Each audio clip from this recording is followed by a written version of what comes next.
What's up, Fortnite fam? Miniminer here, coming at you with another analytical breakdown. Chapter 4 has brought a brand new mechanic to Fortnite called Reality Augment. Let's take a look at some of the best ones to use, break down some of the newest additions, and highlight some potentially underrated augments to try out in your next game.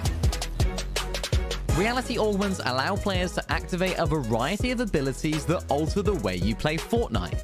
Every 2.5 minutes in a match, players will be given the choice between two different augments. Once activated, their chosen augment will function throughout the rest of that game. Be aware that once you make your choice, it is not possible to go back, so choose wisely. If neither augment option tickles your fancy, do not fear. You have the ability to re-roll and choose between two different ones. The first reroll per match is free of charge. However, any further rerolls will cost you 100 gold bars. So don't pass up the opportunity to open a safe or cash register the next time you see one. You can choose up to a maximum of 4 augments per game, so experiment with different combinations and see what works best for you. Some popular augments such as Stormmark and Shotgunner are not in competitive playlists this season, which means that competitive players won't be able to make use of them in tournament games. But let's talk about some augments that you will find in competitive games. Quite possibly the most powerful of the bunch is Forecast. This augment was recently adjusted and now will only reveal the location of the next 3 zones after it's been chosen.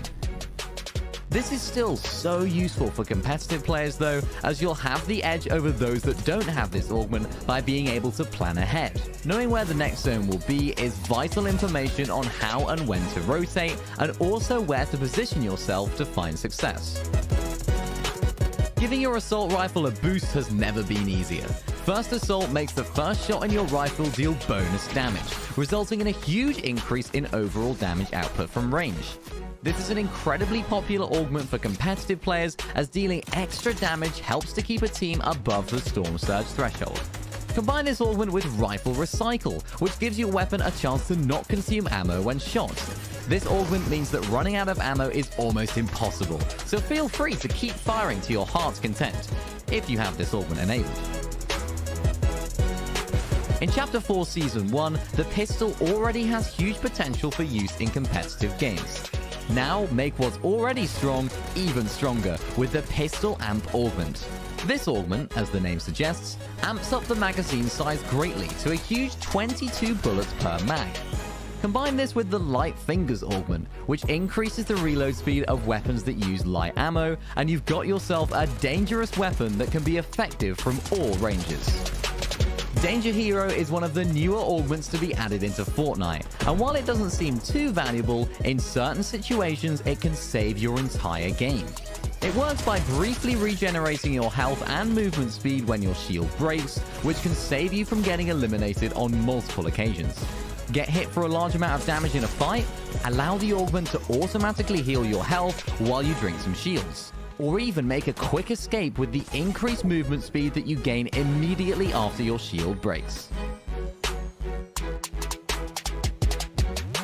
For teams that landed a split drop or have a rough start to their game, there are some augments that can save the day.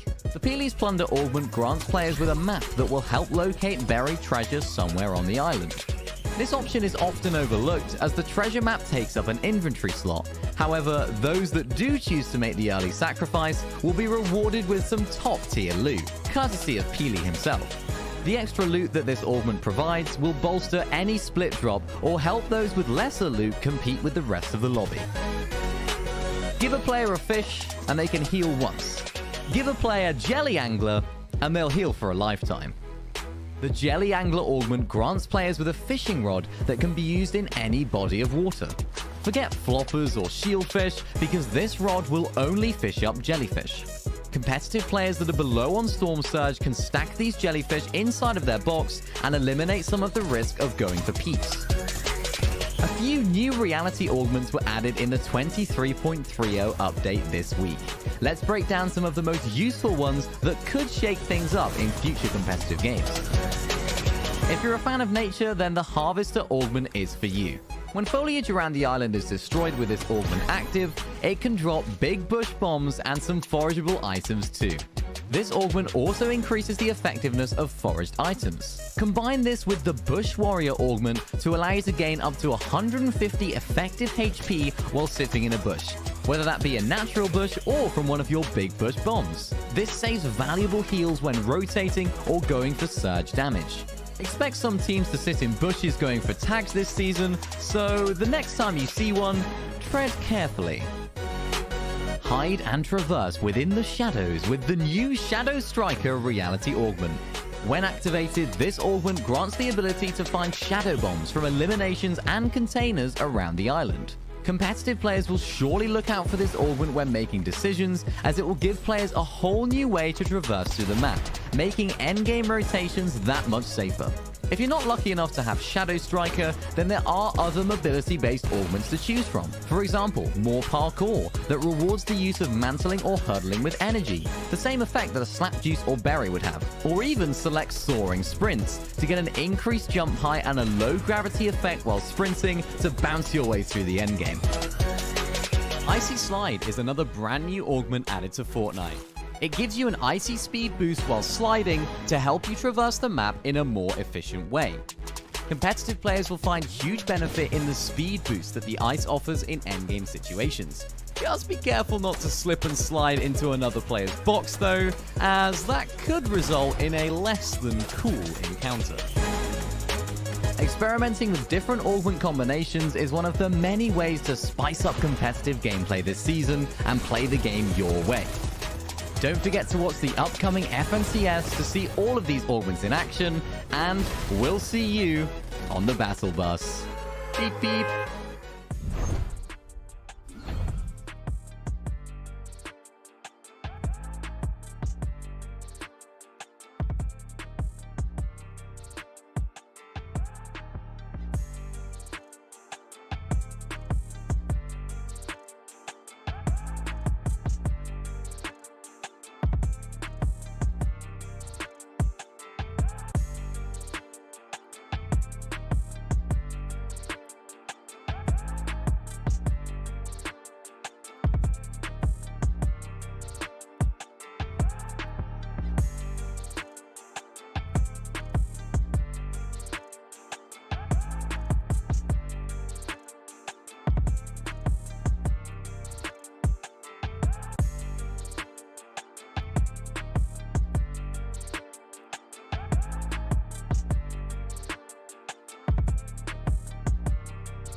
I am very excited to compete in the first major this year. You will see complete domination from me and Triple in Major 1. The competition is not ready for the things I'm about to do. This year I'm gonna be one of the best IGLs. You're gonna see a lot of solo clutches, a lot of good eliminations. I'm really good in rotation, so when they want to rotate, I'm already there. If you land on me, you'll be spectating more than you'll be playing. I think I can quit the game for a year, come back and still qualify grands. They should be scared of me and Scram because we're going to be tearing through it. We're going to win Major 1. You're gonna get sent back to the lobby. I will be better than you, no matter what you do. Thomas HD, watch out bro, I'm coming for you. I'm coming for that Major 1 title. Let's go, bro!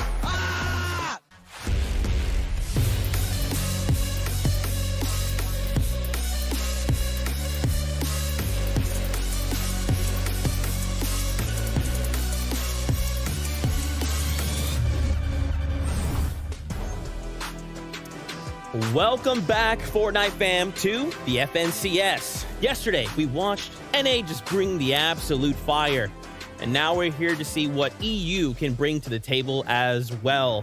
Now, in case you missed it, FNCSs are no longer just a self-contained thing. Now they're majors, and they culminate into a single point later on in the year, the Global Championship. That's right. So not only are we looking to just be the best here in Major number 1, no, we're also thinking in the future about that Global Championship. Now, on today's broadcast, we'll be breaking down all the action, talking about the meta, matchups, what we can expect, all of that and more. But first, let's talk about the broadcast schedule. If you like what you're watching, you're like, dude, Fortnite's pretty dope. I want to watch more. When are you guys going to be here? Don't worry, we got you covered. Every single weekend, we'll be right here watching that Fortnite action. Now, really important, Grand Finals, March 4th and 5th. You don't want to miss that, all right? That's the conclusion of Major number 1. There's so much action that you want to watch on that day specifically. You don't want to miss out. So you're probably thinking to yourself, okay, so is the major still like an FNCS then? Is there prize money, Acts of Champions? Yeah, it's all the same. There's still a ton of prize money available for duos that can make it to the Grand Finals. $200,000 for that duo that can come in first place. Acts of Champions and a guaranteed spot going straight through to the Global Championship. That's right. There's a lot on the line here, but of course, I can't do this alone. You know, I need some help from my friends. So let me introduce Vivid and Jenny Smiles.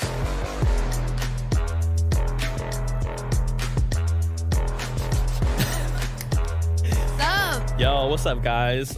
Here we are once again. Yesterday, we watched the action in Naeast. Now we're here to do it all again in EU. How are you guys feeling about the competition? Woo, this is amazing. We had NA yesterday, but EU is honestly such a region that is full of excitement. These players are just unlike any other players we've seen. They're incredible. Yeah, I love the fact that you're mentioning excitement. The big man, the big brain, 11-2K, it's all he has been talking about all week, all weekend. EU. Now that we're here, so the players have to live up to the hype. We'll have to see what happens. Yeah, I mean, they had an opportunity to watch the games from yesterday. Are you guys maybe hoping they bring some of those maybe learnings into today? Yeah, I mean, 100%, right? Not only did they get to watch NA happen yesterday, but then they also, some of these players, if they qualified for it, they had that solo cash cup just before this. So, you know, some of them got to be warmed up, and some of those strategies have to be set in stone for what they're going to bring out today. Yeah, exactly. Like you said, you have these teams that were able to watch the NA, so they're aware of, you know, some of the tactics and some of the things they brought to the table yesterday. So they're going to step it up, have that VOD review, and make it happen. Yeah, that's right. Well, let's get into all of the breakdown here. Let's talk about some of the head-to-head matchups we'll be seeing on the broadcast today. Shore Shack.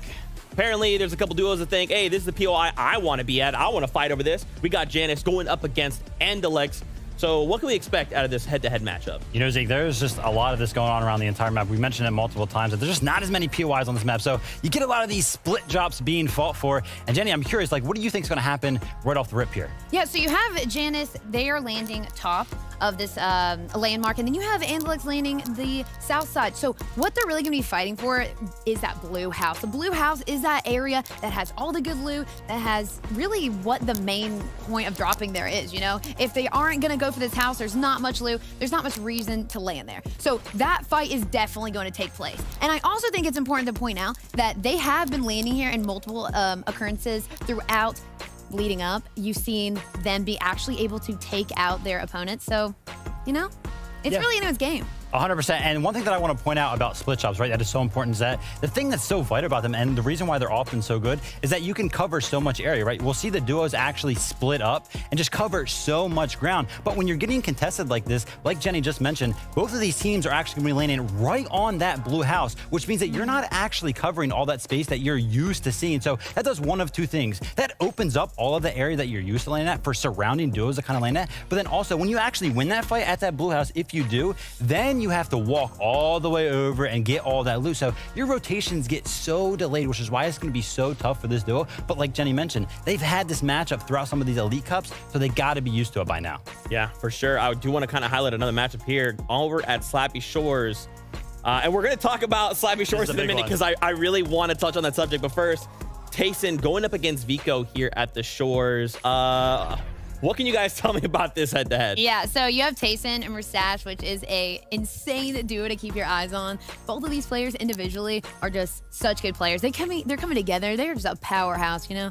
And then you have Vico coming in with Kylie. However, Vico has been changing up his duos quite a bit. So it's a little bit newer of a duo. So we're gonna kind of have to see how they're able to play with, I guess you'd say, not as much practice. You know, because Tayson and Mustache, you know, they're very comfortable together. They have played well together, and they're able to make it happen. Landing at Sleppy, it's, you know, you might not see a fight happen there, but if you do, it'll be very interesting to watch. Yeah, the one thing that I want to kind of make a connection to is actually what happened over here on NA yesterday, right? Like, we saw multiple times, there was like 4+ teams actually surrounding the area. So, you know, we have this matchup going on. Whether they fight or not, we'll have to see what happens. But they always got to keep in the back of their mind, like, a lot of these teams actually want to make a rotation in here. And then, you know, shout out to Vico. I got to actually speak with him at the Invitational, and he's just such a humble guy. He's always feels so prepared, and he wants it more than anybody. But now that that roadmap has been laid out, and there's going to be another one of those in-person events this year, he's gonna want it more. So I'm excited to see what he does here in Major 1. Dude, it's all about that future thinking, right? 100%. Now, I said we talk about it, so let's go over here. Yeah. Slappy Shores. Okay, so we're seeing a lot of duos fight over this POI, and I kind of want to ask you guys, like, why is this POI so valuable? Like, what is the thing that maybe not everyone is, like, catching? Right, so this POI, you know, you can see it's just a large POI. So there's so much space, there's so many chests. On top of that, there's so much metal there. If you get metal at the beginning, you really don't have to worry about the end game. You don't have to be worrying about getting refreshes and metal off any other players. So it sets you up perfectly for end game. On top of that, you have slurp trucks, you have slurps areas. You can get so much shield.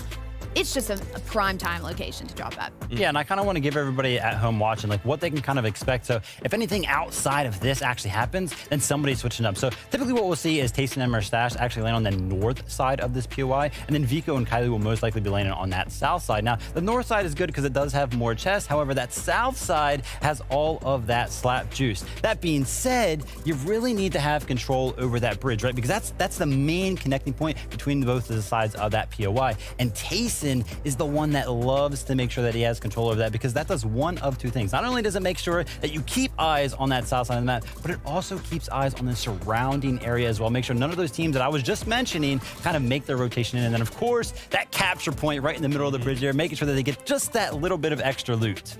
Yeah, and that is really good to point out that the teams surrounding this area, there are so many. So if they don't have that head-to-head with Vico's team, you will see them try to get some shots off of the rotating teams around for extra storm surge. Yeah, good stuff, good stuff. I mean, how are you guys expecting things like augments? Yesterday on NA, we had an opportunity to talk about forecast, things like that. Are we going to see more of the same coming out of today? Maybe some different things? Yeah, I mean, I think that Danger Hero was kind of like the MVP yesterday. We talked about how Forecast was actually so strong, but so many clutch moments were actually able to happen because of Danger Hero popping. For you guys at home, basically what happens is if your shield gets cracked, then you have this ability that you kind of activate on you. It's like a popping a pepper or like a chili chug splash. You get increased movement speed, and then your health actually heals up as well for at least 75. So it's really good in those clutch endgame scenarios. Yeah, especially if you're a solo player, because if you're a solo player and, you know, your teammate is the one that's holding a lot of the consumables during endgame, you actually get that extra and you're chilling. You can make rotates and make it through probably better placements so that you can end up hopefully in that top 10 placement spot. Yeah, absolutely. Okay. So we've talked about a couple things here for you, Fortnite fam, and don't worry, we have way more to break down over the course of these next 6 games, but there's 2 more faces we'd love to introduce you to. They're your casters. It's Levin2K and Jacob PR.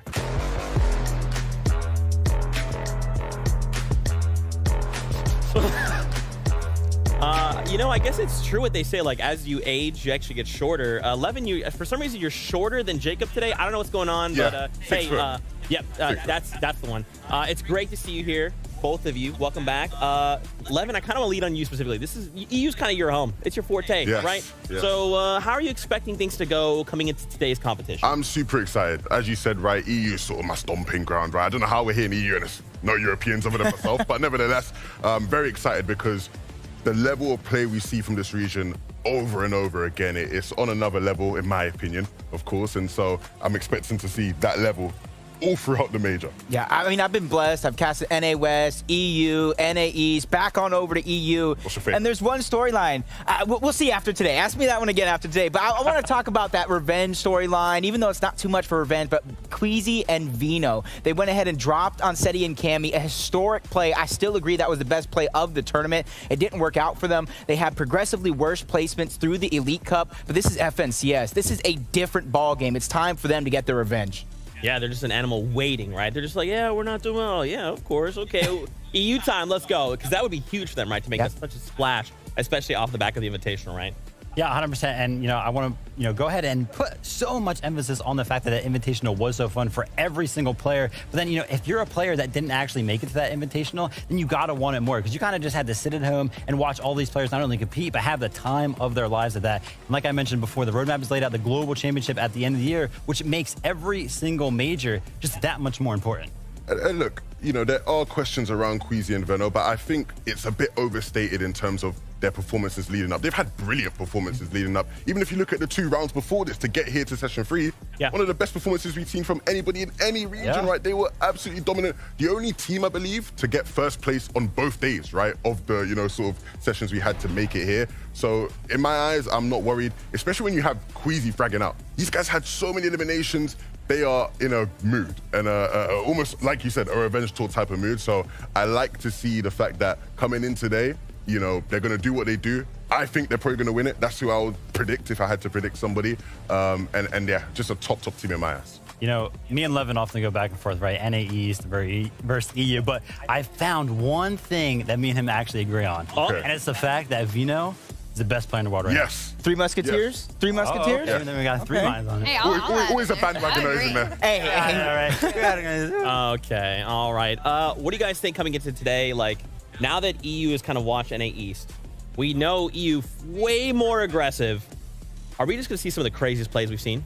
I think we can expect that level, right? Today, there's going to be a lot of teams contesting each other, not just at POIs, right? I think that's where we typically expect to see teams contest at POIs, but there's a lot of split drops where you have multiple teams landing in similar areas, and that has potential for crazy amounts of chaos, just in terms of the standings going every which way. Yeah, with the shockwave hammers, the different augments, different ways to cause a lot of chaos, there's always going to be aggression in this meta, but I think EU has one thing. They do calculated aggression. They're making sure they pick and choose every move, and they make sure it's the right one, even though watching it on the outside, it looks like they're just trying to get in the box. Well, gentlemen, thank you guys so much. Looking forward to the games, and I know you guys at home are as well. So let's get ready to get into all of the action. Buckle up. This is game number 1 here in EU.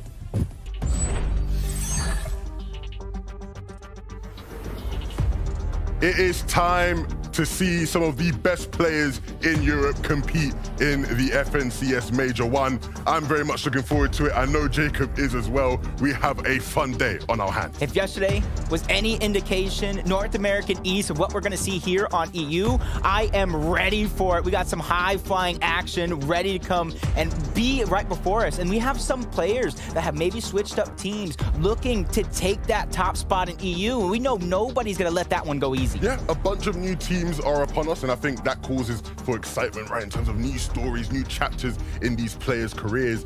In my opinion, right, a lot of these newer form teams are the ones I'm super excited about, the likes of Amalabuka and Thomas. That combination seems almost unfair, right? Like, it shouldn't even be allowed to happen, and we've seen them dominate so far this season. I'm looking forward to seeing them do it again here today. I think most people will probably have them predicted as a team to finish today first place.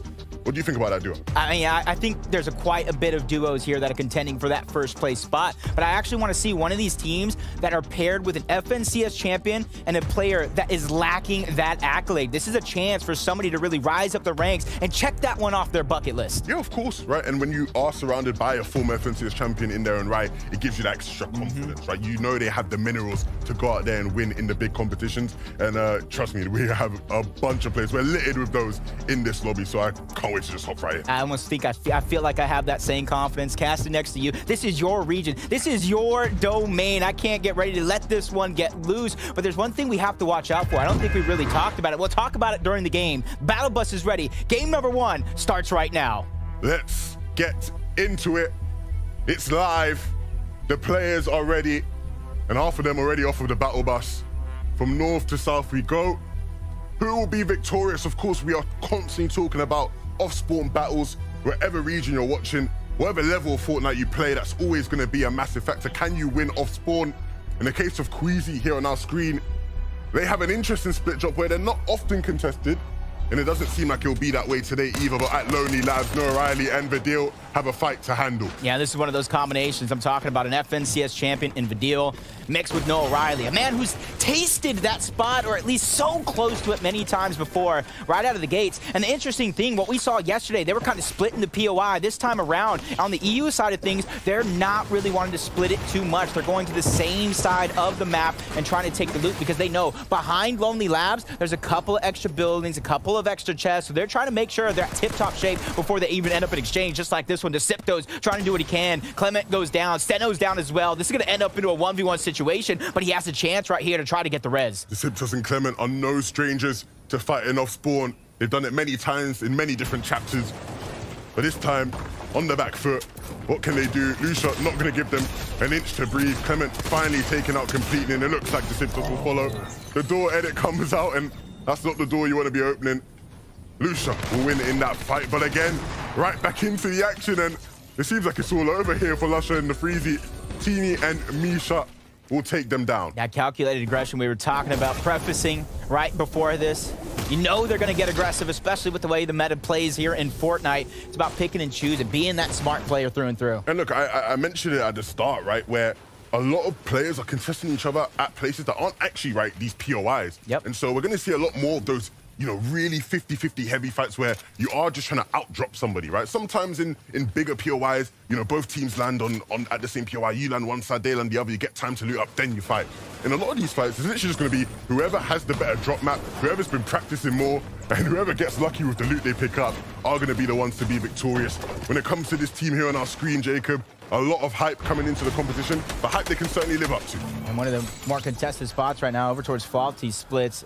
Immediately jumping in with a team going down. Trexer is going to go ahead and save the day. Quick revive, getting right back up. But you got to know it's not going to be Clear Waters anytime soon. As I do believe Vidil No Riley has just been taken out over towards Lonely Labs. They're going to go out and rethink their strategy after that first game. What are we going to do different? What things need to change? Is Mr. Savage and iDrop over towards Anvil Square. And that's the thing right now, Mr. Savage and iDrop, they're just getting better and better every single time I get the chance to watch them. Yeah, a team that has a lot of fans, of course. Anybody playing with Mr. Savage is going to be up there in terms of fan favorites. And it'll be interesting to see whether or not they can do what many people would love to see them do and push on and make themselves a major contender in the FNCS final. Of course, you got to get there first, and that all starts here today. But regardless of where you place today, Jacob, you will be picking up series points, right? And so that's going to be a major bonus moving forward, right? As we go here for the next couple of weeks, 3 weeks of qualifiers. It's all about accumulating them series points. Here we have a replay. This fight over at the Citadel. Literally just getting into the box. That's teamwork right there. One player weakening the cover, the next one breaking it, pushing through. Seti and Cammy, though, first time being able to see our FNCS Invitational champions here over towards Frenzy Field. You know, I got to give it to Caster Lash, reading his notes. And he's saying this is the first time since Game 11 of the FNCS Invitational that Seti and Cammy are going to be uncontested. And a team that plays as passive as they do, you're giving them all the time in the world to work with. Chapix trying to sneak up on another player. This is going to be a great opportunity for him to try to get some early game damage. Yeah, you can see Uguay being very, very cunning about the way he approaches this one. Making sure not to be seen. Of course, Wash player is going to be doing the same as he looks to sort of flank him, get a different angle. That's going to be the way you want to approach a lot of fights, right? Look for a pinch.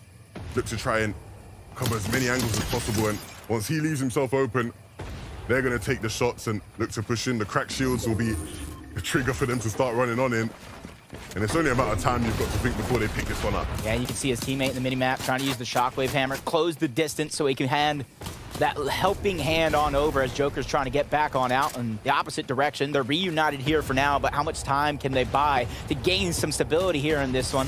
As Uguay Wash player still putting the tags on from the distance. Shield's going to get dropped. Uguay's going to see that as a green light to go for now, but maybe it was green, quickly turned yellow, slowing down the pace, backing up, knowing not to bite off more than you can chew in this situation. This is only game one. There's 6 games on the day. You have to be consistent. The window was there. The window was definitely there for them to pick up the elim and make it a 2v1, but they sort of missed it. And so now things are going to slow down a bit, a change of pace, but right back into some fast-paced action for you as Mr. Savage finds himself in a sticky situation, trying to hammer out, but with how low he is, he's going to get knocked as he glides through the sky. And that is not ideal whatsoever for the Norwegian. He falls at the hands of Dan even. And I drop now in a 2v1 with another pair of eyes set on this fight. Seemingly an impossible task, you'd think. Going over Mr. Savage, trying to bait him to peek. That's going to be a huge trade in shots. Mr. Savage is going to go down, but iDrop putting a good amount of damage out, but now he's convinced that he is a solo. But luckily for him, though, he's down there. He could try to get the reboot card. If these guys do back off, there is another team nearby, and that's where they're going to have to make that calculated decision. Do I stay? Do I try to get this another elimination, or do I take what I can get? I got my surge, continue looting up, and play for the rest of the game. Another switch of gears, right? From chaos and action over to the sunny south for the Frenchmen. Snazy and Andalex, a duo who, on countless occasions throughout their careers, have come ever so close to winning FNCS championships and never quite been able to do it. These guys have been playing with each other for quite a while now as a duo. One of the few duos that we will mention today who has done that, sticking together through thick and thin. Will their loyalty be rewarded, though, is the question this season. Can they get a spot in the Global Championships? You definitely think they'd hope so. I'm sure all of France will be hoping so. Yep. I know myself. I like to see that storylines. I like to see people achieve things they've never done before. The potential is always there, Levin. Yeah, and speaking of people achieving things and, you know, changing their stories, Trippin here on our screens obviously was playing with Thomas HD, one of the best players in the world before, and now playing with Scram. So a chip on his shoulder, a lot to prove. Needs to show the world that he is still a top player. Teeny and Misha, though. We saw how well they were doing earlier in the game and things switching hands. Mr. Savage will fall at the hands of Misha. And so now 1v1, Misha versus iDrop. Maybe going to trade the revives. That would be optimal. It doesn't look like iDrop's going to start. He's going to keep it going, keep the pressure applied. And now maybe a chance for both teams to get their teammates up. And honestly, it looks like he's been pretty busy at this already. We saw Mr. Savage go down at the beginning of the game, already brought back in, down again, never giving up, always standing tall. And that's going to be the thing. Doesn't matter how many times you get knocked down, it matters how many times you get back up. And iDrop is letting Mr. Savage know it's okay, we still got this. It's the big picture that they're looking at as this fight does look like it's a little bit prolonged, but iDrop and Savage knows when to back off, when to disengage. And I think Misha and his duo are going to do that same thing, go the opposite direction. But with the shockwave hammers and getting there first, it's going to be a little bit better for them. Yeah, I think it serves to benefit both teams to disengage here. Yeah. Of course, both accruing a decent amount of damage on each other, and so that goes a long way in terms of managing Storm Surge. But then not griefing each other's games, right? Making sure that they both are able to stay in this one for a significant period of time. A look here at Hellfire and Refsguard. Refsguard IGLing. He's talked plenty times now about how his goal this season is to establish himself as one of the best IGLs in not just the region, but in all of the world. And he's got a brilliant player by his side in Hellfire, so a team definitely to watch out for. Some potential underdogs, dark horses. And this is where that Lonely Labs fight went down early on, zone pulling south. You got to imagine most of the teams trying to get there sooner rather than later. But that's why it's becoming a little bit more congested of a spot. And that's where I would like to see somebody think outside of the box. We saw it yesterday on Naeast. Grab some sort of a boat. Try to go around everybody to the slower side. But you got to make sure that you have the extra surge in your back pocket in order to make that a viable strategy. Because you don't want to try to make something like that happen. You're down surge, and then when your back's up against the wall, you're forced to use all your heals, all your resources just to make it work. And over here at Slappy, right, we're going to see plenty of that happening with players doing a bunch in terms of trying to get their surge. Of course, though, we have plenty going on all around the map, and we can't possibly cover it all, Jacob. And so thankfully, we have one of our analysts, the wonderful Best Taco, here to fill us in on everything we've missed. Taco, what's going on? Thanks so much, Levin. For starters, Thomas, he knows that proper surge management couldn't be more important because then you don't have to worry about getting some proper positioning later on. So he's already taken the opportunity since acquiring Max Mats to just build on up on height, looted out the entirety of that North Anvil over near Icy Islets, and now he's just looking for the free and easy surge tags as they come. You heard the breakdown, you heard the strategy. in which Thomas is going for right out of the gates. And I like that because it shows that every single one of these top players have different facets to their game plan. They can get aggressive, they can take over at a moment's notice, but they can also play that slow, steady game plan, knowing that Storm Surge is a huge part of the game as Queasy and Vino are trying to do that boat rotate that I was talking about moments ago. Hopefully for them, they have the surge because they're getting stuck out in open waters. Yeah, it's interesting, right? I really like to see this boat rotation because, honestly, wow, you know, boat rotating was a big thing way back in Chapter 2, and it's almost like teams almost forgot about the benefits of it, and we're seeing this team use it and get great advantage from it, right? I don't think these guys are expecting Queasy and Vino all the way out here in the ocean, and so some free tags there, 570 above, but to see Queasy and Vino boat rotating is something that you often will have to see teams who land on the extremities do, right? They obviously land all the way up north of the map, and so when zone pulls to the south like this, one of the best options for them is to just rotate all the way around via that boat.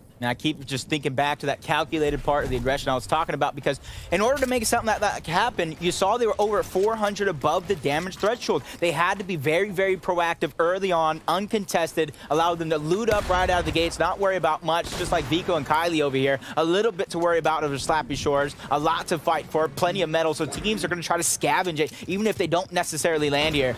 So they got their work cut out for them, trying to sneak around, trying to get the drop on their opponents. They are in the zone, so they know they don't have to rotate out, so they can easily disengage at a moment's notice, but I don't think either one of these players want to be that one to back off just yet. Not too soon, because then you let the other team know that you might be a little intimidated. You might not want to fight, and some people think that is a weakness.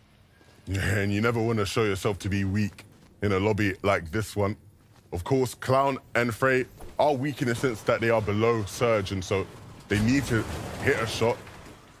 A big, you know, shotgun shot would be enough to move them just above, but of course they want to be more than just above. They want to be comfortable, sitting pretty. Vico and Kylie, they need to stay patient. Don't need to overextend, don't need to overpeak, expose themselves. And you see there, Vico, he doesn't want to be making any noise, and so making sure to aim down his sight as he crouches away. That means the sound cues aren't there, and Clown and Frey won't be aware of where exactly he is and where he's moved. They're gonna have to move eventually, as Zone's gonna pull off of Slappy Shores. Not too much to worry about though, it is gonna be close by, but still 67 below the damage threshold. They're gonna have to be proactive. Storm Surge beginning to tick in. Shield's getting ripped off. Vico playing calm, cool, collected, waiting for the big pot to be popped. Huge shot's gonna be fired. Great job by Vico. Surprising Clown, taking him down altogether. He knows that he cannot be the hero. His teammate has to get out of dodge. That's going to be a big elimination for Vico and Kylie to keep their Storm Surge very active. And another 100 tag. Vico back-to-back to take out the full duo. And you can see the passion in Vico's face as he gets those limbs. It means so much to him. Huge stuff there from Vico. One of the most talented players we have in all of the Fortnite world right now. Down below Surge, Thomas and Malibuca. Taco broke it down. The huge tower that they were building to try to get the Surge, they eventually had to move off. They probably didn't get the tags that they needed. A little bit of a least contested spot with the zone continuously pulling south. Now their backs up against the wall, having to use a lot of their resources, a lot of their heals, but they know only 15 below. Eventually, they will get ahead. They just need to land one shot here in this scenario, and you already see the Danger Hero augment working to Malibuca, able to kind of save some of those resources, but they're not finding the shots, Levin. Yeah, but look, if you are familiar with EU, you will know that if there's anybody you have to bet on to get themselves out of a Surge situation, it would be Thomas HD. So renowned for hitting big shots, some of the best aim I've seen in any game ever, quite frankly. And so hopefully we can start to see them taking shots. Of course, as players start to move towards the zone like we're seeing here, there will be opportunities, vulnerabilities. Nevertheless, the Rest Guard and Hellfire, they do a good job of moving ever so close to zone. Of course, they do have to move in just a bit more, though. They actually want to be safe from the storm. Impressive Surge management, though. Only one elimination, over 1,000 above the threshold. That Red Eye must have been firing off almost all mid-game, just trying to make it here towards the end game, peeking through, trying to gather that information. And since they're on the edge of zone, they're trying to look at what other players are so late to rotate, and they find a target, immediately putting down the shots. On the other hand, the FNCS Invitational Champions, 400 above the damage threshold, no eliminations. They're just playing their game plan through and through. It's about throne number 5 and on where they begin to pick up a lot of their eliminations. Yeah, and I think a lot of people have been concerned about Seti and Cammy. Of course, they won the Invitational. It was one of the most impressive feats we've seen. The amount of games they were able to win, the style in which they won that actual last game in the tournament. tournament was impressive, but they've not started the season so hot. And so I'm sure many people want to see them doing a lot better. Eye drop there falling on our screen. That's going to be the end for him and Mr. Savage in this game. But of course, this is the opportunity, right? The FNCS Major, the beginning of the big tournament of the season. This is your chance to really show what you're about, even if you haven't performed that well leading up to this point.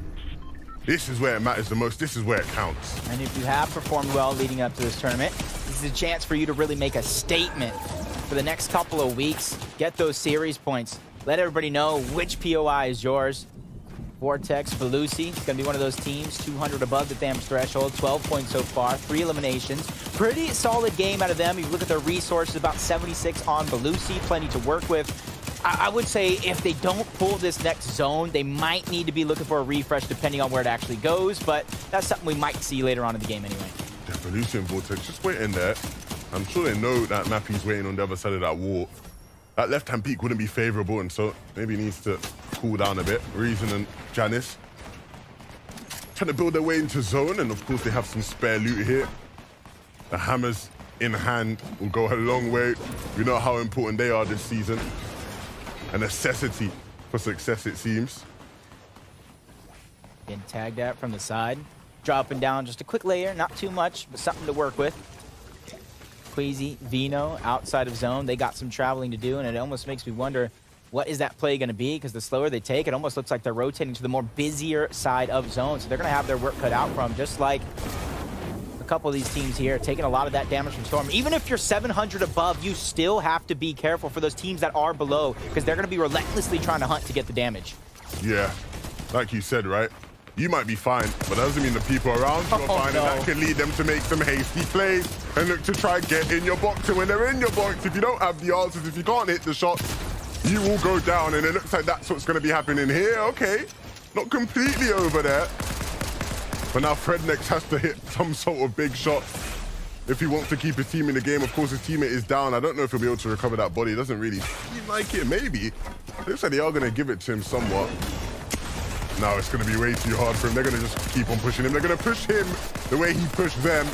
Then they're going to pick him up. Hedra and Lane do a brilliant job there to keep their cool, keep their nerve.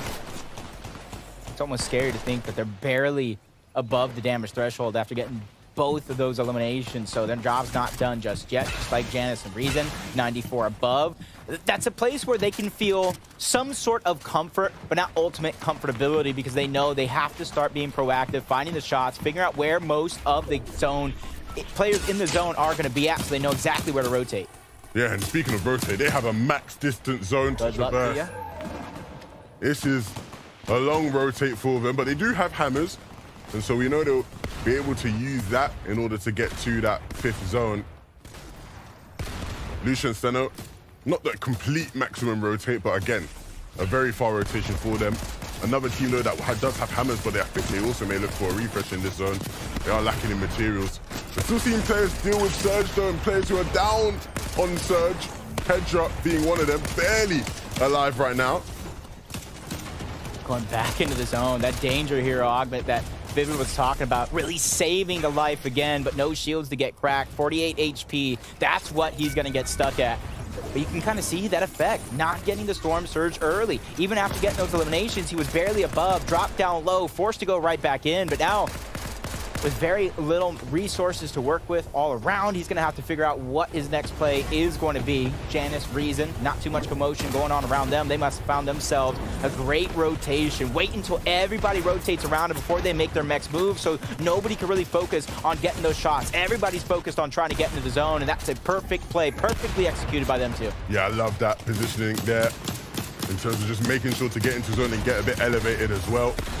There is another player on this layer though, and so it looks like Janice wants to sort of push them off. And that's exactly what he looks to do. Isn't going to get the elimination. Scram will be the one to get the credit for it. But nevertheless, Janice is the one that's going to profit from it. Yeah, we got a lot of our top teams, our fan favorite teams at that still in the game. Queasy, Vino, one of them. Saw Janice and Reason moments ago. And nice usage of the big bush bomb to try and hide their position towards the high ground. A lot of the times you see those players towards the low begin to look up, and then that's where they try to sneak some shots on the players like this, but that's going to make it exponentially harder. As Malibuca goes down, it's all up to Thomas, but that's something you can really be confident on. He's one of the best solo players, one of the best solo clutches, and this is going to be another test to how good he actually is. Great cover, great defensive play, but sooner or later, it is just too much. Vaniac is going to take him down. A good of a player he is. That was way too difficult of a situation to handle. And you're seeing the problems that occur, even as good as you are, when you are down below on Surge throughout the game. Refs, God, and Hellfire, though, they don't have to worry about that. What they have to worry about is making sure they can start to traverse these moving zones. You're seeing a lot of the big dogs still in this one. Vino, no, will fall, and Queasy is followed as well. How's that gone wrong for that duo? They have to hit the drawing board and come back again for game 2. Trippin, though, he's here with Scram, and they're looking good. Looking good indeed. Janice and Reason looking all right, getting the damage for Surge. They've been flirting with the line almost all end game long. 17 above, getting that first knock, trying to go in for the elimination. That one's going to be cleaned up. The Siphon and the refresh as well. Shockwave Hammer being used, trying to get back into the zone, reunite with Reason. But sometimes when you're in this much commotion, it's very, very hard to get hip to hip. Yeah, we're seeing down below, though. Great shots. The low ground battles, who will be able to claim it? Who will have control? Right now, Lucian and Steno look very comfortable. They're picking up some limbs on some lurking solos, but there are other players on this layer that they're going to have to deal with. Will they be able to capture them head-to-head? Of course, the zone will determine almost who can claim it first. Looks like Trippin and Scram want to try build up, but you'll see that weight is blocked. They need to stay down low for just another moment. Yeah, just getting their builds. Just Toss forced to use a lot of the refresh. Mahi and Fishy doing the same thing. Almost a great shot on a Mixon.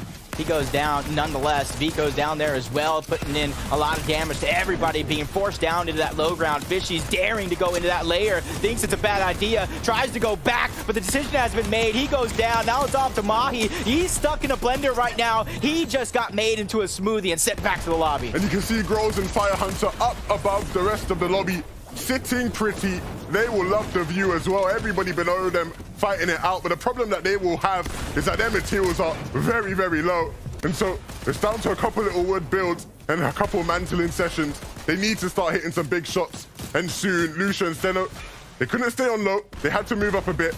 But the journey and the goal is still the same. Can they win this game? Cheating and Flixie, they're still looking good in this one as well. Yeah, he's trying to stay away from all the commotion that is on the low ground. Maybe a team above him. Tayson and Merstash trying to do that same thing. A little bit low on the HP, trying to fight back from above. Running out of resources, though, has to be careful. Merstash trying to reunite. They do have some heals to work with if they can make it out of that tough spot. It's Hellfire is finally going to go down to Fire Hunter. Fire Hunter and Grolls, some of the most aggressive teams throughout the 2 days. And doing exactly what they needed to do, right? Of course, when you're getting low on materials, you're up on height, you've got to start dropping down and taking fights, and that's what they did. But the journey is still going on for Lucia. This time round, though, with just a sliver of HP. Can he stay alive? He's going to have to hit a big shot. This play's all around him. 1 HP now. He's hammering back into the zone. Literally anything would take him out right now, and it does. He finally will fall. Janice and Reason still kicking it, though. They're moving, not working with much. But you can see they're on low. Janice needing to reconnect now with Reason. If these two can stay together as a duo and hold their shotguns out, an opportunity will certainly arise. Jessica, there's a solo. He's moving out throughout all these old builds. Some of these aren't even his. Can he stay alive? Trying everything in his can. Merstash goes down. It's all up to Tayson. So many solos left in this game. I believe it might be only 1 or 2 full teams. Flixie's going to be another solo. This is a chance for everybody to rise to the top with whatever's left. But a fight going down. Beast Control going over to Flixie. Scram goes back to the lobby. 4 more points through the elimination. Even more with the placement. Trying to get to the front side of his own. Has some resources to work with. He can make the comeback possible. Flixie is doing what Flixie has done best throughout all of this season. Fire Hunter and Growth, though, they still are the ones sitting above. Even with the limited materials they were working with, they've managed to find a way. Tayson is chilling in the back of the zone, trying to out-heal it while they take out Flixie, and it looks like that inevitability is coming. He's holding on, but he's just got the wood left, and they know that. They know that they can just keep pressuring from above.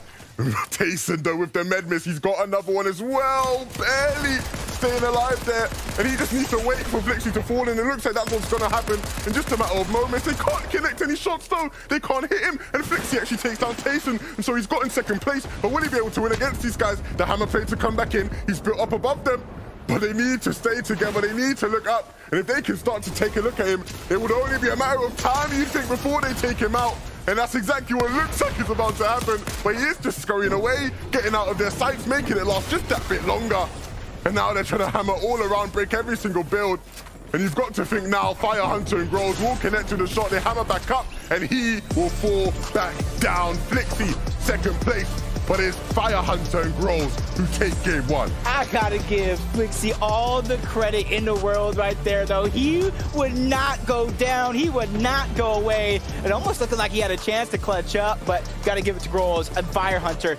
Continuing with that momentum throughout the first 2 days just to get into this point. Consistency is key, and after game one, they showed they have it. I'm convinced that Flixie just wanted me to cast that for like another 30 minutes. He didn't want it to end. But look, Fire Hunter and Groves, showing off how you almost want to play when you're not working with much materials on height, right? They didn't have much, but they held it with confidence. They got aggressive on the teams that were threat to their high ground holds, and they dealt with everybody that was in their path. 6 limbs up to this point, of course, getting the 7th on the game once they pick up Flixie.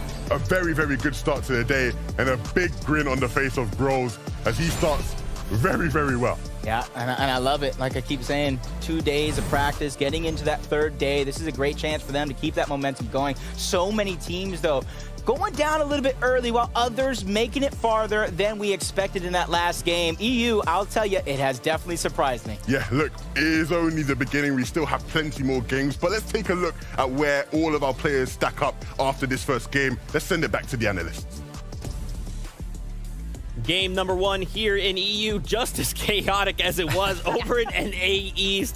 I feel like a lot of these players are still just trying to understand how this is all working out. I did want to do like a little bit of a check-in though, talking about Janice and Reason for just a moment. Yeah. We highlighted them at the top of the show. How'd they do in this game 1? 100%. I mean, I'm surprised, honestly, because actually at one point in the game, both Janice and Reason and Andalex and Snazy were both alive, which means that that expected 50-50 that we thought was going to happen right off the spawn didn't actually go down. So we'll have to check in game number 2, what's going on over there. But I mean, Janice and Reason just ran with that opportunity, made it to the end game. Unfortunately, Andalex and them did not. But Jenny, you know, Janice and Reason are doing well off spawn by not fighting. So how do you think it's going to kind of affect the drop spot over there? Yeah, so Janice and Reason, again, not fighting, was able to give them such good placement points, making it to endgame. However, the other team that we're saying there, it was supposed to land there, they did not. So we might see them get a little bit aggressive and try to get Storm Surge extra on Janice and Reason. Yeah, we might see that, even though they didn't do it the first game. Yeah, for sure. Now remember, that's just game 1. Nobody freak out. Everything, we're just still setting the tone, okay? Getting the vibes out. But here's our standings. Grolls and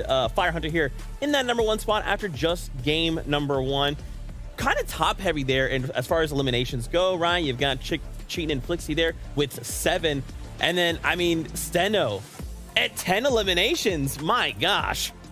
I mean, that's just primarily off the back of the great performance from Lucy there, 100%. But I mean, you know, we've got to give a big shout out to Fire Hunter and Grouse right there, taking full advantage of the fact that actually Queasy and V went down early throughout the game. You know, we could see them throughout that end game completely dominating on the high ground. And that's just on the back foot of a little misstep from Queasy.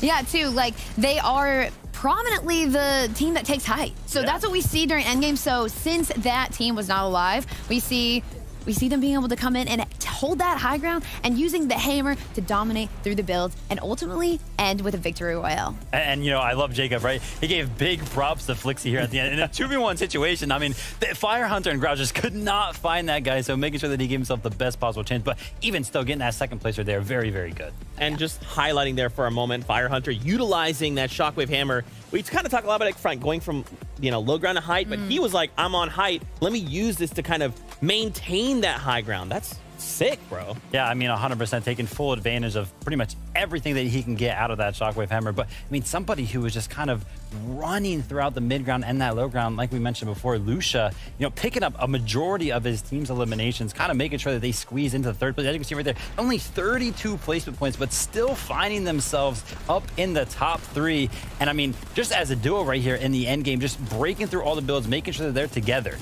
Oh, yeah. And that quickness that they have, just being able to have practiced that over and over again, you see that coming out. They are just putting into practice what they do, and they're doing great at it, and it shows. And that's just amazing to see. Yeah, absolutely. Even though there was quite a bit of chaos in like even some of these clips and in that end game, there's almost like this, almost like calm there as well. Yeah. Like, though there's chaos happening, you can tell a lot of these duos are very comfortable in what's going down. Yeah, I mean, 100%. And that just comes from, you know, being able to practice maybe they watched some of the NA stuff, but, you know, I want to reference, you know, Kanata from yesterday. Maybe some of these guys are now going to VOD review in the middle of these games now and kind of figure out what's going on in some of these endgames. But, I mean, yeah, that endgame kind of felt a little clean, a little bit less chaotic than I feel like than we saw yesterday. Oh, yeah, definitely. I would say in comparison to NA, EU is so much going on, but it's actually really exciting because your brain just starts picking up on all the little pieces, and it's amazing to see.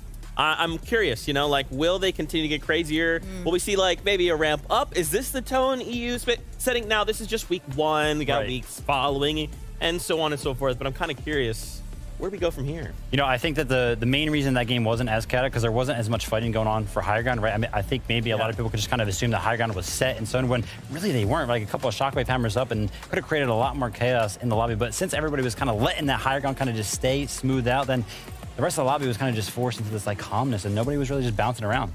Yeah, and it was interesting because you pointed out too, like a majority of the time when the hammer is being used, it's being used to go down instead. I mean, to go up instead of down. So it's like they're trying different things out with this hammer, and it's going great. Yeah, absolutely. I'm very curious to see how Levin and, of course, Jacob PR's thoughts on the subjects as well. We keep the ball rolling because game number 2 is underway. Let's get into it.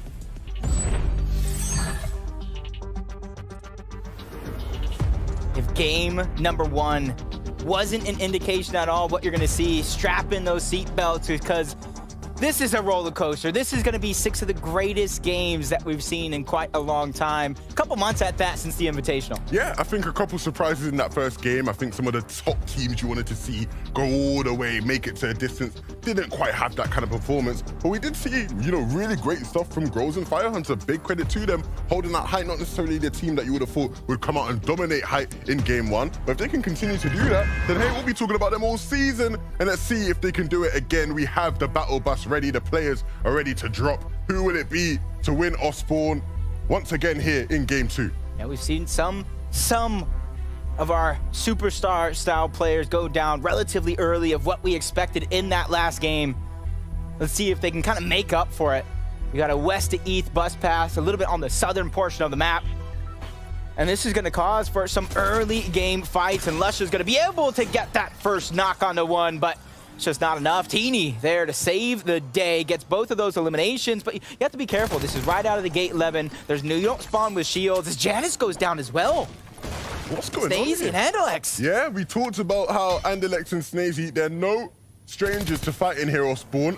They've won countless times already this season in the Elite Cups, and now doing it again here today.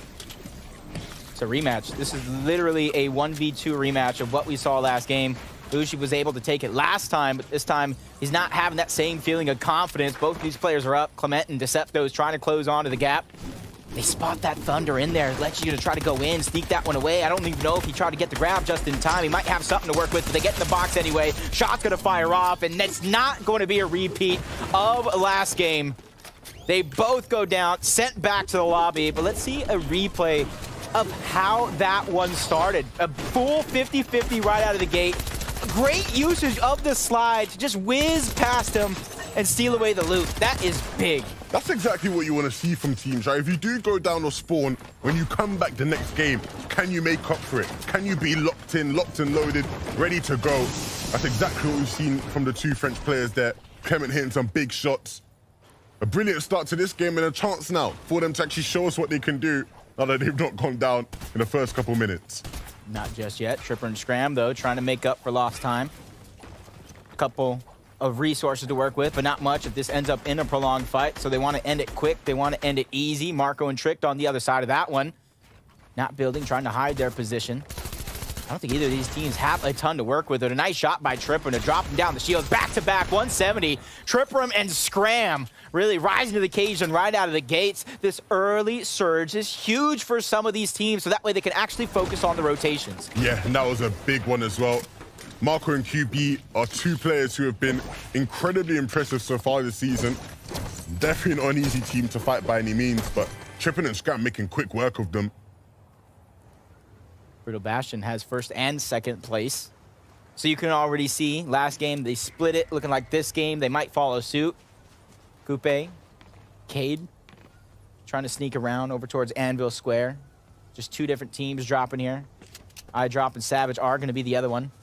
And you can kind of see they're just sneaking around. They're separated as well, so You got to be very, very careful when you finally give up your position to take the shots. Yeah, and we saw in the last game, this fight was just dragged out for so long, right?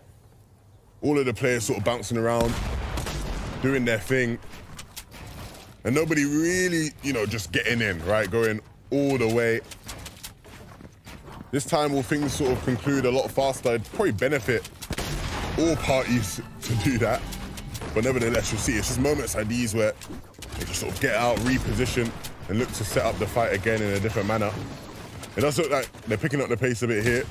Mr. Savage trying to get in. Eye drop looking to follow suit. A big shot needed to be hit there.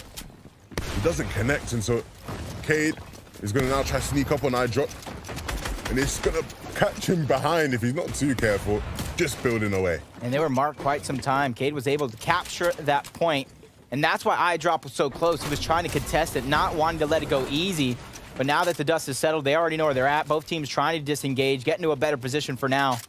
Whether it continues or not, that's a whole nother story. Coupe looking like he's taking the high ground on Mr. Savage and eye drop.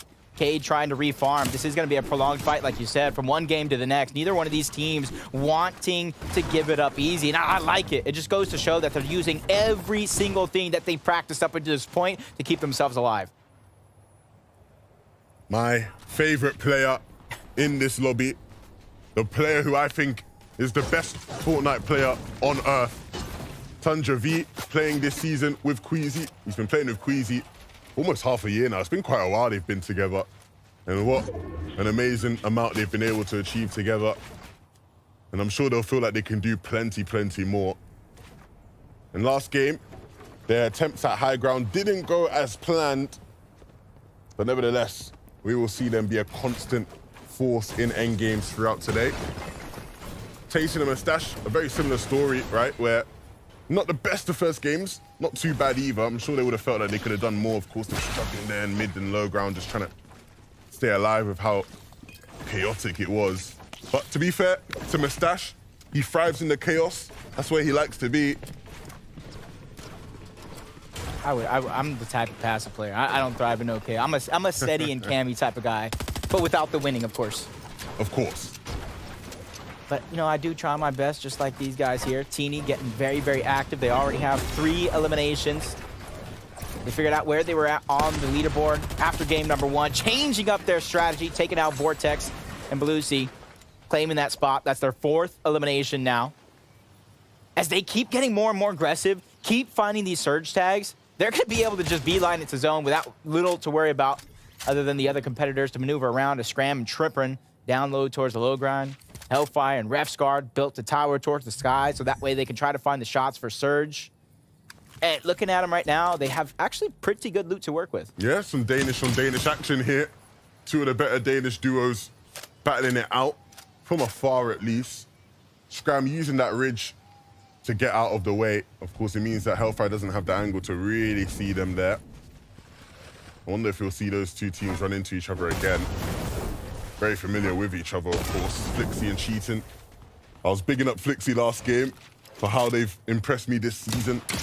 Not necessarily the biggest of names in the region, but they've put on some pretty impressive performances in Elite Cups so far.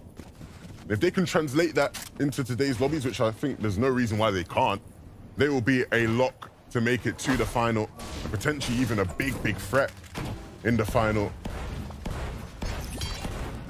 That's what I like. I like some of these guys that might not be necessarily known for it, not that fan favorite, but putting up those numbers, being a threat in the final. As Thomas and Malabuka trying to put shots onto the distance. I did see Flixie go down a little bit easier than he did towards the end of that last game as the shots continue to fire. And this is a huge switch up that I like to see out of Thomas and Malabuka. Last game, you saw them build that tower. Taco broke it down so they can get the surge, but they lacked on it through and through all the way to the end game. This time around, they're switching up. Instead of a tower, they're trying to get their surge while they're rotating around. Well, I think the big change which will allow them to facilitate that style a lot better is the fact that the zone's actually in a different place altogether, right? Last game, zone was southeast. It was a bit awkward for them. The zone right now is sort of towards that west-northern area, and so it means all those players in that northeastern hemisphere are going to have to almost rotate past those 2. And there's plenty of fights going on in that area, so I'm sure they'll be able to third party as well. Of course, Uguay here and Wash player in the midst of a fight right now. The zone pressuring in. Mahi and Fishy that go down again. Always seem to find themselves between a rock and a hard place as Uguay and Watch Player. Trying to set themselves up for a much better performance this time around. You can kind of see everybody else in the outskirts trying to find their spot towards the zone. Tayson and Merstash as well. Looking good, looking good. Great rotation from Slappy Shores. They're just trying to get into the zone for now. Maybe trying to pick something a little bit more unique once they get there, once the next zone reveals itself. But we have to make it there. Shamoki has to try to stay alive and make it there indeed. Yeah, and Shamoki and Swizzy are two players that many people will be very interested in seeing how they can do. That's a duo that used to compete in Asia and is now competing here in EU. But to start the day, that's two quick elims, two games where they haven't really been able to show us what they can do. They need to start figuring things out here at Citadel. Queasy and V, these are the kind of situations we see them in a lot, Jacob, right? Because of where they land on the map, they do end up just getting in these isolated fights where you're unlikely to see a team coming in third party. Of course, if you look at the bottom right on the map, there is a team to the southeast that is Malibuka and Thomas. And so I'm sure they'll be hoping they don't come in third party. That's definitely not the team you want to get involved when you are fighting. Yeah, and since the zone pulled north, it pulled west, they got to go ahead and figure out what they're going to do, because as that time ticks, that zone is going to get more and more congested. But you see V already leading the way. Queasy's going to go ahead and slowly but surely follow close behind. Our game #1 winners, Grolls and Firehunter. I actually did see them take a ton of damage very, very early on from Flixie and Cheatin', but luckily for them, they have the heals, they have the resources, and the smarts to continue to rotate. Just because you take shots doesn't mean you have to hold yourself in that position. And they got a hammer, which definitely helps. Just a little bit. Just a little bit. And it allows them to sort of get into advanced positions a lot quicker. Checking the bush. Always got to check a bush this season, right? Yep. You'll see players sitting in them just like we see here with Cammy and Seti. Of course, we got the augments that have facilitated that playstyle with Bush Warrior. Of course, now we actually have, you know, a throwable item that allows you to place down your own bushes. So an abundance of bush play is something we will see all throughout this major. I'm actually excited to see some unorthodox, outside of the box thinking when it comes to those bushes. But we see a lot of the Bush Warrior augments that you're talking about to regain the HP, the shield, art skill, T-chips. They've seen that rotation before, and it worked out for them very, very well in terms of a couple of other teams, Vino and Queasy. For them, they're like, hey, we've seen somebody else do it. Let's try it out just a little bit. So that's going to be interesting to see how you even get in that position. But luckily for us indeed, I do know that there's plenty of opportunity for players to kind of VOD review, like Kanata said, on Naeast and figure out the strategies game to game, team to team. Yeah, I don't know if there'll be VOD reviewing mid-game the way he was. I'm sure there might be some adjustments we see throughout these games. You can see here a fight taking place in the storm. Oh my goodness. Polly getting absolutely shredded. Wixis is actually down completely. He gets knocked in. It seems like it's going to be a quick conclusion to this one. Yes, it will be. Unfortunate for that duo. They did not see it coming at all. Wiped out incredibly fast. And that's the thing, man. When you're down on Surge, you don't have the time to prolong yourself in a lot of these fights. 59 below the damage threshold. Paco Marine trying to do what they can. They know timing is not on their side. That piece control is going to go over, but he still takes some tag from the backside, trying to get out. Danger Hero playing a big part in a lot of these players' games this weekend.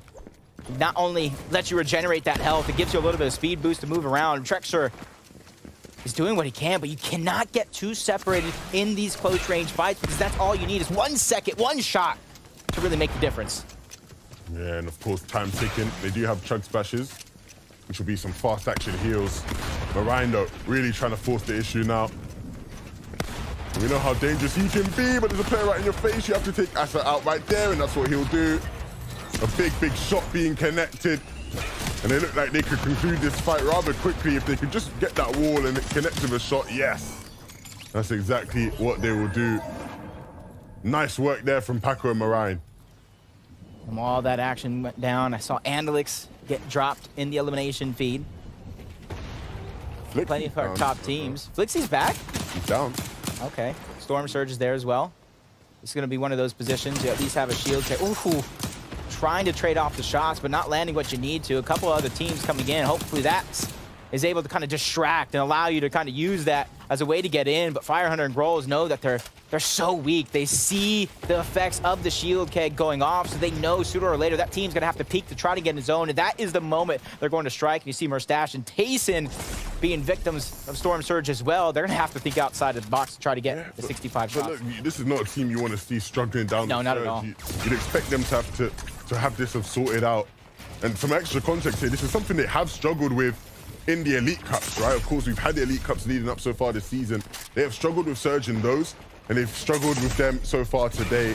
Funnily enough, some of their best performances in the Elite Cups came when they were contested off spawn, right? Which tells you everything you need to know. When they can fight off spawn, get that free damage early, it allows them to play the game in a much simpler manner. But when they don't have that luxury of fighting a team directly off spawn and winning, they end up in situations like this mid-game, down in the dirt. Hopefully they have that jelly angler and so can get their shields back up as Mustache will look to fish. But not the best of starts in this game for Tayson and Mustache. For Fury, not an ideal situation to be in here. Never want to be in a situation where you're running alongside a team in the storm, down below on Surge. That is the most chaotic of situations you can really be in at this stage in the game.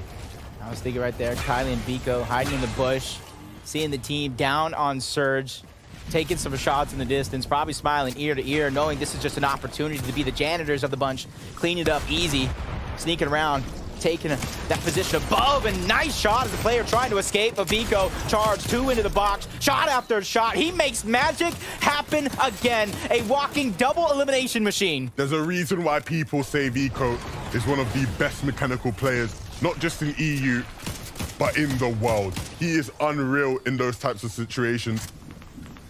And again, saving his team here. I've seen shades of this at the FNCS Invitational. He can do it on an international stage. Of course, he can do it in region as well. Trying to find that perfect chemistry along with Kylie. The way they're playing, it's only a matter of time before they take that perfect form. Queasy trying to use what he can of the Bush Warrior Augment, try to regenerate the shields, the HP. And there goes another bush for him and V to really utilize here in this situation. On the side of the zone as well, so they have plenty of time to work with as the next one is going to pull. Tayson losing Mustache throughout all this chaos, still below the Storm Surge threshold. So he knows, while all this is going down, my job is still not done just yet. I still need to peek, I still need to choose, figure out what shots I'm going to take, all while being pressured by Storm Surge itself. Yeah, this is not where you want Tayson to be. Of course, Tayson is one of the best solo players ever, but you still would love him to have Mustache with him. But we saw the struggles they had with Surge. He has no metal. The materials aren't looking great. Doesn't have any shields in the reserve. If Tayson was able to make something of this game, it would quite literally be a miracle. Some Tayson magic. I'm feeling some Tayson magic. I feel like something's going to happen. He might be able to make a play, but Frey and Clown are not going to wait for that play. They're trying to make it on their own. Spotting for information. They too know that they need a refresh sooner than later. You see Frey splitting the mats. Yeah, desperately needing a refresh. They have the opportunity though. There's about like 4 teams directly next to them, 4 more above towards the north, 2 more directly south, and then the rest of the lobby west in the zone. So there's going to be a good amount of opportunity for players there, but picking and choosing your battle not to get lobby focus is going to be the key.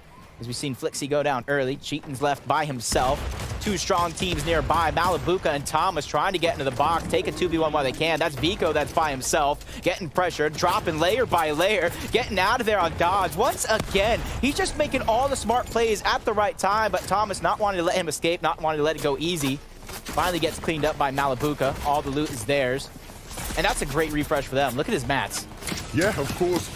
And big shots being connected there, or needing to be connected there. But another game, Jacob, where they are down on Surge and Thomas not connecting. That's a rare occurrence, right? You expect to see him hit nothing but headshots typically in these types of situations. These guys need to sort things out and fast. They're going to have to commit a lot of their mats to actually getting and building into zone. There are a lot of eyes on them. And on top of that, they're going to be taking big chunks of damage. This is not what you want to see. Malibuca actually goes down.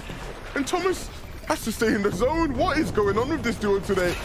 All of their brilliant form leading up to this competition, and right now, throwing up duds, absolutely nothing connecting, nothing working. And that's the end.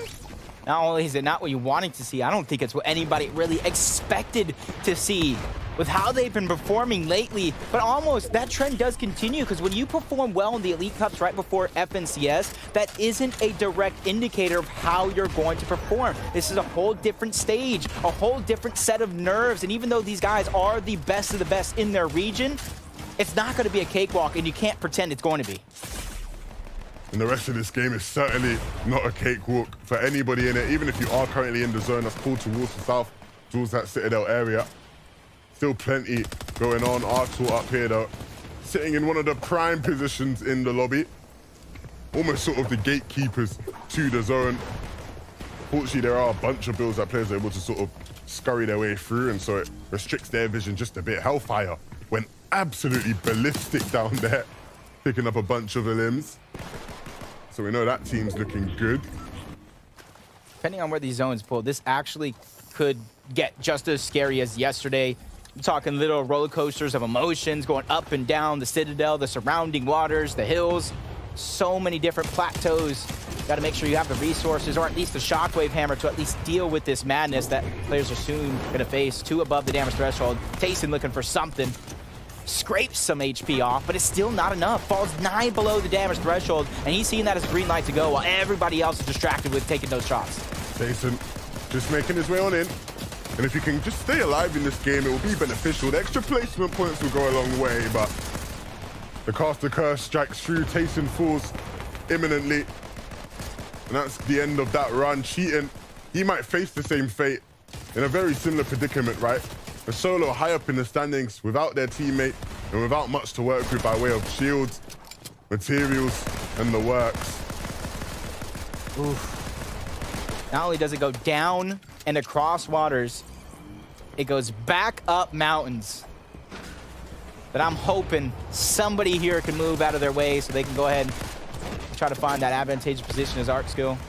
D-Chips finding a little bit of resources in that crevice, quickly healing back up, getting ready for what that next move is going to be. For all those players that are front side of zone, you can stagger themselves as long as possible using the Shockwave. Rose and Fire Hunter taking control of their own destiny first. And that is what you call consistency. Winning game number 1, setting themselves up for prime position to hopefully take control of this second game. Yeah, you can see Queasy and V, we saw things didn't quite pan out the way they wanted to last time round. This time round, they're looking to go all in for a moment there. They saw the window, they saw the opportunity, but having the discipline and the patience to leave it once it didn't materialize. Can they stick together? Can they avoid players like this? T-Chips jumping into their box. That is going to be a lovely refresh for them. A gift, maybe you could say. Getting dropped down, though. But this is looking much better for that team. Ram just quickly gliding right in. 41 below the damage threshold. If you're that below the damage threshold in your front side of zone, it's not as worrisome as it may seem. You can quickly pop back, take a quick shot, look in the sky for players shockwaving up and around, but they're continuously falling further and further below the damage threshold. 102, 116. They're focusing on the rotation now, but sooner or later they're going to have to look back and try to get the shots. But somebody that doesn't have to look back, they can look down. Fire Hunter and Grolls, they have the high ground, 7th moving zone. First Shockwave Hammer going down. Everything comes crashing below, but he catches himself. Great shots on the Hellfire as well. Tripper losing Scram, so he's left as a solo at 88 points. How many can he pick up? That is going to be something we took after. He's going to have to do his best, but his best is what he always gives. V and Queasy, they're not on height. There's another duo that holds that crown right now, but nevertheless, they still remain in this game, and regardless of what layer they're on, they're always going to be a threat. Fire Hunter, all the way up there, going to look to hammer his way on to the front of the zone and try to reclaim some sort of position there with his teammate. But you can see so many of our top dogs still in this one, still alive and kicking. For Cammy and Seti, can they start to do what they do in the mid layers? Vino though, V, Queasy, building up. They've taken high ground away from Fire Hunter and Grolls. They might just be able to hold on to it. They need to make sure they don't get chopped out, but that's exactly what will happen. We've seen it so many times already today. But V and Queasy, they hold on.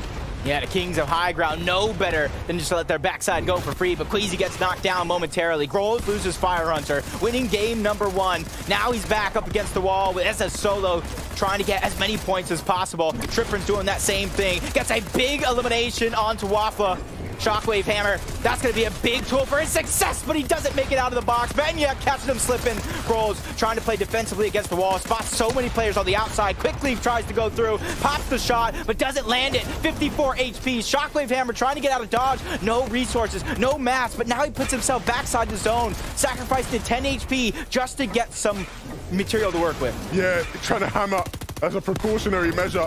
But this is not where he wants to be. No matter what he does now, it looks like the end is nigh, and it does come there. Blackcher and Mixon, they're still in this one. Quiet so far today, but getting loud here in this endgame. Already 4 limbs to their name. Can they add any more to the tally? It's going to be very difficult with how much HP they're taking. Danger Hero will allow him to get back up just a tad bit, but no, eventually will fall. So much chaos going down below here. Blackcher is still moving. Bad Sniper, the one to take out his teammate. And so now he has to try look to do everything he can, but no, V will take him out. That's what he does best. Queasy and V, they're still up here, but they're not working with much. Down low on mats, but the player count is dwindling as well. Only a matter of moments before they might be able to pick this one up. Diox, they're waiting for his moment, and he'll take it when it comes. A big shot connecting. Getting into that top 4 is huge in terms of placement. But there's one team that remains as a full duo as Deoxy's trying to go ahead and go past everybody. Shockwave Hammer trying to gain some ground. Bad Sniper goes down. V's trying to get the last laugh. Cleans up a big elimination. Back to back. Queasy and V stand tall. Winning game number 2. He manages to surpass expectations every single time. How does he manage to do it? We big him up as the best player, right? The player you don't want to mess with, and he keeps showing us why. V and Queasy pick up the game after fumbling things in game 1. Look at the ruthless aggression from V. Just, oh my goodness, I'm seeing these shots, Jacob. He's just a machine, and it all started moments before this even happened. Before the moving zones, they stole away that high ground by force. V going to the high ground and taking it, forcing Grols and Fire Hunter down, eliminating Fire Hunter on the way, and from there, they held it through and through. And there was a little moment where Queasy got dropped down, but V said, nothing to worry about, brother, I got this. And what a beautiful feeling that must be, knowing that you have such a player on your team, by your side, that no matter what happens in a game, he is always going to come through. A big game for Queasy and V, but a lot in terms of everybody else and how that impacts the standings. The best people to fill us up with what's going on there are the analysts who will send it back to Zeke and everyone else. That is what I'm talking about. That is the Queasy and the V we are used to seeing, baby. That's them. Oh, yeah. But my question has to be, okay, what changed here? Because last game we saw a little bit of a different change, like something went wrong. What went right? So, you know, with this team, they are dominant for height. That's just a fact. So them being able to set themselves up in a position, having the Storm Surge, being safe, being able to hold that high ground, even though we saw, you know, Fire Hunter, them trying to be on the high ground, them trying to take it, it just wasn't able to happen because Queasy and Vino, like I said, are the dominant high ground champions. And we're solid there. Like, if they're able to get height, it's game over. Like, that's their game. Mm-hmm. Yeah, you want to know something, Zeke? You asked us, what changed from game number 1, game number 2? I'll tell you right now, 22 spots on the leaderboard for Queasy and V right there after this great performance. And I love the emphasis that Jacob and Levin were actually putting on just how good V is. But the one big thing that changed from game number 1 to game number 2 was actually that Queasy and V waited until the moving zones to actually go for that high ground because they got that refresh during them, and then they went for high ground. But, shout out to Fire Hunter and Grouse for actually playing that high ground again, because that shows to me that they're willing to actually contest these guys.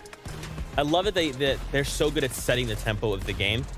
We see this all the time. Like, everything seems, everyone's like, oh, yeah, I'm playing the game, right? I'm doing what I'm doing. They're like, yeah, okay, go over there. And everyone's like, yeah, I want to go over here, right? Like, that's what we're seeing. The moment that they take over the game, they take over the game. And because of that, we'll see them jump after just 2 games into that second place. I've also in here, right? 8th place, jumping up to 17. But another duo, Tripper and Scram. I mean, long-time veterans of the competitive scene. They should have huge today.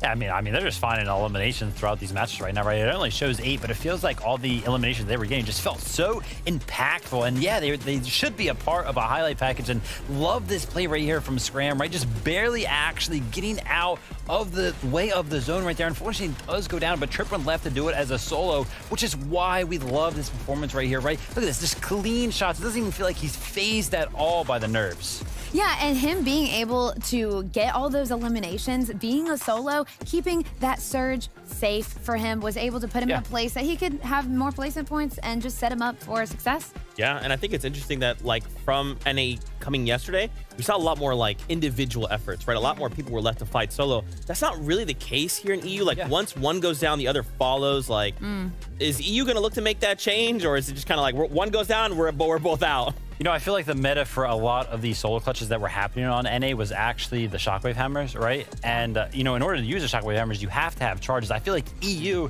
these end games, they look a lot harder to rotate. So maybe they're expending those shockwave charges for some of those early rotates. They don't actually have any charges left to make those types of solo plays. But then again, you know, these teams, the duos that actually are alive in these end games are just so good at finding eliminations on anybody that's a solo, which is also probably why it's just so hard to find any of those clutch moments. Yeah, and again, comparison like to NA with EU, there are the end game we just talked about prior, it's so much going on. So with that being said, you have teams that are looking for those solos specifically, and they just find them, take them out. And like you said, yeah, without having that hammer rotate, it's very hard to get out of bad situations. You love to see it. Thank you for the breakdown there. Really quickly, let's touch on Janus versus Analex. We talked about them at the very beginning, right? And this time, the Ospawn went a little different. Yeah, I mean, 100%. We saw in game number 1 that actually both of these duos made it off Spawn alive, so they weren't going for this 50-50, but now the big switch up comes in. This is actually what we were expecting to see every single game today, and as you can see here, just the better drop kind of beats out Reason right there, and then just an easy cleanup for Analex and Sneezy after this. So they didn't like what happened game number 1. Maybe Storm Surge was a little rough around the edges for them, so they actually went for that 50-50, but unfortunately still went down throughout that mid game. Yeah, and now Janus and Reason are gonna have to stay on their toes, knowing that they're gonna be aggressive and want to take them out. If they've done it before, they're gonna have confidence, think they can do it again. But we will have to see if Janus and Reason will be like, hey, no, that's my blue house. You're not coming here. Yeah, and that's funny too, because you called that out, Jenny. You were the one that was like, hey, they will be fighting over blue house. And that was the adjustment, right? Like, okay, let's just actually fight for the house. Yeah, exactly. What are we doing any different, right? Like, you love to see that. Okay, what are we hoping to see? Game 3, anything different? You know, I feel like there's a couple teams out there, you know, shout out to Thomas and Malibuca. They've been dominating throughout the season, but first 2 games, Storm Surge trouble for them, so definitely got to iron out some of their strategies around that as well. And then Slappy, both those teams are also having Storm Surge, so what do we think that maybe those teams could do to switch it up? I was going to say the same thing. So we have Taysom or Sash, you know, landing Slappy, like we said in our breakdown earlier. They also were having a lot of time struggling with that Storm Surge, not being able to get it. So I feel that they're going to take that initiative and be really aggressive, since they are really good at holding on that side, and they're on the north side, and it is the more dominant side of Slappy. So I feel like they will be a little bit more aggressive so that they can set themselves up and be perfect going into endgame with Storm Surge taken care of. That's right. The breakdown next level. And guess what? We have our casters who are standing by as well. Can't wait to hear their thoughts on the subject. So game number 3, it's game time.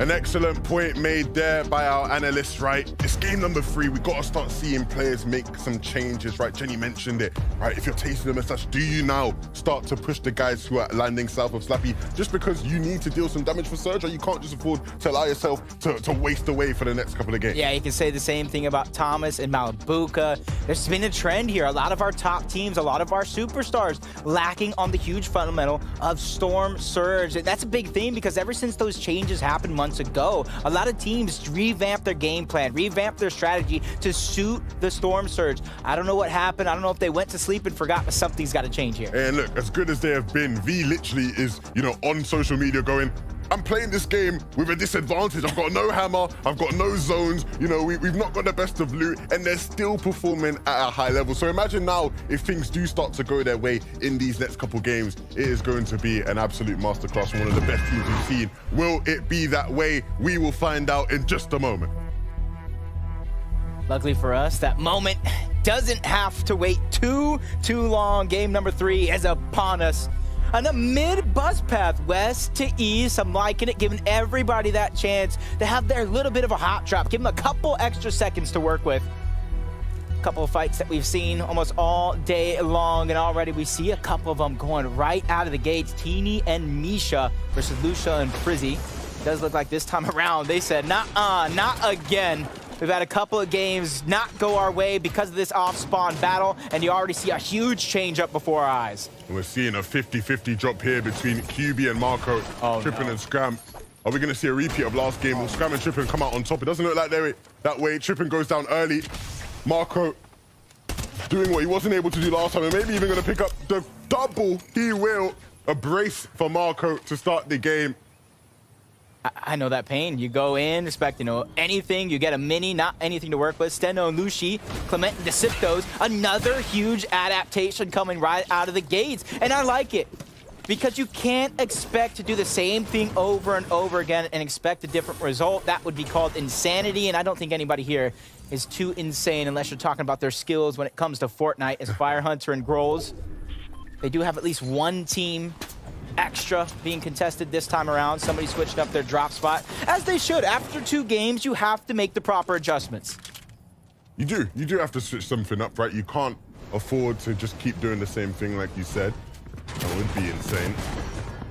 For Shamoki and Swizzy, though, they'll be hoping they can finally show off what the Asian region can do. They've been impressive in some of the Elite Cup competitions, but so far today, 2 games that weren't the most impressive.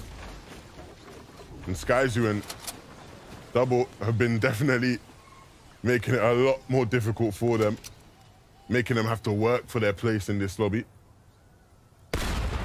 Like this one, eye drop. Looks like he's by himself, probably losing Mr. Savage early on. Trying to go ahead and take that piece control, maybe put a shot down from the high ground, gonna get the floor, but that's where it ends. Trying to drop into the box. Looks like he's possibly going for Mr. Savage card, immediately using those impulses to get out. Gotta imagine that's gonna be the scenario, but I don't know if they wanna let this free 4 points, this free elimination go easy, and I use that for free loosely because we know how dangerous eye drop can be. Wow. Hearing me. That's what the people do. Right out of the gates. You don't even need a Thunder. You don't need a Maven sometimes. That new pistol is basically ready. A tactical pistol, semi-automatic. You can kind of poke people from a distance, or you can probably use it as one of those close range and just stuff them. See here, Swizzy. He talks about whether or not they can start to show us what they can do. A brilliant shot there. And now he has to go help his teammate Shamoki. He's low. That's exactly what he'll do. Taking the brunt of the responsibility there. Lovely stuff from Swizzy. And so now we'll see whether they can match the performances from the Elite Cup. Now that they will get a chance to play out a full game. Shamoki and Swizzy making that switch over this season to EU. Mappy and Deoxy. Hot on the heels of another team. Towley and his duo, they're just wanting to get that damage, and the damage they will get. You see the shield get ripped off in the blink of an eye. And this is their moment. They're on the outskirts. If you know every single team that is landing near you, you know how they like to play, you know a play like this and the probability of the success coming from it. Yeah, and Mappy and Diox will want to be aggressive onto them. Being able to take out that team will be a large part of their Surge strategy. This is huge though here, right? We've seen Malibuka and Thomas really struggle with Surge. Oh my gosh, they're playing catch. They're playing catch with the knocked body there. That is what you call taunting on the highest of levels. They're just trying to get their spirits high after those last 2 games. Major disrespect though, major disrespect. As V Queasy protecting what's theirs. We know they're uncontested, but a couple teams landing nearby trying to use that as a rotational path. I don't suggest it. These guys will snap at anybody at a moment's notice. Lushi and Steno right out of the gates from one fight to the next, a whole different opponent. But could be the same result of an altercation very, very early on in the game. They're going to hold on to that low ground. Deoxy and Mappy are going to hold on to their height position. Another player in the distance putting shots on a Mappy. Deoxy trying to close the distance, and that's exactly what you have to do. If your teammate takes too many shots, gets his shields dropped, you have to get into his box and try to hold the covers for him. But the shots continue from the distance. It's a team far out in the ocean. Something you wouldn't have expected at this point. Deoxy, Mappy not wanting to let it go easy. The pressure is just there, and only concern for me is the amount of medium ammo. He has 13 left. I don't even know if that's in the chamber or not, but that's not a lot nonetheless. It's a deal. Noah Riley. I expected bigger performances coming out of them. This is one of those duos I was talking about. Vidil, FNC as champion. Noah Riley, one of the superstars of the region, but yet to hoist that axe of champions at the end of the day. This could be their season along with many others. Well, look, Vidil has obviously lifted it. No, Riley still yet to. He's come very close in the past. I think the big thing here with this team is that they've been hot and cold with some of their performances. Started off this chapter very impressively with some decent performances, but since then sort of cooled off. And they're the type of team historically that's always going to have one of them crazy match histories where they come 38th one game, then get a 12 elimination game, right? And then, you know, maybe 22nd the next game, and then like a third place game, right? It's always going to be on and off for them, so we'll still wait for the bigger performances to come. Wow. Great shots by Cheatin, but takes the tags back. Gonna use that shield keg, get his shields up, possibly look to trade more shots, just like Refsguard and Hellfire, but minus the shield keg, so they have to be very, very careful of incoming fire. But if you look at their positions, separated, and a lot of ground between the two because they just want to cover more ground. But Malabuka does go down to User in the feed. The struggles continue for them and Thomas HD. And it's only a matter of time here as Hellfire and Refsguard, they're just collecting the Surge. Yeah, and that right there for Malabuka is karma, right? We saw how they were taunting, we saw how they were boasting, and now in a situation where Thomas has to try clutch up. If you can keep him in the game, that would be huge, but if not, that would be a disappointing game. Number 3, really connect with the shot. Both players just sort of dancing around these builds. Like Thomas just following him, right above him, hunting him, trying not to let his position escape. As User's trying to build more real estate. 2 boxes wide, Thomas still hot on the heels. And this is where Thomas has to slowly but surely start to begin to take away these pieces, take away all of his exit strategies, and by piece, he's doing just that. Great peek by Users, but Thomas doesn't fall for that one. He's too much of an expert. Quickly gets right out of there. That was almost a bad situation as the pieces started to go the other way. Thomas, but the relentless pressure from him. He knows exactly what he has to do, and the way he's doing it, he's quickly hitting the walls, backing off, hitting the walls. He's making sure to keep his opponent guessing as well. Yeah, he's reading User pretty well in this fight. The problem is, though, is that, you know, nobody really taking that risk, that chance to go all the way on in. Thomas is going to always wait for that perfect moment before he strikes, so when he does, it's going to be a hard-hitting blow. You see User now just getting a bit more aggressive in their approach to this fight. They want to get things over and done with. They want to start to control the pace of it. And Thomas might play that right into his hands. You can see he's almost waiting for him to break that wall and edit his stare so he can hit a shot. No, User going to back away. So again, both players being very cautious in their approach. The thing about this one is the longer they take, because they're not exactly center zone, but they're quite in the middle right now compared to everybody else. So the longer they take, especially with the zone pulling south, other teams are going to begin to cross this path. It's going to get much harder for them to kind of continue on with what they're doing. So they need to close this fight. They need to close it out as quick as possible. Otherwise, it might turn into a nightmare. Yeah, I think at this stage, whoever comes out on top, the game is going to be a large uphill battle. You'd like to think it would be Thomas coming out on top. The hammer actually perfectly timed to get him out of the box. The User did a great job to sort of just box him in and get him on the right angle. But again, it is just not a winning situation for anyone, really. Because the journey to getting back into this game is going to be so rough. Yeah. Hits him in the toes. Not too much shield, not too much to worry about for Thomas. 1 splash. Right back on up to tip-top shape. Quickly trying to bounce pad in, and that's going to be a big one. Shockwave hammer being used. And the thing is when do you give up on a fight like this? You've expended so many resources, so many mats, so many materials, heals as well. Well, look, at this point, it's personal between the two, right? If I'm User, okay, I can get that. If I'm User, I'm not letting Thomas get away. You can't just throw my teammate about, play catch with his knocked body and think you're going to get away with it. I will fight you till this game ends if I have to. I like that because that makes me feel a little bit more confident. If I have you on my side, if someone's playing monkey in the middle with me, Levin won't let that slide. My confidence has just been boosted. I feel myself growing inches as we speak as Thomas is trying to go up and around. Huge shot going to be fired. Trying to take advantage, quickly backing off. He knows he doesn't have a ton of builds to continue work with. From over 100 builds to start the fight, down to 4.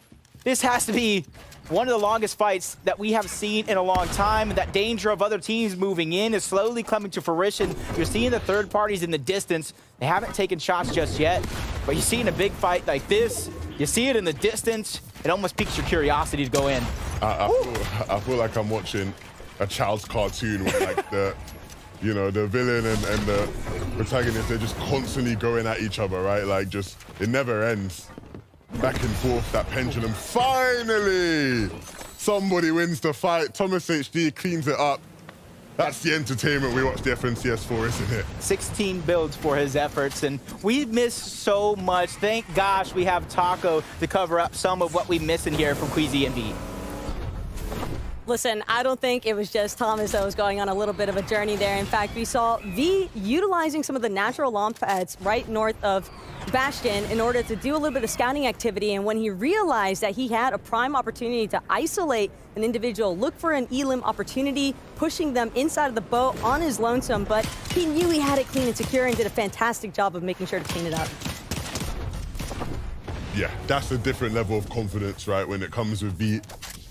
Imagine being a solo in one of the most difficult lobbies in all of Fortnite, and you're just like, yeah, I'll just push people as a duo, I don't care.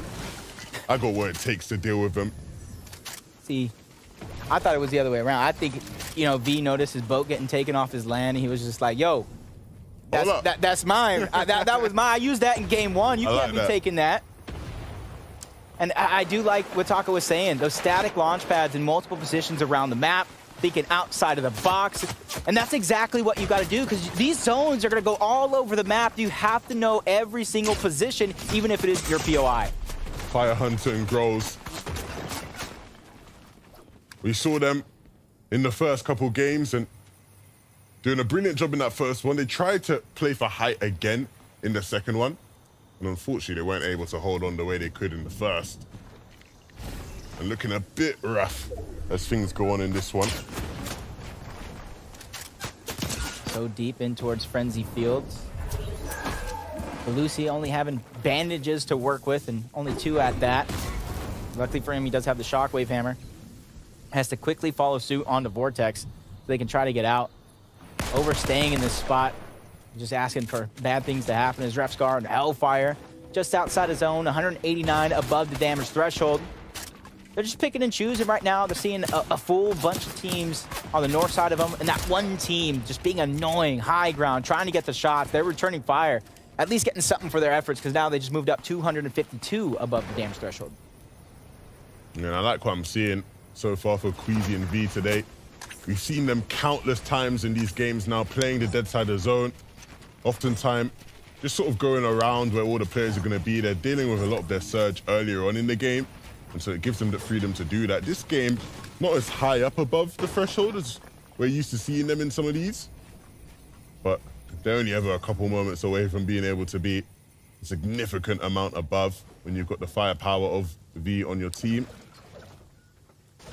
Speaking of firepower.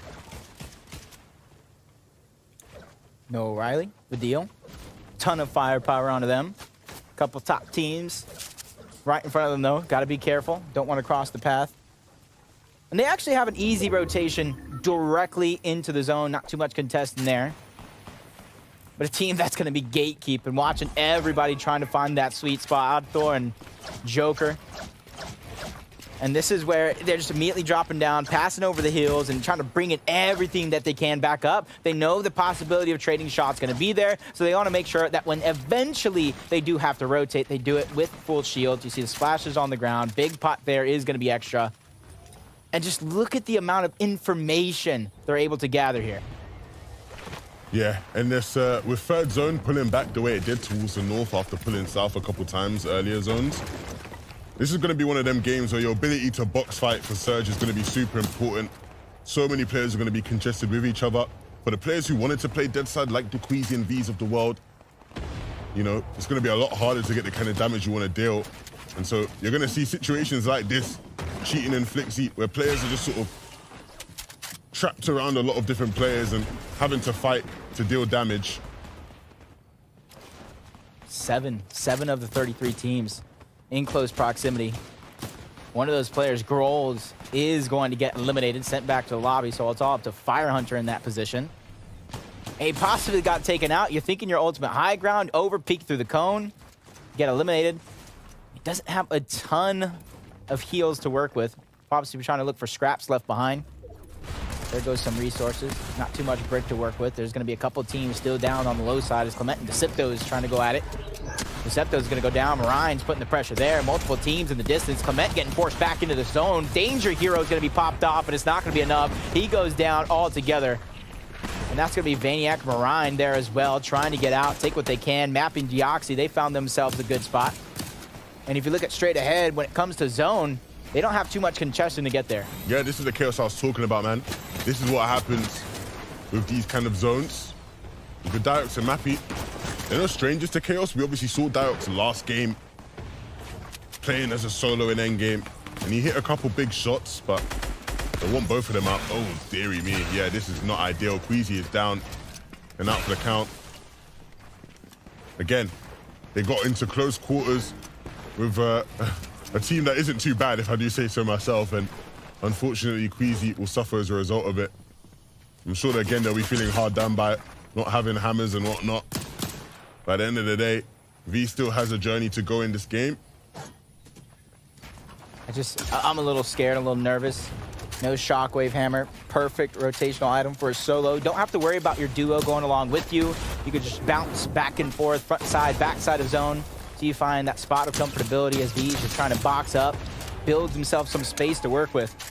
As he continues to fire shots, 243 above the damage threshold, but some more meters to go before he's actually inside of the zone and going from bush to bush, using every single bit of cover to his advantage. Just like Fluky and Bad Sniper, using the cover that they have, built themselves edge of zone, not too many players nearby, but 102 above the damage threshold. They're just trying to look as they continue to fall what their next play is going to be. Do I go for shots? Do I wait for the next rotation? The choice is definitely theirs. Yeah, there's so many players going down right now that it's almost impossible to keep track of all of them. I think I'm seeing Badou and O'Reilly falling all over the place. Yeah, those guys are out. A lot of players struggling to deal with the repercussions of the way the zones is pulled. Fire Hunter, he doesn't even have growls with him this game. And so I'm sure any sort of hype push we see this game from him would be incredibly ambitious. I'm here for it, though. I'm here for an ambitious game out of Fire Hunter. The problem is, though, like you mentioned earlier, right? When you're solo in this meta, you ideally want to have a hammer. Yeah. Because even if you're solo, yeah, sure, it's difficult. You don't have your duo partner, but a hammer just allows for flexibility in your playstyle that really allows solos to sort of get away with a lot in these kind of lobbies. When you don't have that hammer and you're playing as a solo, dare I say, you're just doomed at this point. Yeah, Taco said it yesterday during Naeast. It's like a get out of jail free card. And for a lot of these players, being a solo in a duos world, you absolutely need that. And for V, it's a different type of item. Cow catchers, able to break through the walls, can't build. So if he's able to surprise a solo, surprise a duo, land the necessary shots, it could be something he's after. And hopefully they have a Shockwave Hammer he can pick up. But on board Janice and Reason. The team, I'm waiting to really come online, take full form. But they're still down on Surge, 91 below, using the Chili Chug splashes, getting the HP up, but not able to utilize the other effect, the speed boost to come for them because they're still stuck trying to fire off the shots and get the necessary damage. Meanwhile, they still have to travel to zone. Yeah, they are not in the best of positions right now at all. Gonna just try to ramp his way on up, and it's very similar to what we saw them do in game one, right? In terms of just getting into 5th zone, ramping up, staying on an elevated layout. And even though they commit some mats to do it, it does sort of give them an extra level of safety and security that they wouldn't have had if they just sort of run their way on in. The question is, can they use this position now and take advantage of that? Uguay going down. I saw Wash player with a Shockwave Hammer trying to get to the zone. Fire Hunter. Honestly, it's impressive that he still has the position on the high ground right now. Nobody really looking up, but you can't really maintain this position with only 30 mats to work with and all of it being wood, getting shot down in the distance. He's forced down low. Surge now dealing damage, pressuring him, being 9 below the damage threshold. Luckily for him, yeah, very minimum has the men missed to work with. But as soon as his shield's cracked, the teams nearby, they're going to hear that one. Probably use it as a green light to go. Try to take advantage while the timing is right. as V doesn't have that same worry. He was above the damage threshold, but with the players going down, Storm Surge is going to be deactivated, but just for now. Yeah, V, he's trying to break his way through a bunch of different builds. Looking to scavenge here in the back of the Storm. And he does have a hammer now, which is huge. We talked about how important that is for solo play in these games. And so wherever he was able to find that, it is definitely a blessing. And it will allow him to just stay in this game a bit longer. And all the extra placement points he can accrue will be huge. Janice also as a solo in this one. Wow. Take down Malibuka as well. And he's back to the lobby. He's got to imagine Thomas went down. So after that prolonged fight, using all the resources, you're seeing what it really cost him at the end of the day. Fire Hunter trying to stagger himself backside his zone, waiting for everybody to push up, using the flopper, finding the shockwave hammer just like V did moments ago. But he's not using it just yet. He knows he's trying to stagger himself, not give up the audio cue, because he's a solo. He doesn't want to give up that information up to anybody. Finds himself just a little crevice to work with. Zone pulling back. This was a perfect scenario for him. Yeah, a zone pullback is very, very favorable. Of course, V is going to be looking up at Hattie thinking, what could have been if Queasy was here? Maybe we could have been the ones to hold it. But unfortunately, he has to be a bit more humble in his approach to this game. Needs to be careful. There was a player chasing his trails, and some of these builds aren't quite his. To be a bit more cautious. Another top player having to play it out as a solo in this one. Mustache now, no stranger to mid-ground chaos with all these different players around him. Needs to get a moment to breathe, a moment of cool, just so he can use his heals to get back up. But the zone is sort of pulling not in his favor. V replaying his box. Will he hit the shots? No. He will go down. That is going to be the art skill, the one to take him out. Crucial shots missed, but even if he hits the first one, I'm not sure, because he got pounced on. I'm not sure if it would have been enough, as Fire Hunter still making wonders happen. The 9th wonder of the world, you might as well call him at this point. Just minis to work with, has to try to find some HP, whether it's in the form of a refresh or scavenge items on the ground. Being patient as can be. Does he hear that team slowly but surely coming behind? Analyx trying to pop the med kit, but nobody's giving him the time. Pressure coming from all angles. Drop down just a layer while resuming that med kit. He needs to be able to get this one off, as Janice has the med miss, 57 HP. He doesn't have the same time as Analyx had moments ago. And look, he doesn't have any builds left, and so a big shot will needed right now, and Mustache, who is also a solo, could be that victim. Either way though, Janice does have a hammer, and he does have this med miss, but no, he goes down. Maybe he should have just stayed in the zone and med missed and waited to bide his time. Again, in a lobby that is supposed to be a duo competition, it seems like everybody we switch to is a solo right now. So many of them, any of the remaining duos though, they're going to be licking their lips at the opportunity here in this game. Fury will fall at the hands of Paco. He's able to mantle his way back up. That was a very awkward situation, but he makes the best of it. And here, exactly what we can expect him to do. Use this med bitch just to bide some time. Players are going to start falling. He's going to keep on rising in the leaderboard, and that's exactly what he wants right now.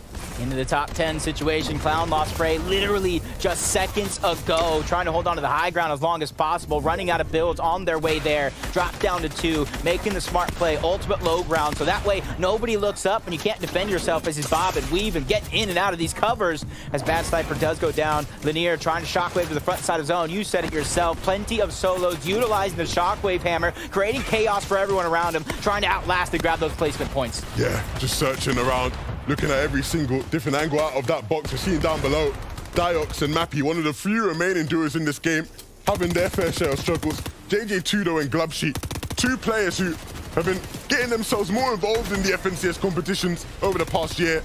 Glubsheet yet to make it to a final. A win here in this game would be a big opportunity for him to start to get there.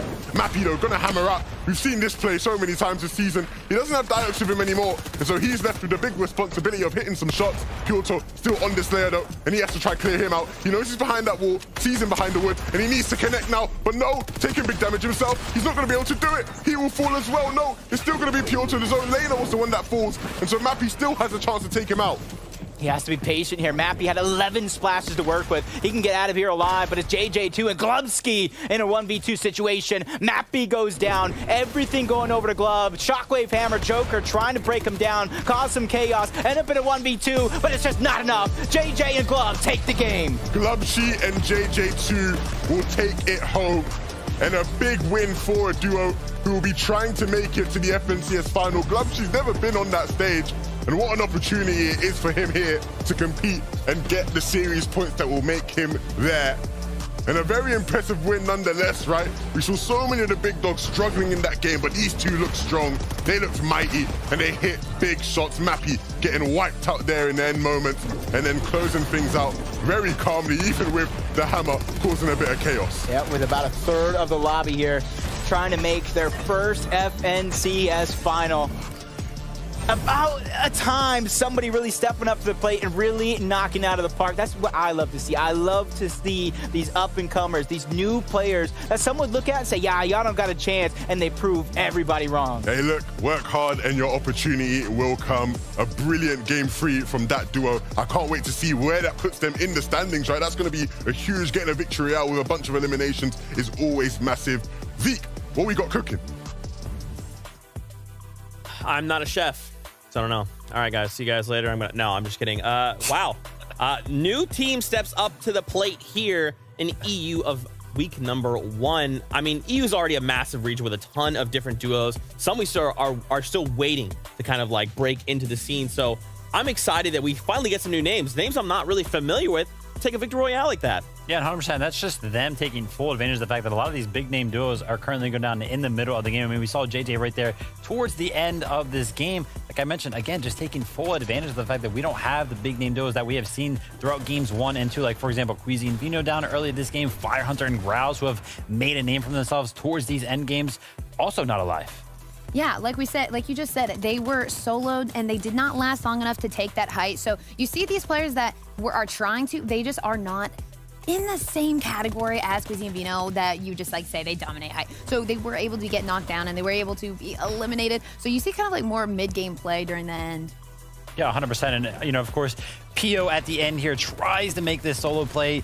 A lot of these solo plays, a lot of potential there with the Shockwave Hammer, but unfortunately, JJ just way too aware.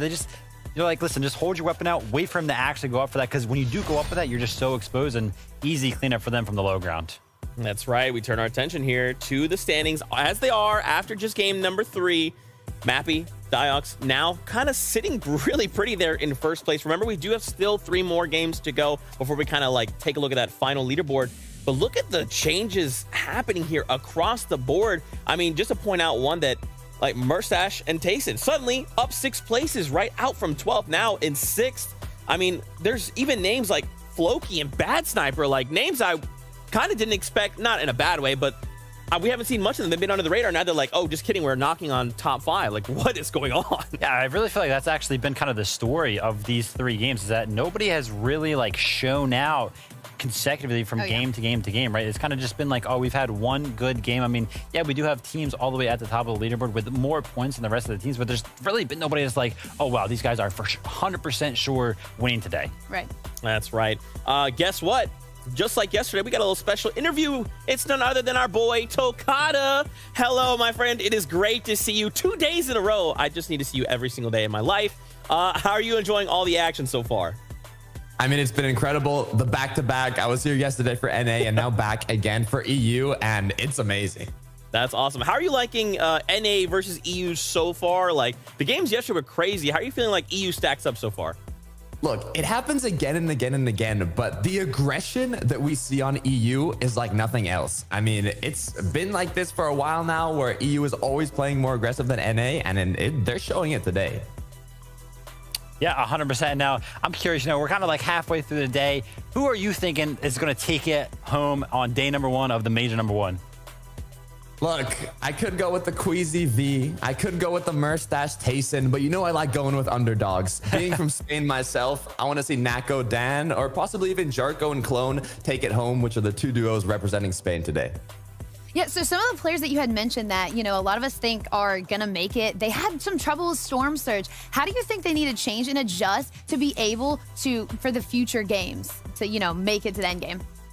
Yeah, this is tricky because Storm Surge is so complex and it's all about preparation. You need to do your homework for Fortnite competitive, especially when we're in a finals. A week 1 finals, you have to have your routes maximized. You need to be efficient, not only with your loop path, but also having a plan. If zone pulls north, if zone pulls south, east, west, what is my route? Where am I going to position myself to get the most opportunities possible to get these tags on enemies rotating, or even have some third-party opportunities on players who are contested? So awesome. Well, Tokata, as always, thank you so much. We hope you enjoy the rest of your watch party. We'll see you here for weeks 4 and 5. Absolutely fantastic. Man, just like I said yesterday, I just love Tokata. Great guy. He's Great so guy. great. Just a great guy. Amazing. So now, friends, we're halfway here through EU week number 1. I kind of wanted to pose a topic here. I want to get your guys' kind of like initial thoughts. How you guys feel like EU is kind of stacking up against NA? I asked a kind of similar question, but I want to kind of phrase it right. With a global championship later on in the year, how do we feel like these guys are going to match up?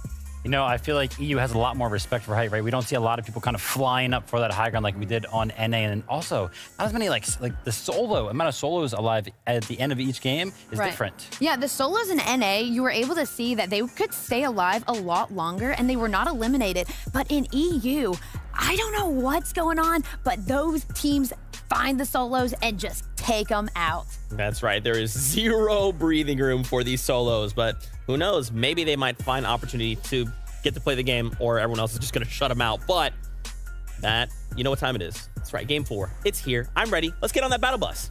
Here we go.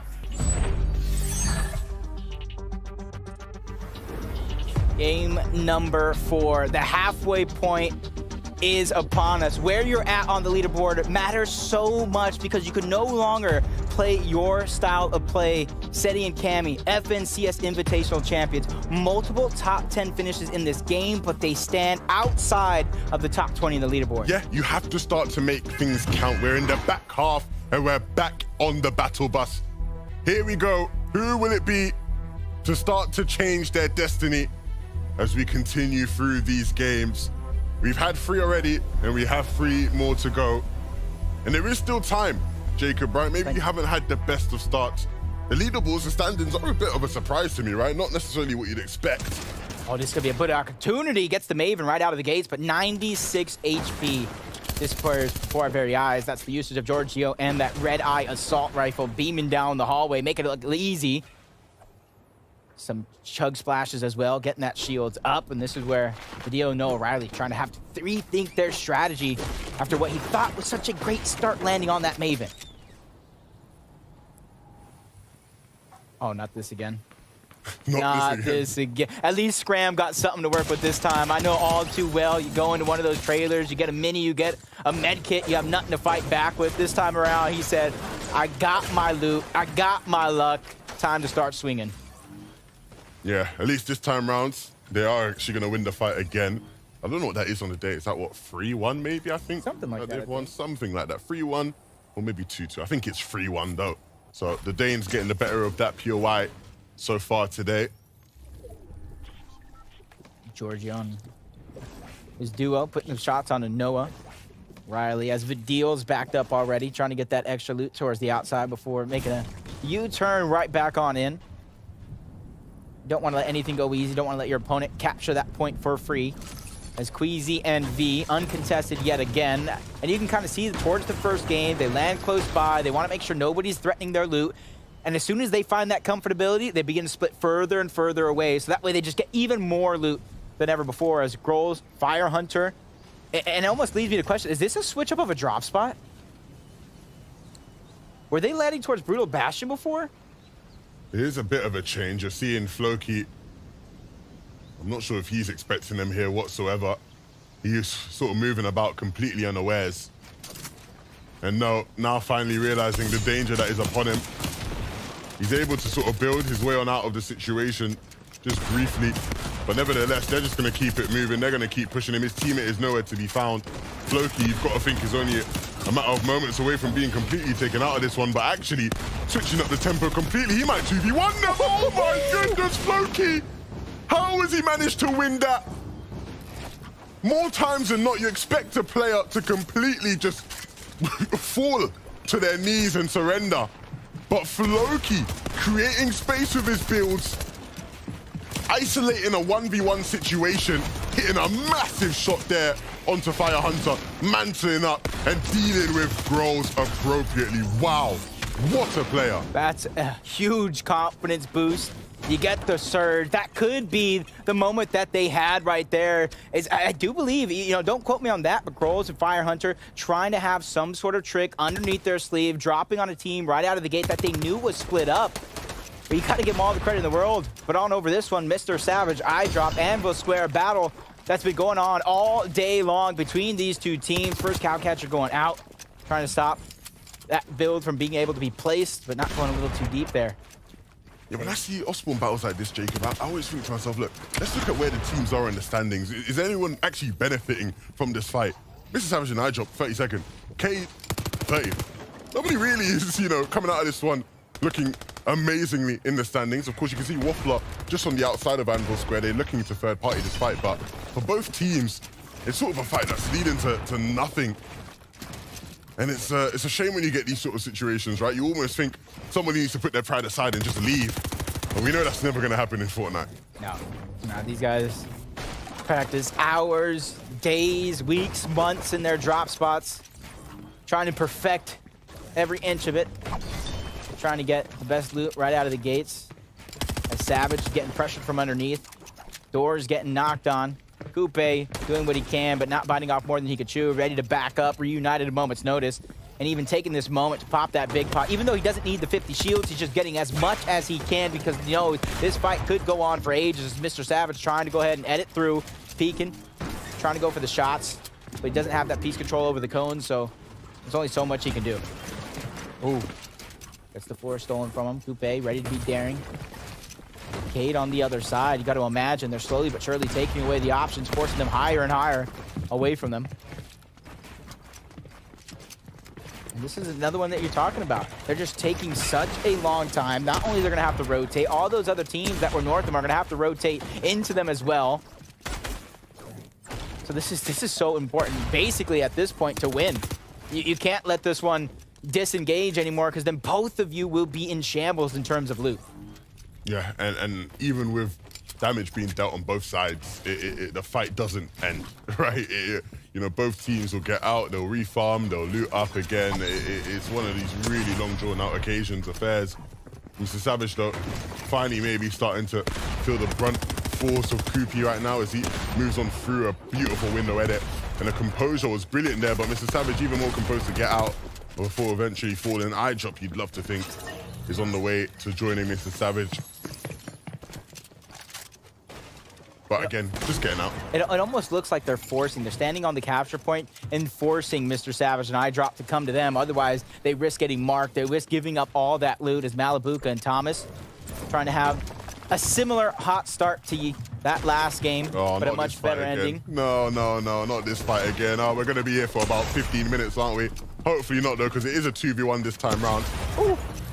Okay. Finally. That was a good shot on Thomas, though. Cool. Great shot. There goes another one. Brant, he's not going to go out without a fight. Third and fourth place are down. Gives room for Queasy and B in fifth place to try to move up. You know how consistent they can be once they get on their stride. Art Skill and T-Chips rotating past Brutal Bastion. And with the Shockwave Hammer in hand, they have their mobility ready. And I love how they're not going into Brutal Bastion to use the static launch pads. Yeah, anyone in this general area of the map is always going to be fearful of Malibuca and Thomas in that area, right? Understandably. I like this. Regular strategy here. Building up, getting the Storm Surge. Very little to worry about if you can actually land the shots. But so many times you see positions this high up off the ground trying to go for the shots, and they don't land it. So then they put themselves in a worse position instead of they would have went to zone anyway. Yeah, it can happen sometimes. I think the goal for that team is to hope that things will switch up. Okay, this is a big fight here. And of course, including some of the bigger names in the lobby, Queasy and V. We know they like to take these sort of isolated fights, edge of the zone, edge of the map. And then one against Vadil and O'Reilly, two decent fighters in their own rights. But V is actually down. And that's not what you want to see if you're Queasy. You're hoping he's going to be the one to pick up all the limbs even. But Queasy in a 1v2 against two very, very angry Germans. There might not be much hope for him in this one. Will they be able to close it out in the next couple of moments? You've got to think so. We've got more people trying to move in. Third party this one. This could be bad news bears for everybody involved. No Riley and Video continuously hot on the heels of Queasy. We've seen plenty of 2v1s go down before. Queasy could add just another number to this one. Great shot landed on to Noah Riley. Wow. As Vidil goes down. Mixer 1v1. This is huge, and there goes Vico and Kylie slowly but surely moving in. That third party's there. This could be a great opportunity for Queasy to try to get out alive. Use this as a distraction, grab V's cars, and just run. If Vico lets you. Does No Riley know, though? Does he know? I don't think he does. He's just so tunnel visioned on Queasy, who's directly in front of him. Maybe now he gets the sound cue. Yep, he does. You've got to think so. As they start to now get aggressive on towards him. And it looks like they will try pushing on No Riley. Queasy, though, is finally starting to get out. You can see him using that hammer to get away. Vico won't connect with any shots. And so what was looking like such a good situation for No Riley and Vidil, an opportunity for them to have a major upset, turns into now reckoning for No Riley. Queasy's still in the area, though, farming some brick over by the shore. A blessing. This is literally a blessing for Queasy if he was able to get V's card, because now with all this chaos, another team, a fourth party moving in, is his chance to get out, try to get V back into the game, continue where they left off. Danger Hero playing a big part. Vico trying to stay alive, but he finally gets knocked down. Noah Riley with his back up against the wall from one team to the next, trying to make it happen.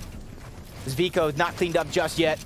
Still the 1v1, Kylie trying to do all he can. Noah Riley not backing down. Huge shots gonna be traded off. And Noah does it again. I said we've seen 1v2s before. EU might be becoming one of my favorite regions. What have I just seen from Noah Riley? A 1v2 against two of the best fighters in EU. That is no easy task whatsoever. The job is not finished though, because he has another duo here that he has to deal with. Hey, if he goes now, this is the perfect opportunity to try and pounce. They are weak. They did take a lot of damage to the zone, waiting for this moment right here. But Noah Riley doesn't have any HP to regenerate here of any way, so the longer this fight goes, the more danger it's going to be for him as they're hovering over, trying to put that pressure, dropping down a couple of layers. But Noah Riley trying to keep him guessing. The offensive maneuver is going to get blocked off. No entry to that high ground for now. This one is going to continue on. If he 1v2s these guys, I'm done. I'm leaving. I'm out. Would that count as a 1v4 or two 1v2s? It's two 1v2s, but we're just calling him the GOAT regardless. I'm leaving. If he 1v2s, I'm leaving. I'm out. GOAT Riley.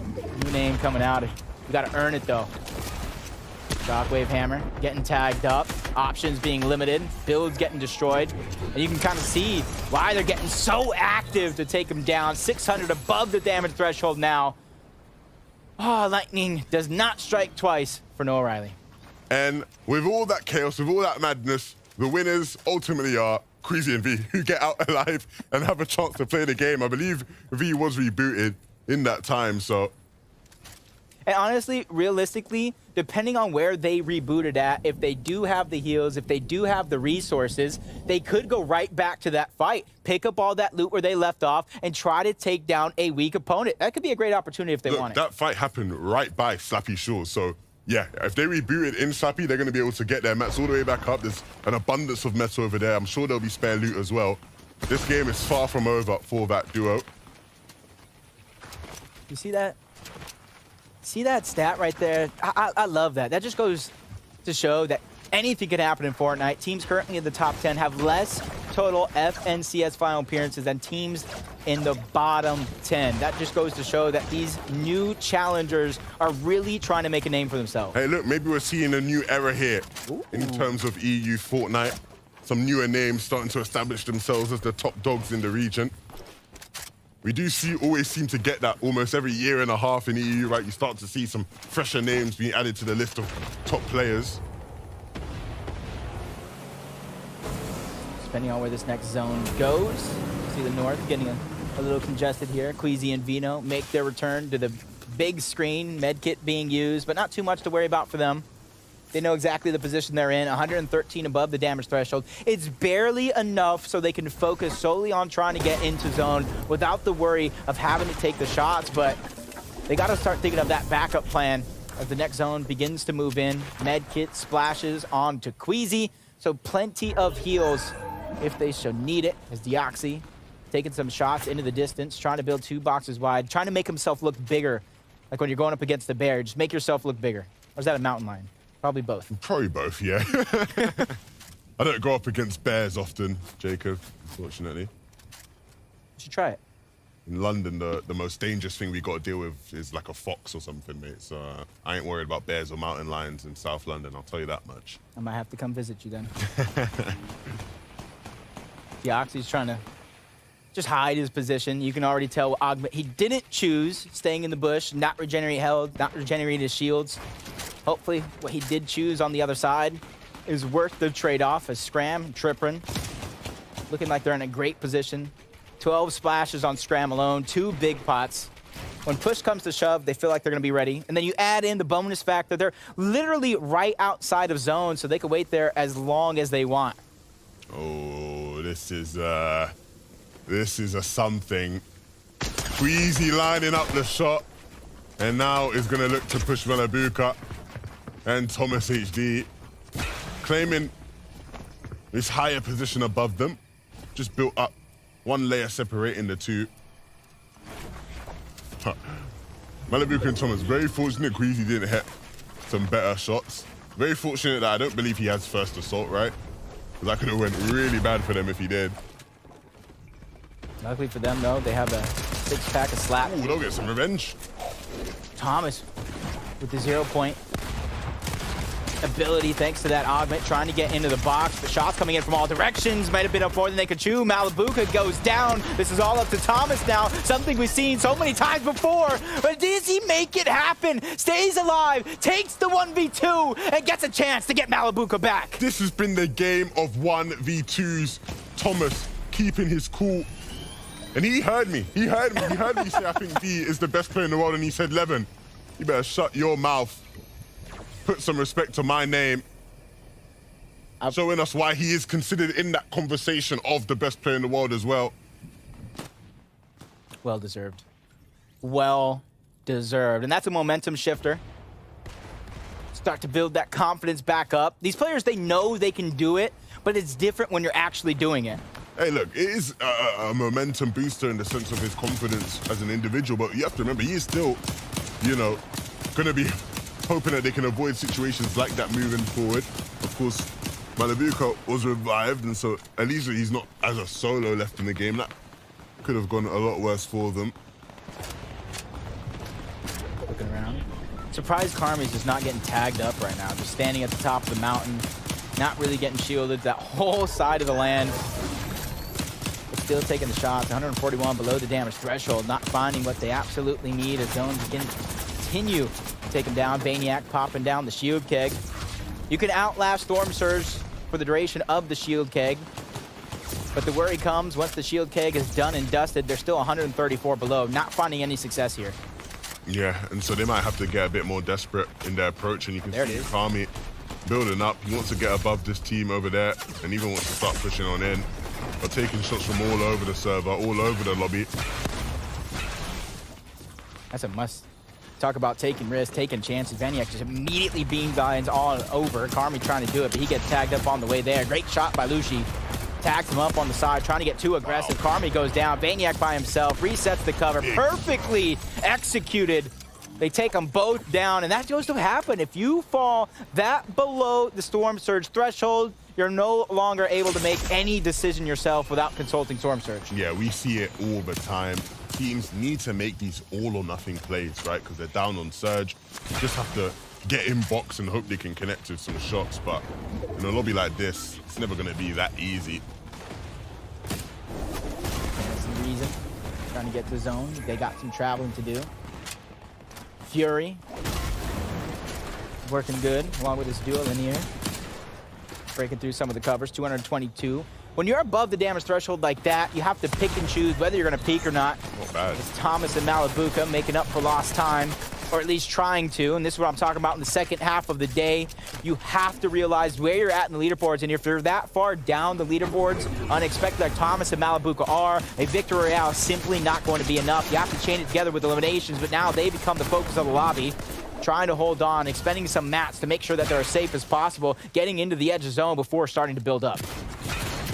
And of course, a team that does have access to plenty of oath-bound chests.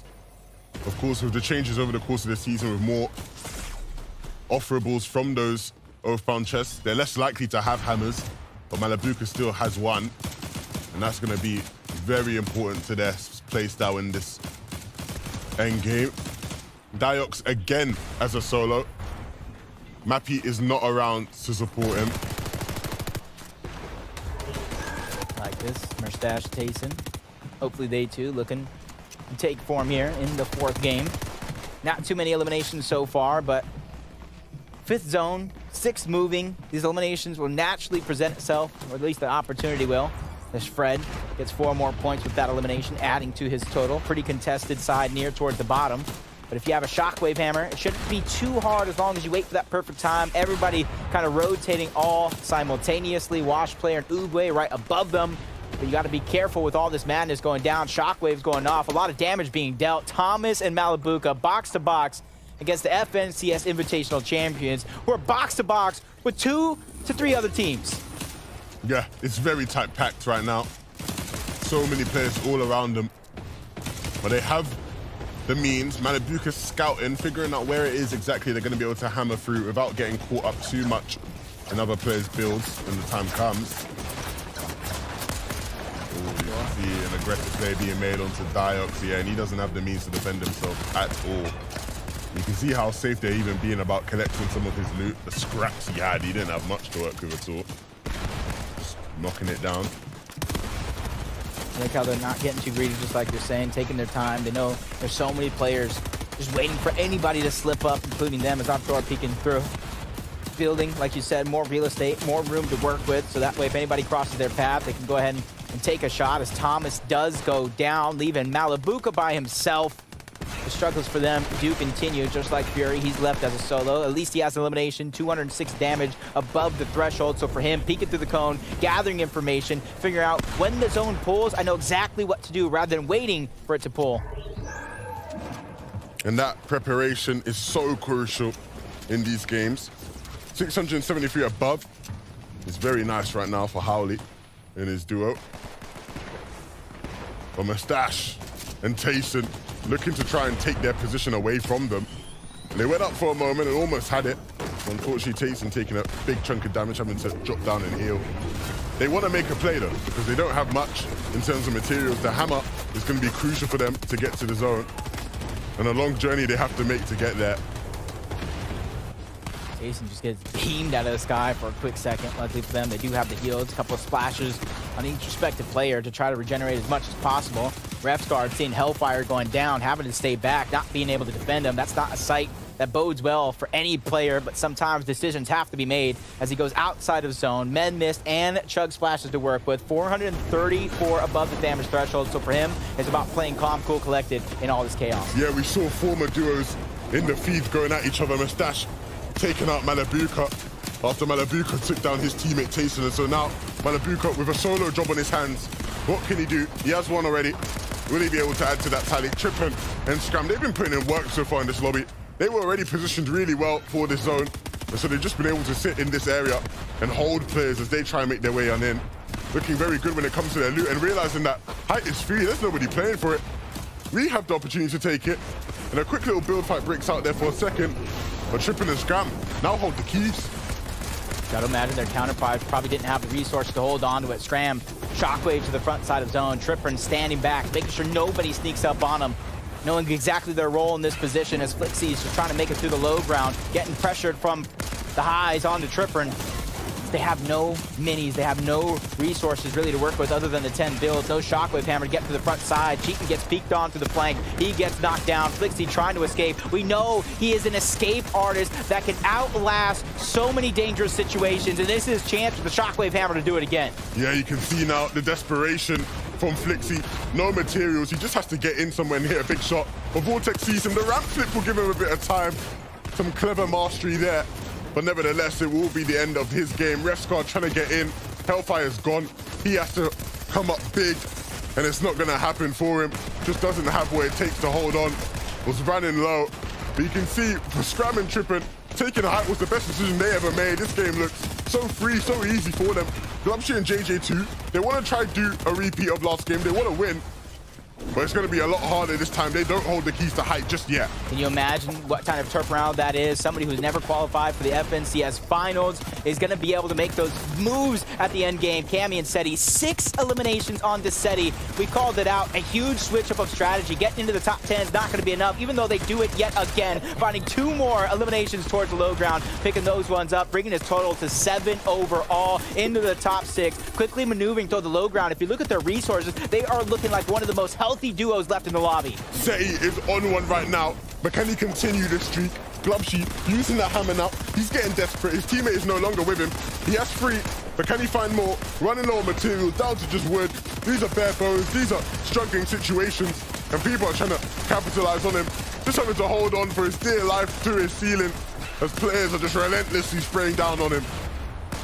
Tripper and Scram just not wanting to let this game escape them. They have the high ground. They have everything necessary. Joker's just trying to make something out of nothing here. He has just a little bit to work with. Something is better than nothing here in this situation, including the shockwave hammers. Blotcha becomes his target. Mixon goes out. Joker ends run there as a solo. Glubshe's by himself. Top 3 situation, and he's that meat in the middle of the sandwich trying to make it out alive as Seti and Cammy are one of the last duos left towards the low ground, going up against Tripperin and his duo that have the whole high ground to themselves. And they're going up. They're using the hammers. We've seen this play before. They take it, but can they hit the big shots? Cammy can. He'll pick up 1. Can they pick up Trippin? It might look like it. Cammy's so low, but he just needs to connect 1 more, and he will. Trippin will fall. Cammy and Seti, they are here. They say to the rest of the lobby, to the rest of the world, you thought we would just sit down after winning Invitational? You thought we had gone? You thought we had fallen off?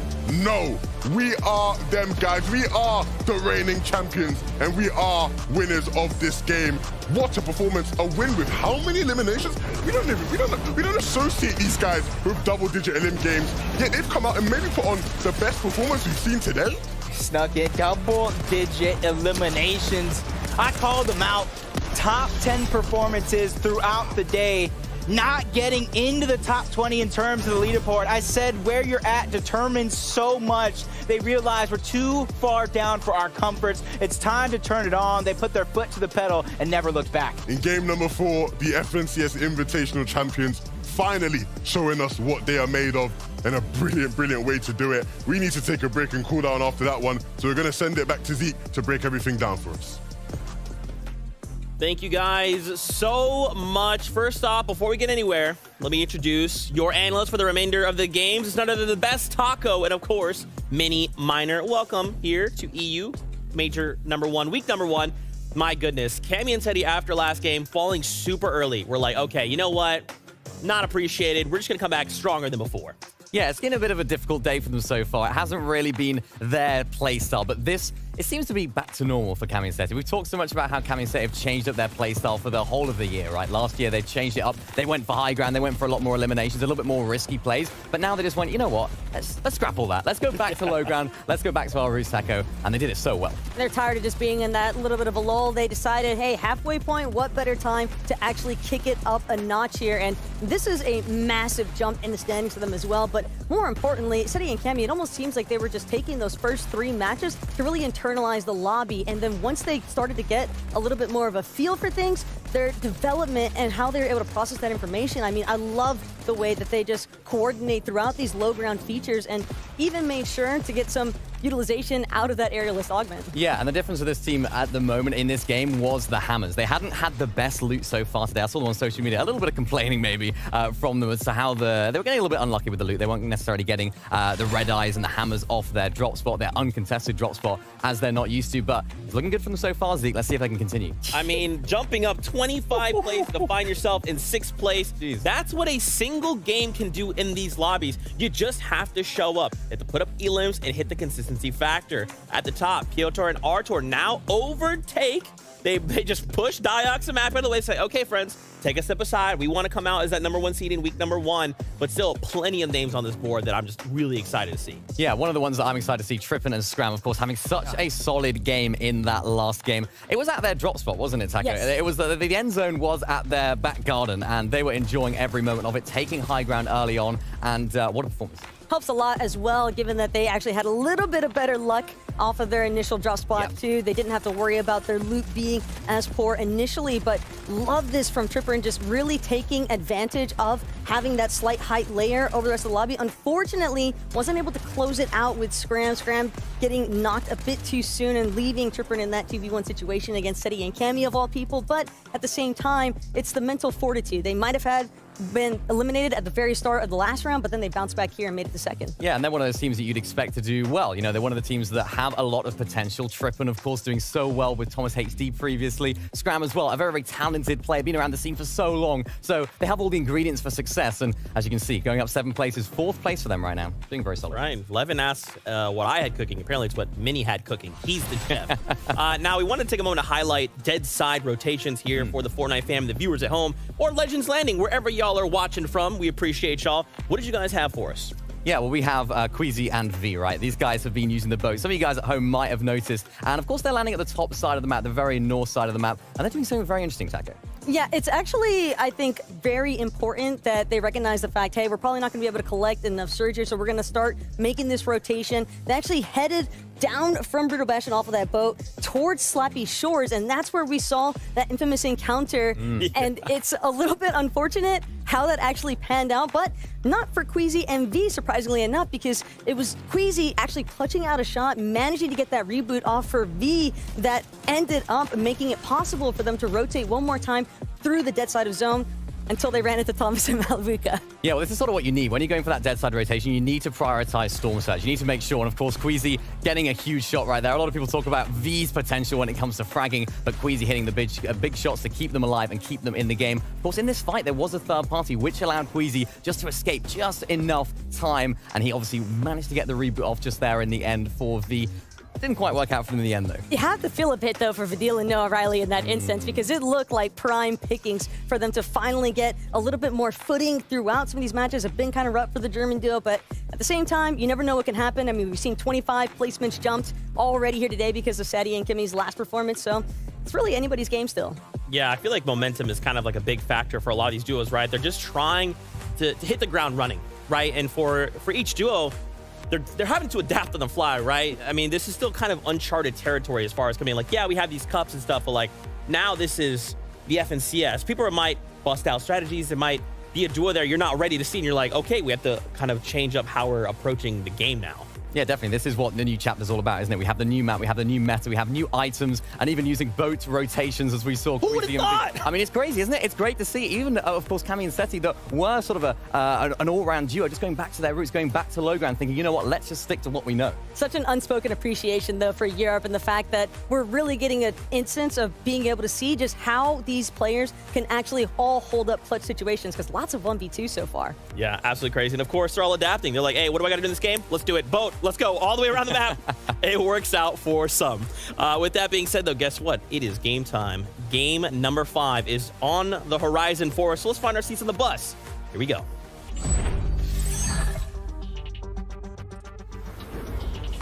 After game number 4, called at the halfway point, Seti and Cammy got called out, and they rose to the occasion.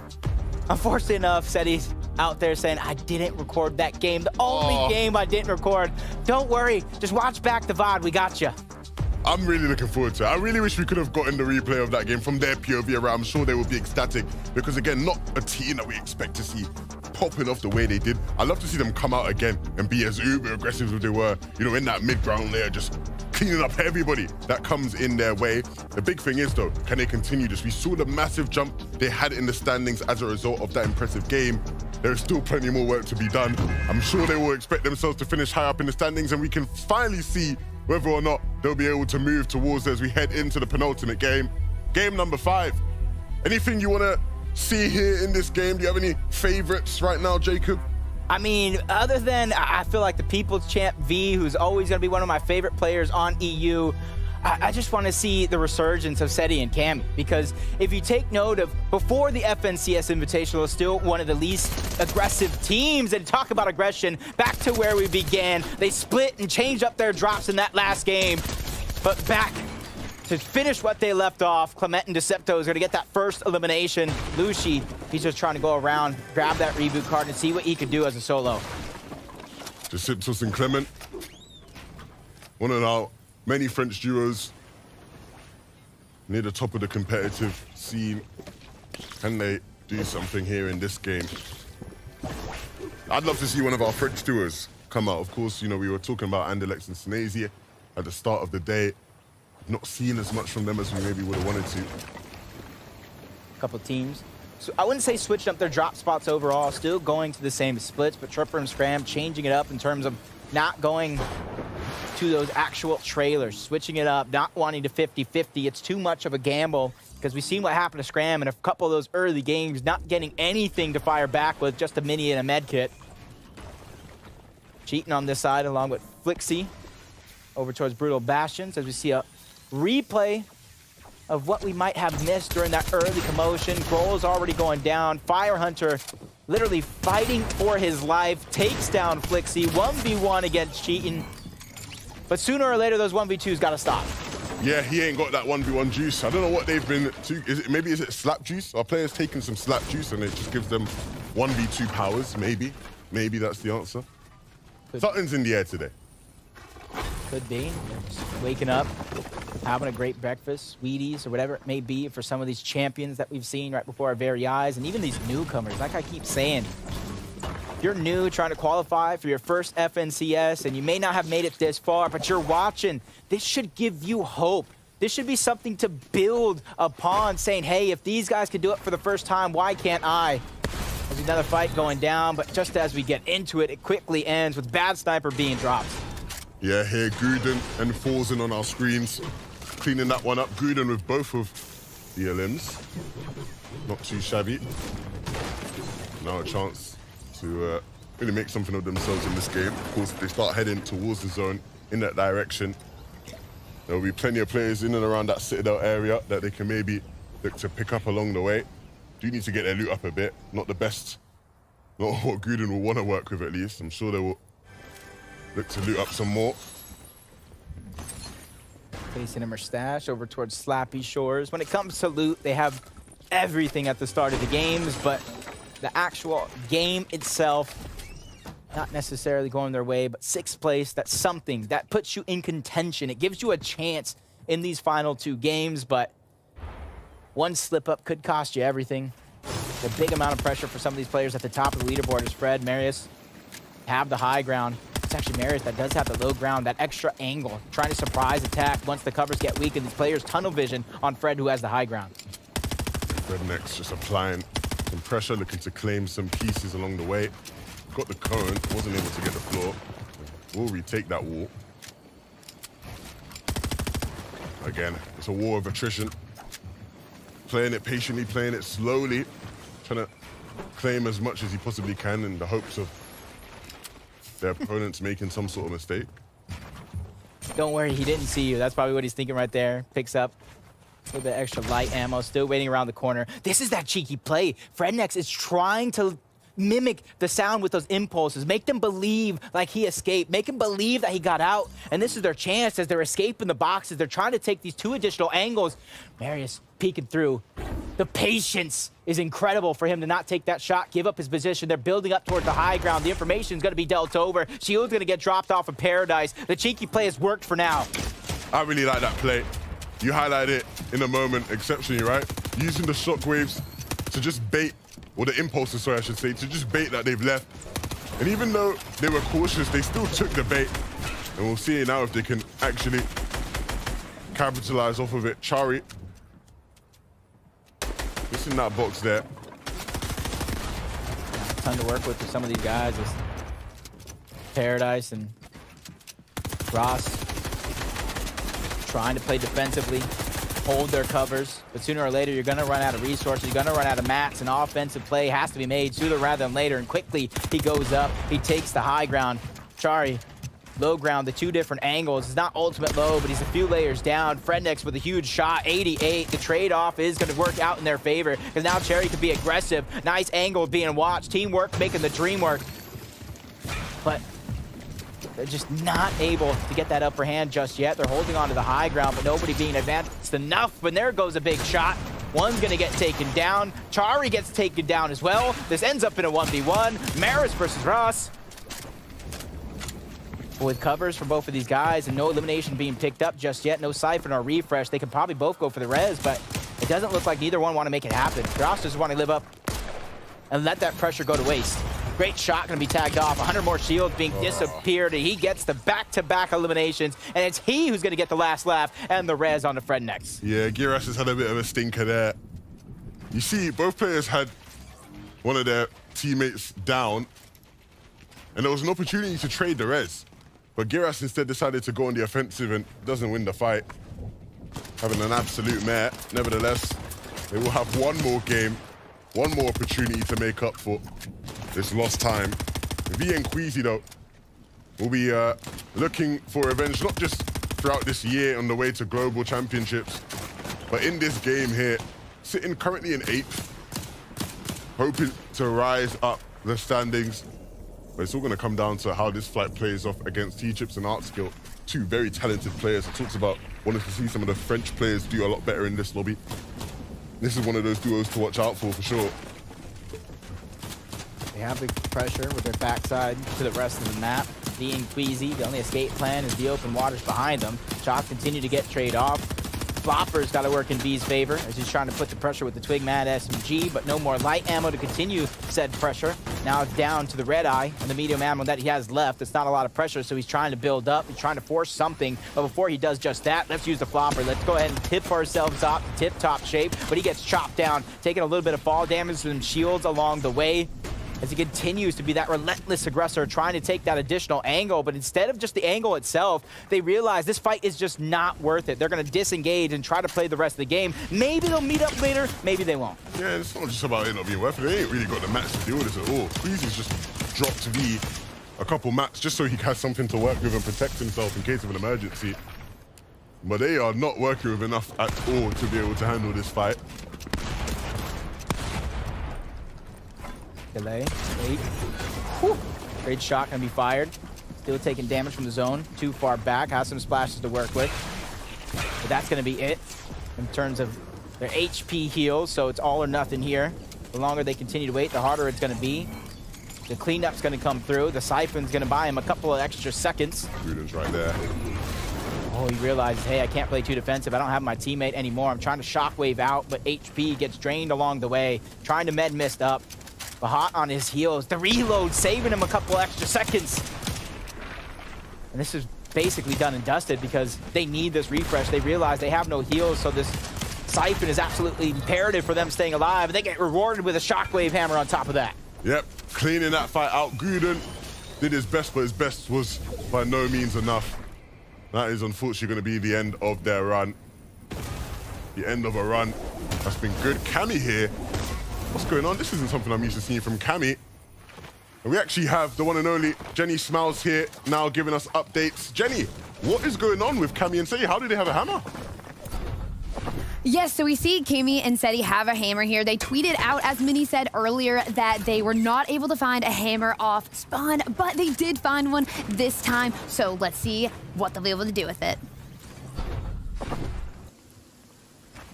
Beautiful breakdown showing us how these top contenders are getting a hold of these hammers, because honestly, we see it so many times that teams, they might have an oathbound chest, they don't get a hammer. They might have opportunities, but they're not able to get the RNG necessary. But Seti and Cammy finding that recipe for success, climbing up to their leaderboards, and that's big after that last game. If they can continue on with that momentum, that shockwave hammer is a huge tool for their success. Yeah, they will be very, very chuffed about their chances now. And they've added that to their arsenal, especially with the kind of shots they've already been hitting. Uh-oh. Glubshy. They want the rematch along with JJ2. The deal takes a huge shot. He's going to get backed up little by little, going down altogether. That's JJ2 who's going to get credit with the knock. But Noah Riley, the man who's done it before, 1v2, ice in his veins, back up against the wall. Almost feel like these players, some of these players at that perform better. Maybe not that, as he takes a huge shot, forced back even more. JJ2 smells the weak, smells the fear, hot on his heels, doesn't want to let this elimination escape him. Noah Riley trying to back up, using those splashes, buy some time, regenerate the shields as much as possible. I don't know who made the call, Glubshy or JJ2, to slow things down, regroup, get the loot, and we can go back at it a little later. We know Noah Riley can win 1v2s. again, we don't want to put that expectation on him, right? You never expect a player to win a 1v2.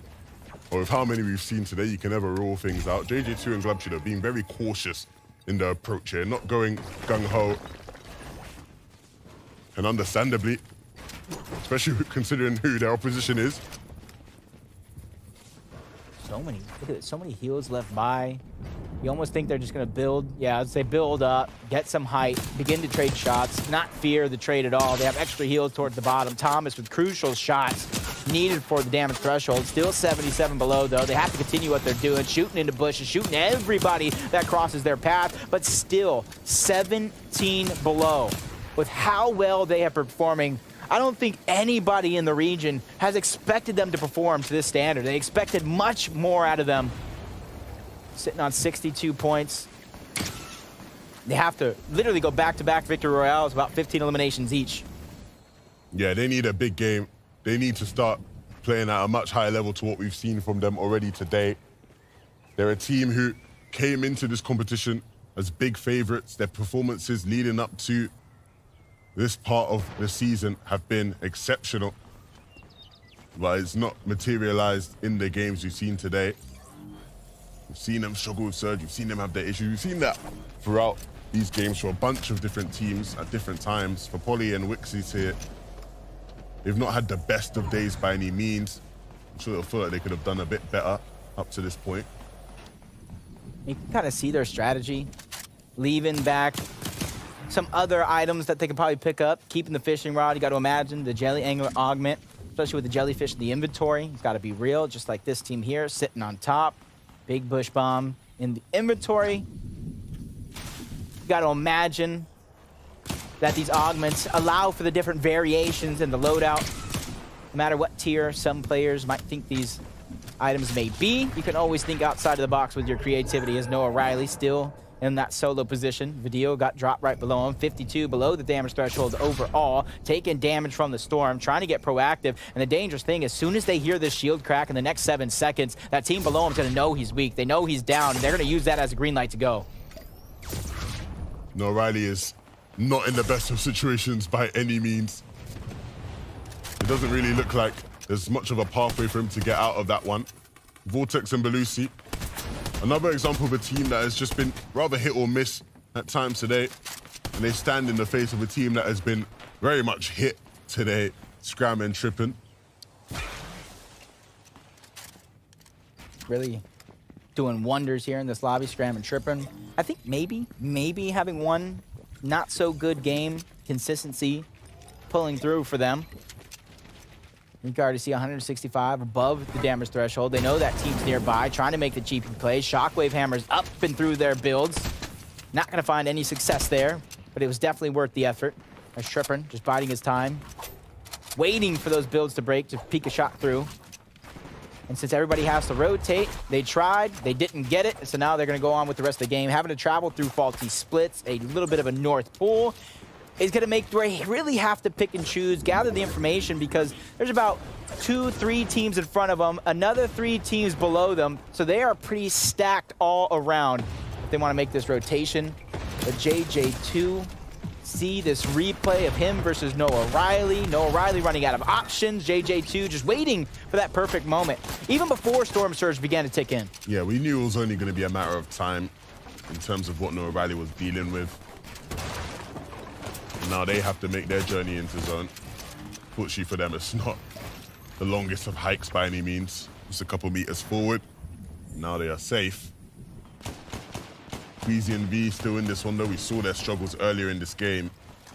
And safe to say, things haven't gotten too much better for them. They are above on Surge, but the materials are good. not the best. It's not it. Which is a bit of an understatement, to say the least.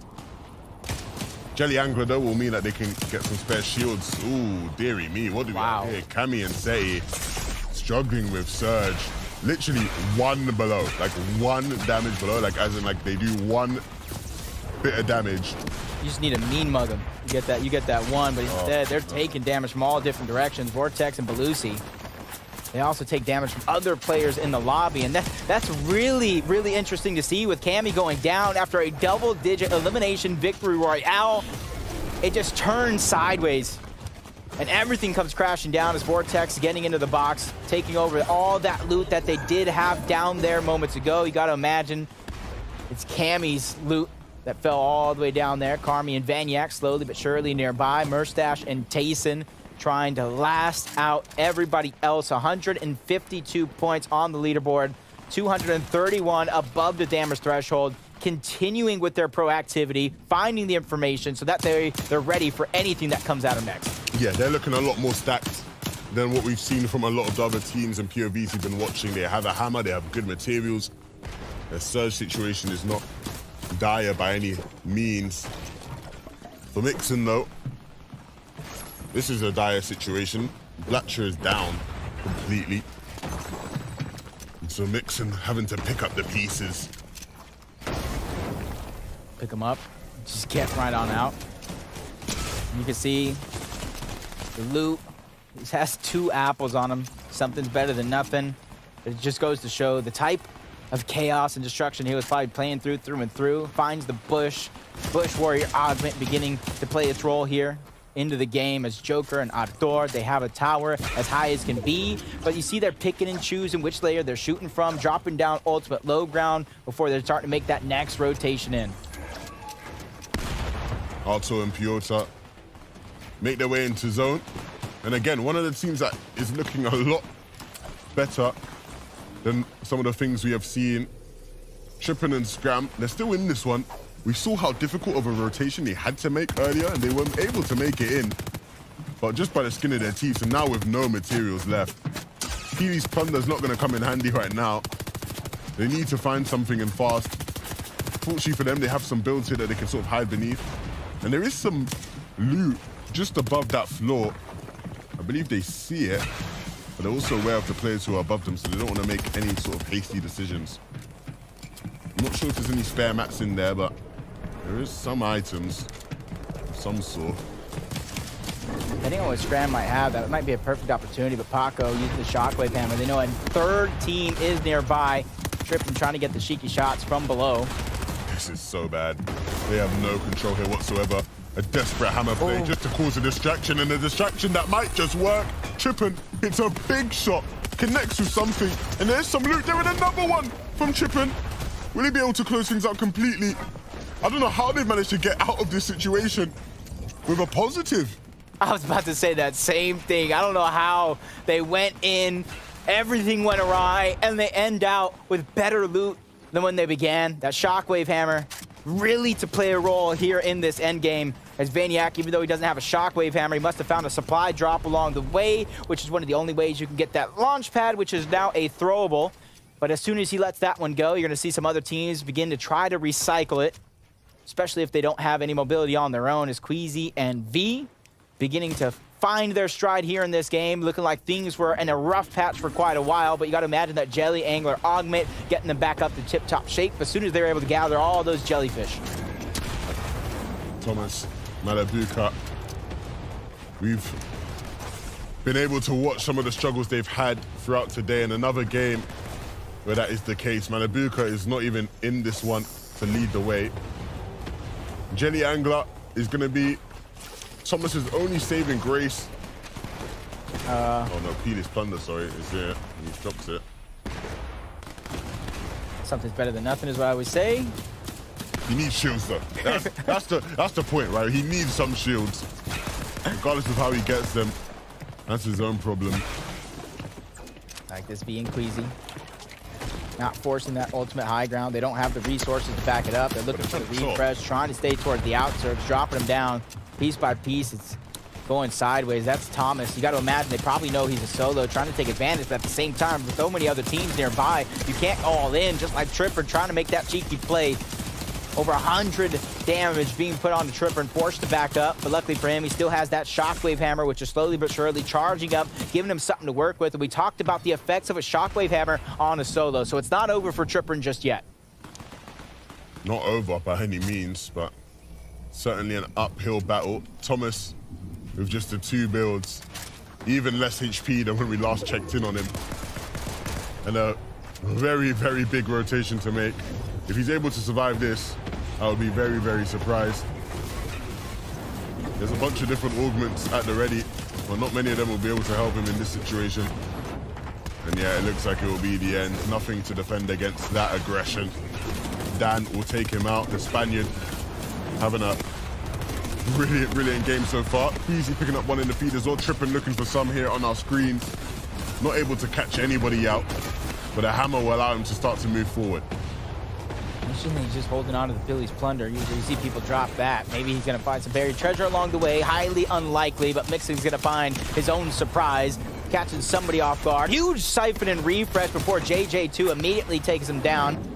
As Trippin under siege from multiple directions, having to use a little bit more mats to try to stay alive, guard himself on the defensive end. Down to just 5 builds, waiting for that last possible moment. The only duo right in front of him, waiting for them to rotate, but the zone pulls right back. This is a huge miracle for Trippin that he's surely going to take advantage. Just plays into his favor. He can sit there in some of these old builds and look to sneak up on a team that is caught unawares. Mustache and Tayson, they are looking up at height. They do see vulnerabilities in it, but they also see vulnerabilities on their layer. JJ2 walks right into the wrong box, and that is going to go a long, long way in allowing them to do what they do. For Stroking Hydro, moving to the front of the zone, they want to find control there. Tayson and Mustache, though, they're going to do a similar thing. Move towards that front side and start building, start trying to claim space. So many players down beneath them, so many players struggling in these situations. All the scuff solos, Glumshy being one of them. You can see he's trying to hit big shots, but nothing's going to come of it. He will fall. Mr. Savage in a very similar predicament with no materials, hopping into a box. One of the best solo players we've seen in Fortnite. But can he make a play here? Jumping in, hitting one, not able to connect with another. At least he got something for his efforts right there. Not able to get into the top 10 though, as Arthur, the solo player towards the low ground, pressured from multiple angles, walls getting taken. Quickly backed up and backed out, 100 damage right off, but he needs a moment to stabilize, and no one's going to give him that moment. Into the top 10 we go. A fight for the high ground ensues. Deoxy and Mappy are going to be the last ones standing, and the last ones laughing because of the 8 moving zone. Only one more to go, and they're in complete control. Diox and Mappy, the game's in their hands. You'd think they need to be careful. I know you want to drop into the storm and get some of the loot, but don't cost your game for it. The hammer will now allow him to sort of regroup with Diox, but Diox found himself in some trouble of his own, takes out User. Mustache now, left alone. What can he do? He has the one. Can he find any more? Just down to wood. Sees a player above him. He's going to look to try to chop him out. The shield kick will go a long way. Putting his shields back up. There are players on this layer. Sees a player stuck in the storm. The loot is not going to be something that might flow down the stream right into his path if he's fortunate enough. He will go for it. And it goes a long way. That med miss is going to be huge for Mustache staying in this game. Huge indeed. This implications could mean so much. Into the top 5 we go. Only one full duo alive. And Yaxi is going to be one of the 2 players along with Mappy. They possess the high ground for at least 1 or 2 extra zones, and now they're ready to finish this one out. Somebody's trying to contest them, but no, they're going to drop down low. Bring them down to their level. This is going to be a huge finish. So somebody's trying to contest it. Up goes Mappy. Down goes Mappy. He's putting on the damage, making sure that nobody can contest him this high up off the ground. As the only duo remaining, they're just getting tossed and turned. The Shockwave Hammer's not proven to be fruitful for these players that are on the no ground as Mustache gets taken out. Diox and Mappy, they've been so impressive today, and they're closing it out with a big victory royale. Came into this game in 2nd place, and they might just leave it in 1st. One more game left, but they are showing us all why they are one of the best teams in this lobby. Victory royale with 11 eliminations. That's looking like a 100-point game for that duo. That's enough to burst you up the leaderboards no matter where you're at, but where you finally stand, only time will tell.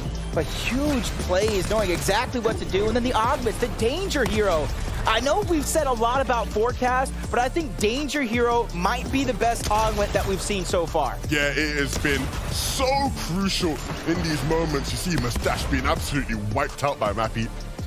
These guys are on one, hitting big shots. Diox is no stranger to doing this kind of thing in qualifiers. I feel like for the past year in competitive Fortnite, Diox has always had moments like these, and Mappy very much joining him here as well. A very impressive game 5 from this duo, and definitely showing us why they are going to be moving way up in the standings. Yeah, and we've seen some of those top teams go down a little early. We've seen some of our mid teams really change up their strategy after the last couple of games.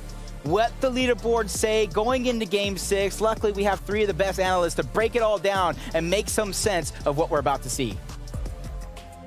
Thank you so much, Jacob PR, the tallest man in the world. My gosh. Man, game number 5 did not disappoint. I just got to say, special shout outs to you, Mappy. Just like a clinical showing of how to use that hammer as a means of controlling what others are allowed to do and not do in those final moments of the game. Yeah, they did so well. And it was one of those moments in the end game right there where they took high ground at the perfect moment. They had the materials, they had enough loot to do so, and this was it right here. They took the high ground with that hammer. As Viv was talking about a little bit yesterday, using the high ground or using the hammer to take that high ground and break all the builds around you, it just creates so much space, and then they held it so well. Mappy and Deoxy, I think as soon as they saw Nefreezy finish off with the Ilium onto our tour in the feed, that was the moment that they realized, hey, this is our opportunity to actually just take it over. Actually, Piotr, but regardless, the circumstances prove that Deoxy and Mappy, they did not want to leave it up to circumstance. They wanted to take control of their own fate here heading into game number 6, because this Victory Royale on top of eliminations is bound to put them in the first place on the leaderboards. And at the end here, they were the only duo. And it's very, very easy when you're the only duo in a lobby to get a little bit too confident and just go for that 1v1 situation, right? So you could see them just taking the fight really, really well. They're communicating, right, we'll go for this player first, we'll go for that player next, because they knew they were the only duo. They would have looked at the map, they would have looked at the stats on the players, and they played it so well. They didn't get too aggressive where it mattered. Yeah, definitely. The synergy is there. And now we turn our attention to the standings to see how things are going. Well, for Diox and Mappy, remember, they went into that game in second place. Now they push everyone aside. We are in first. Piotr, Artur, we saw them go down kind of early in there. And, I mean, hey, look, you're still second place. That's still fine. How are we seeing the overall lobby kind of shift so far? It's just the fact that they secured a Victory Royale plus those 11 elims, and it's only a 5-point difference between first and second place at the moment. And I think, if anything, this kind of emphasizes the fact that Piotr and Artur, they have been absolutely phenomenal in terms of just consistently securing placements. But I think Artur, for people that might not be as familiar, ever since Chapter 3, Season 3, I think he's always been one of those players that is consistently securing top-end placements. And the 18 elims that they have, and only a 5-point difference between first and second, kind of just stands up to this. Yeah, it definitely does. I mean, talking about first place, Darks, of course, and Mappy. Darks been on the come-up for this entire sort of chapter, coming out of Chapter 3, of course, playing with Waffler at the beginning of Chapter 3. He always looked like he had that potential, you know, had that fragging ability, had the ability, and now paired up with the experience of Mappy, we can see 30 eliminations for this duo, rightfully on the top spot with a Victory Royale to go along with it. And I think, too, you know, for you longtime fans of EU, you're kind of used to these names, but for some of you, you were like, I've never heard of these names when it comes to EU. EU just has so many players. There's so many people to highlight, and now those players that don't normally get the spotlight, they get that opportunity to step in and say, what's up? You should be paying attention to us as we turn our attention to the top 20. So remember, over the course of these 3 weeks, we're playing for a total of series points. And at the end of week 3, we'll go into a surge week, and then from there, grand finals. So everyone's just trying to play as well as they can for the next following weeks. And look, we know that as far as top 20 is concerned, there's still ample opportunity for some of these duos to work their way up into the top 10 positions, or even just getting all the more series points collected. But also have to point out the fact that our current top 5, at least for these leaderboards, they're entirely new duos. So we're seeing familiar faces, some familiar names, but the fact that these are new pairings, just finding very solid chemistry to be able to put themselves in this kind of position heading into the final match of the day is honestly just fantastic. Yeah, and that is, of course, very surprising. Another duo that is very, very new is, of course, Tayson and Mustache. And a lot of people will be like, hang on a sec, Tayson and Mustache? What's going on? Mustache Malibuka, what's going on? What happened? But these guys are doing very, very well as well. I mean, when you combine the experience of Tayson with the fragging ability of Mustache, we can see them clutching up as a solo in different points in the tournament today. And Mustache, once again, doing so well. And I think what Tayson can provide best for Mustache is just someone that has a little bit more composure. I think that we're seeing a lot of discipline as well coming from Mustache, whereas previously, I think he was a little bit more prone to being kind of over-aggressive in certain circumstances, but it seems here as though he is just staying as close to Tayson as possible. And this duo is just working through the low ground seamlessly. Doesn't matter if it's mid or high ground either, though. It just seems as though they're finally finding their rhythm. And he played it really, really well with Malibuka back in the day, of course, as well. They were almost shoulder to shoulder. Every single end game they played, it was not Mustache and Malibuka, it was Mushbuka, maybe you could say. But no, they were together and they were all together. And I think he's using that experience with Tayson. Of course, Tayson, the big brain IGL that he is, he knows how to navigate these end games. He knows how to win championships. So I think Mustache just has to have that sort of confidence in his duo partner, right? And when he's able to clutch up like he does as a solo, I mean, there's no limits to how well these guys can do. Yeah, absolutely, dude. I'm telling you, there's just so much happening. And we already saw this kind of in NA as well, right? A lot of these duos are just saying, okay, if I'm going to make it to this global championship later on in the year, what do I need to do? Who do I need to pair up with to make sure I have a seat at that table? And I think for some of these duos, they're definitely locking it in, right? They're finding that Queasy Vino-esque synergy. But now for others, they're probably thinking, is this what I need to do? What do I need to change up? You know, to quickly kind of change topics, what are you guys hoping to see in game number 6 out of Major 1? I don't want it to end. I want more Fortnite. I want more Fortnite too, but it's sadly close to the end. But I'm excited to see some of our teams that maybe were a little bit lower down, one of which was, of course, Chapix or Uguay and Ziandi. Those guys could have a better finish. I hope so. Yeah, that's right. Well, friends, thank you so much. It is that time. This is the last game out of Major number 1 and EU. So, find your seats on the bus. Let's do this. Unfortunately for us, we are coming to the end. There is no extra time. You must get it done here in Game 6. Yep, and we talked about Game 4.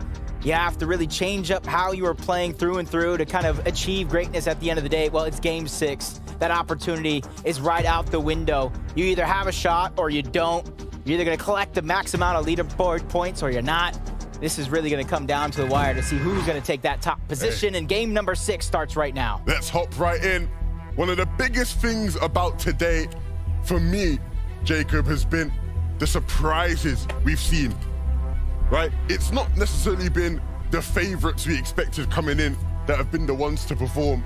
There's been other players who have stepped up when necessary and taken their chances, and that, at the end of the day, is something you love to see. Yep. But I believe Fortnite is all about giving chances to everybody around. Scram's already taking some shots into the distance. The huge 50-50 that we've seen so far, having to pivot. But I think it worked out for him, finding the machine SMG pistol, a heavy shotgun, but taking too much damage towards the flank side. That's going to have him going down. It's all up to Tripper to make something happen, and Tripper and Scram are no more. That is going to be the end for the Danes.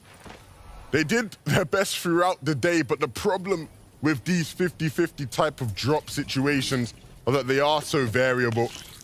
We knew that it was going to be an issue for some teams throughout the day, and we've seen it be an issue there for them. The end, no more. Back to the drawing board, back here next week potentially. But QB and Marco will get the chance to play this game out now and really make the most of this wonderful opportunity. You see, they don't get the drop that they want. They're not ready to 50-50. They split and go their separate ways. They realize this is the last game of the day, the last chance to gather all those points. And for Mappy and Deoxy, you really have your choice of how you want to play. You have such a great lead. You can continue with how you've been playing, what's been working. You could play a more passive approach. It's definitely theirs, but for other teams, Tayson, Mustache, they have quite a gap to overcome if they want to take that first place spot. 101 points to be exact. So it almost goes to show if they want to take first place overall, they need that victory royale and they need a double-digit elimination game. In this final game, maybe we're seeing a change over at the Anvil. Of course, it's not been the best day by any means for Mr. Savage and iDrop. But if they can close this fight here at Anvil much quicker than what we've seen previously, that would be very beneficial. Of course, this fight has dragged out, to say the least, in most of the games we've watched. And it has not been ideal by any means. Instead of just capturing the POI, looks like they're just trying to hunt down Cade. 4 more points, not in the best spot on the leaderboards. Even though they realize the chance of taking first place is out of reach, those series points mean so much in terms of qualifying directly into the Major 1 finals or having to go through that grueling Surge week. And we've seen similar situations like that before, and that's not a situation if I was competing I would want to be in. Not at all. Surge week is going to be an absolute roller coaster of emotions for whoever has to compete, whoever has to watch, and for us who are going to be commentating those games, right? But I promise you it'll be some fun, so be sure to check that out in a couple of weeks' time. As for the right now, Paco and Marine, they'll be wanting to do everything they can to make sure they don't have to play in Surge Week. Of course, even if they weren't to finish too high in the standings today, that is series leaderboard points that they accrue that will add on to whatever they're able to do in the next couple of weeks of the qualifiers. I like that. Immediately getting that Pilly's Plunder, and instead of going right into the zone, trying to find the safe spot, they're trying to make sure that they have the loot needed to have a good end game. Arthur lost his teammates not too long ago. Big bush bomb going down, trying to go ahead and Cloud give himself something extra to work with. Another spot to hide. Splash is going to be used, trying to go back, and this is a chance. But he knows Uguay, Wash player, hot on the heels. He's going to try to hide in the box, and the only saving grace is if that's going to be his materials. But piece by piece, Wash player's trying to take one. Uguay's going in on the other angle. Shield's going to get dropped from both of these players, but Wash player and Uguay are going to have the last laugh. Looking far from washed right now. 2 elims on the game. And cleaning that fight out rather swiftly, rather easily. Kami, Seti will have a hammer again this game. Can they make up for the pain of yesterday? And by yesterday, I mean just last game, where they did go down in a game where we would have expected to see them carry on the momentum from the win they had earlier today. JJ2 and Glubsheet, another team that has won today and might not get a chance to win again unless JJ2 can start hitting some big shots. Glubsheet is down. The hammer play to wall replace. It's going to be clean. Well, not going to be enough to actually pick up the elim, but will be enough to create some space for the revive here at Bastion. Wixis, unfortunately, going to be the ones to scurry away. Flixie and Cheating, though, in this area, and we know what they're like. Looks like Cheating and Flixie are trying to put that pressure down. They wanted to stop the res, but not enough pressure. Not too quickly, and you already see in the feed, Reason and Janice taking out Andalix and Snazy. The fight for the drop spot is going to be solidified here in our final game of the day, gathering as many points as you can. Because you said it, this is just week number 1, week 2, and week 3 after that. You gather series points throughout all weeks, depending on how many you get at the end of the day. Chooses where you advance. You go to Surge Week, you go straight to the finals. For some of these competitors, going straight to the finals means so much because they want to be able to control their own destiny. That way they only have to worry about practice, scrims, getting themselves up to tip-top shape for the major final. And we are a couple weeks away from there, but the preparation you put in now goes a long way in making that final exactly what you make it to be. Mustache and Tayson looking a lot better now. They've started to climb that leaderboard, and they are a team that is going to be a threat all throughout this major. Be a good way to start the game for JJ2 and Glubsheet. From going down, almost having your run ended, to fighting, trying to get 2 more eliminations, but everybody closing in, trying to be that third party, trying to gather the points, steal them away, but Glubsheet's going to take down Skyzoo. Gathers the refresh and the siphon. 2 eliminations so far. He knows somebody's left as a solo nearby, spots him out, hot on his heels, taking the upper position, but he hears a couple more players obviously rotating in. That third party, that fourth party opportunity is not something they want to get stuck in, so they're slowing things down and beginning to find a part position to stabilize themselves. Yeah, that's what happens here at Brutal Bastion sometimes. It can almost be a magnet where you get a bunch of players just sort of taking a peep at what's going on, rotating in, causing issues. This is one of the areas over towards Brutal Bastion, a lot of static launch pads around this POI. So you generally do see a lot of the lobby population rotate on that side of the map as long as they landed north to try to go ahead and get that free rotation, especially if they don't have the Shockwave Hammer. As Marius and Fred next taking some shots from the distance. Have to finish their own loot path. I would say they have decent loot to work with. My only question is metal. Where would they get it? How much do they have? So, gonna be a big question mark at the end of the day. V and Queasy, they have a Shockwave Hammer of their own as well. So they're setting themselves up. No real contention right out of the gate like they were in prior games. And that goes to show that game number 6 really shifts the mindset of a lot of the players in the lobby. Yeah, we'll see where zone pulls, because in terms of shifting of mindset, we know how these guys can get. Not always the happiest about their situation and their circumstances with zone pulls. Jumping on board Seti and Cammy. They've been very, very active in the lobby since their last victory royale, trying to figure out what the strategy is. Jenny, what have they done to get up to this point? Yes, so here at Frenzy Fields, yet again, they have found a hammer, and they're using it to destroy these trees. The natural cover giving way to make sure they're aware of all of their surroundings. Nobody's going to be able to get anything past them. Wow, honestly, Jenny, that was a fantastic find. Really showing Seti and Cammy thinking outside of the box. They know so many teams have to rotate through their drop spot, so they're taking away all that natural cover, so that way they could just sit in a high tower that they built and just let the shots fly. Thank you for that one. Beautiful. New analyst to the bunch, breaking it down along with the rest of them. Merstash and Tayson, though, trying to take a lot of what they've learned throughout the day and put it to use in this last and final game. And I expect a lot of these teams here in the top 5 not to get overzealous, not to get over aggressive in any of these situations, because they realize how close they actually are. Diox and Mappy, 30 elims on the day for this duo. Both of them with 15 each. Both sharing the brunt of that workload. You often like to see when players have those little narratives between each other. Hey, look, I got more limbs than you, I'm the carry. Nope, both of these two even. Even Stevens, Kami, Ranyak. A bit away from them in their 30 eliminations, but nevertheless, a team that has been sneakily quite impressive today.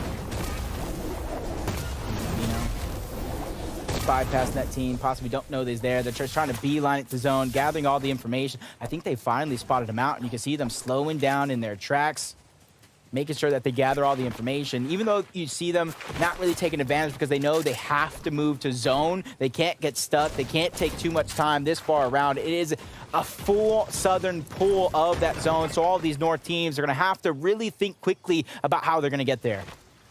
Mustache and Tayson, they're going to continue to make their move. And we've seen them consistently make it deep into these games. It's just about, in those final moments, being able to stay together, stay alive, and pop off the way we know they can.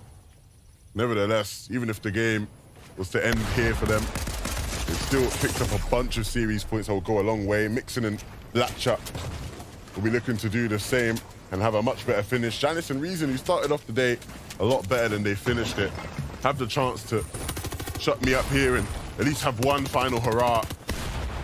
But they do have to walk through Mixon and Butcher, who this season have been mighty impressive. Two players who didn't play with each other last chapter are a newly formed duo, but one that has been very, very impressive and very much on the come up. Yeah, continues to be impressive at that. The way they just took the multiple angles, dropping down, not letting Janus be as sneaky as he thought he was going to be.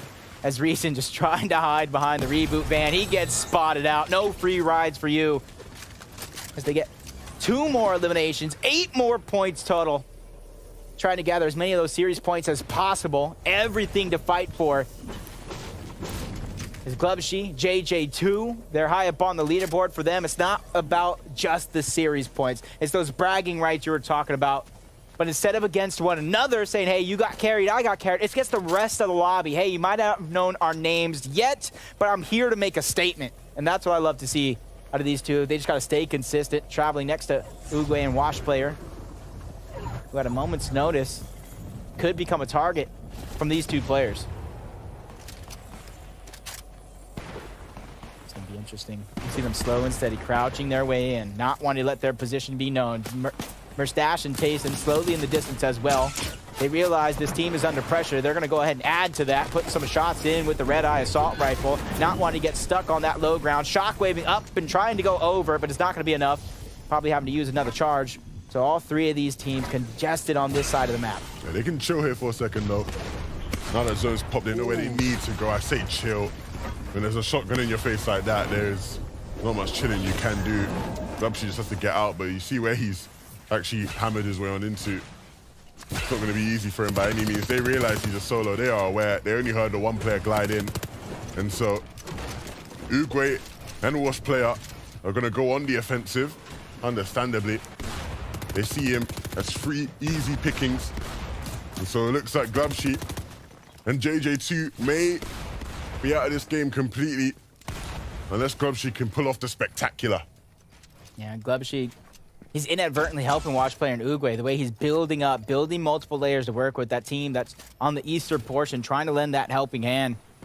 Luckily for him, though, he actually put himself on the other side, putting Uguay and Wash Player in the middle, so it's them who are becoming the target, alleviating some of that pressure. But as soon as things stabilize for a moment, back to business, back to finding that solo. That's 4 points for a team in their position. Those are necessary points, but Uguay gets stuck. Whose shot can be fired off? Danger here in effect. That's just enough for him to be able to escape. Add in the help from Wash Player that clean up that elimination. And that was a huge save to keep their day going. Yeah, and already we're seeing big changes and big potential for switch-ups in the standings, right? Of course, Diox and Mappy, they're still up in this game, and they've been so incredible that it's a good chance that they're going to stay in first place the longer they survive. But for Kefi and Artul, JJ2 and Glubsheet, Trippin and Scram, 3rd, 4th, 5th, all those players, well, 2nd, 3rd, 4th, 5th, a lot of players in that range falling very early on. And so it gives a chance for some of the players just beneath them, the likes of Mustache and Tayson, Queasy and V, to come in and start to steal away some extra series points, if you will. Seti, that's going to be a huge elimination there because their only elim so far came in that one game where they actually got that victory royale, all 12, that 13th one coming here in the 6th game. For them, it may not be about the victory, but it's about finding that FNCS championship form. They know they have it. Been one of the most consistent team for years. Now's not the time to let it slip through your fingers. For the team on our screen here, Thomason, Malabuka, 2 of the best players individually. And so far this season, they look like one of the best duos, but currently middling in the standings. And maybe the end to another game for them here. Wow, game 6, they go down. And there's a good chance that they will finish in the bottom half of the leaderboard. Who would have predicted that coming into the day? Certainly not me, Jacob. Not me either. I'm not sure many people had that one checked off in their bingo board. It was Marius and Frednex. Winner of that one, still putting shots off into the distance. They have plenty of loot to work with. Plenty of ammo if they want to make somebody a target. Talk about plenty of loot to work with. Queasy and V with that 3 eliminations. Finding a treasure trove, almost like a loot llama spawned in there. Yeah. Finally got a hammer, max materials. They can't complain. Of course, the zone isn't favorable for them. We're all the way down in the south, and we know they like to land towards the north. But nevertheless, I don't want to see any complaining. I want to see these 2 deliver. Of course, like I said, 2nd, 3rd, and 4th all fell. And so there's a big opportunity here for Queasy and Benno to move way up in the standings. 309 points.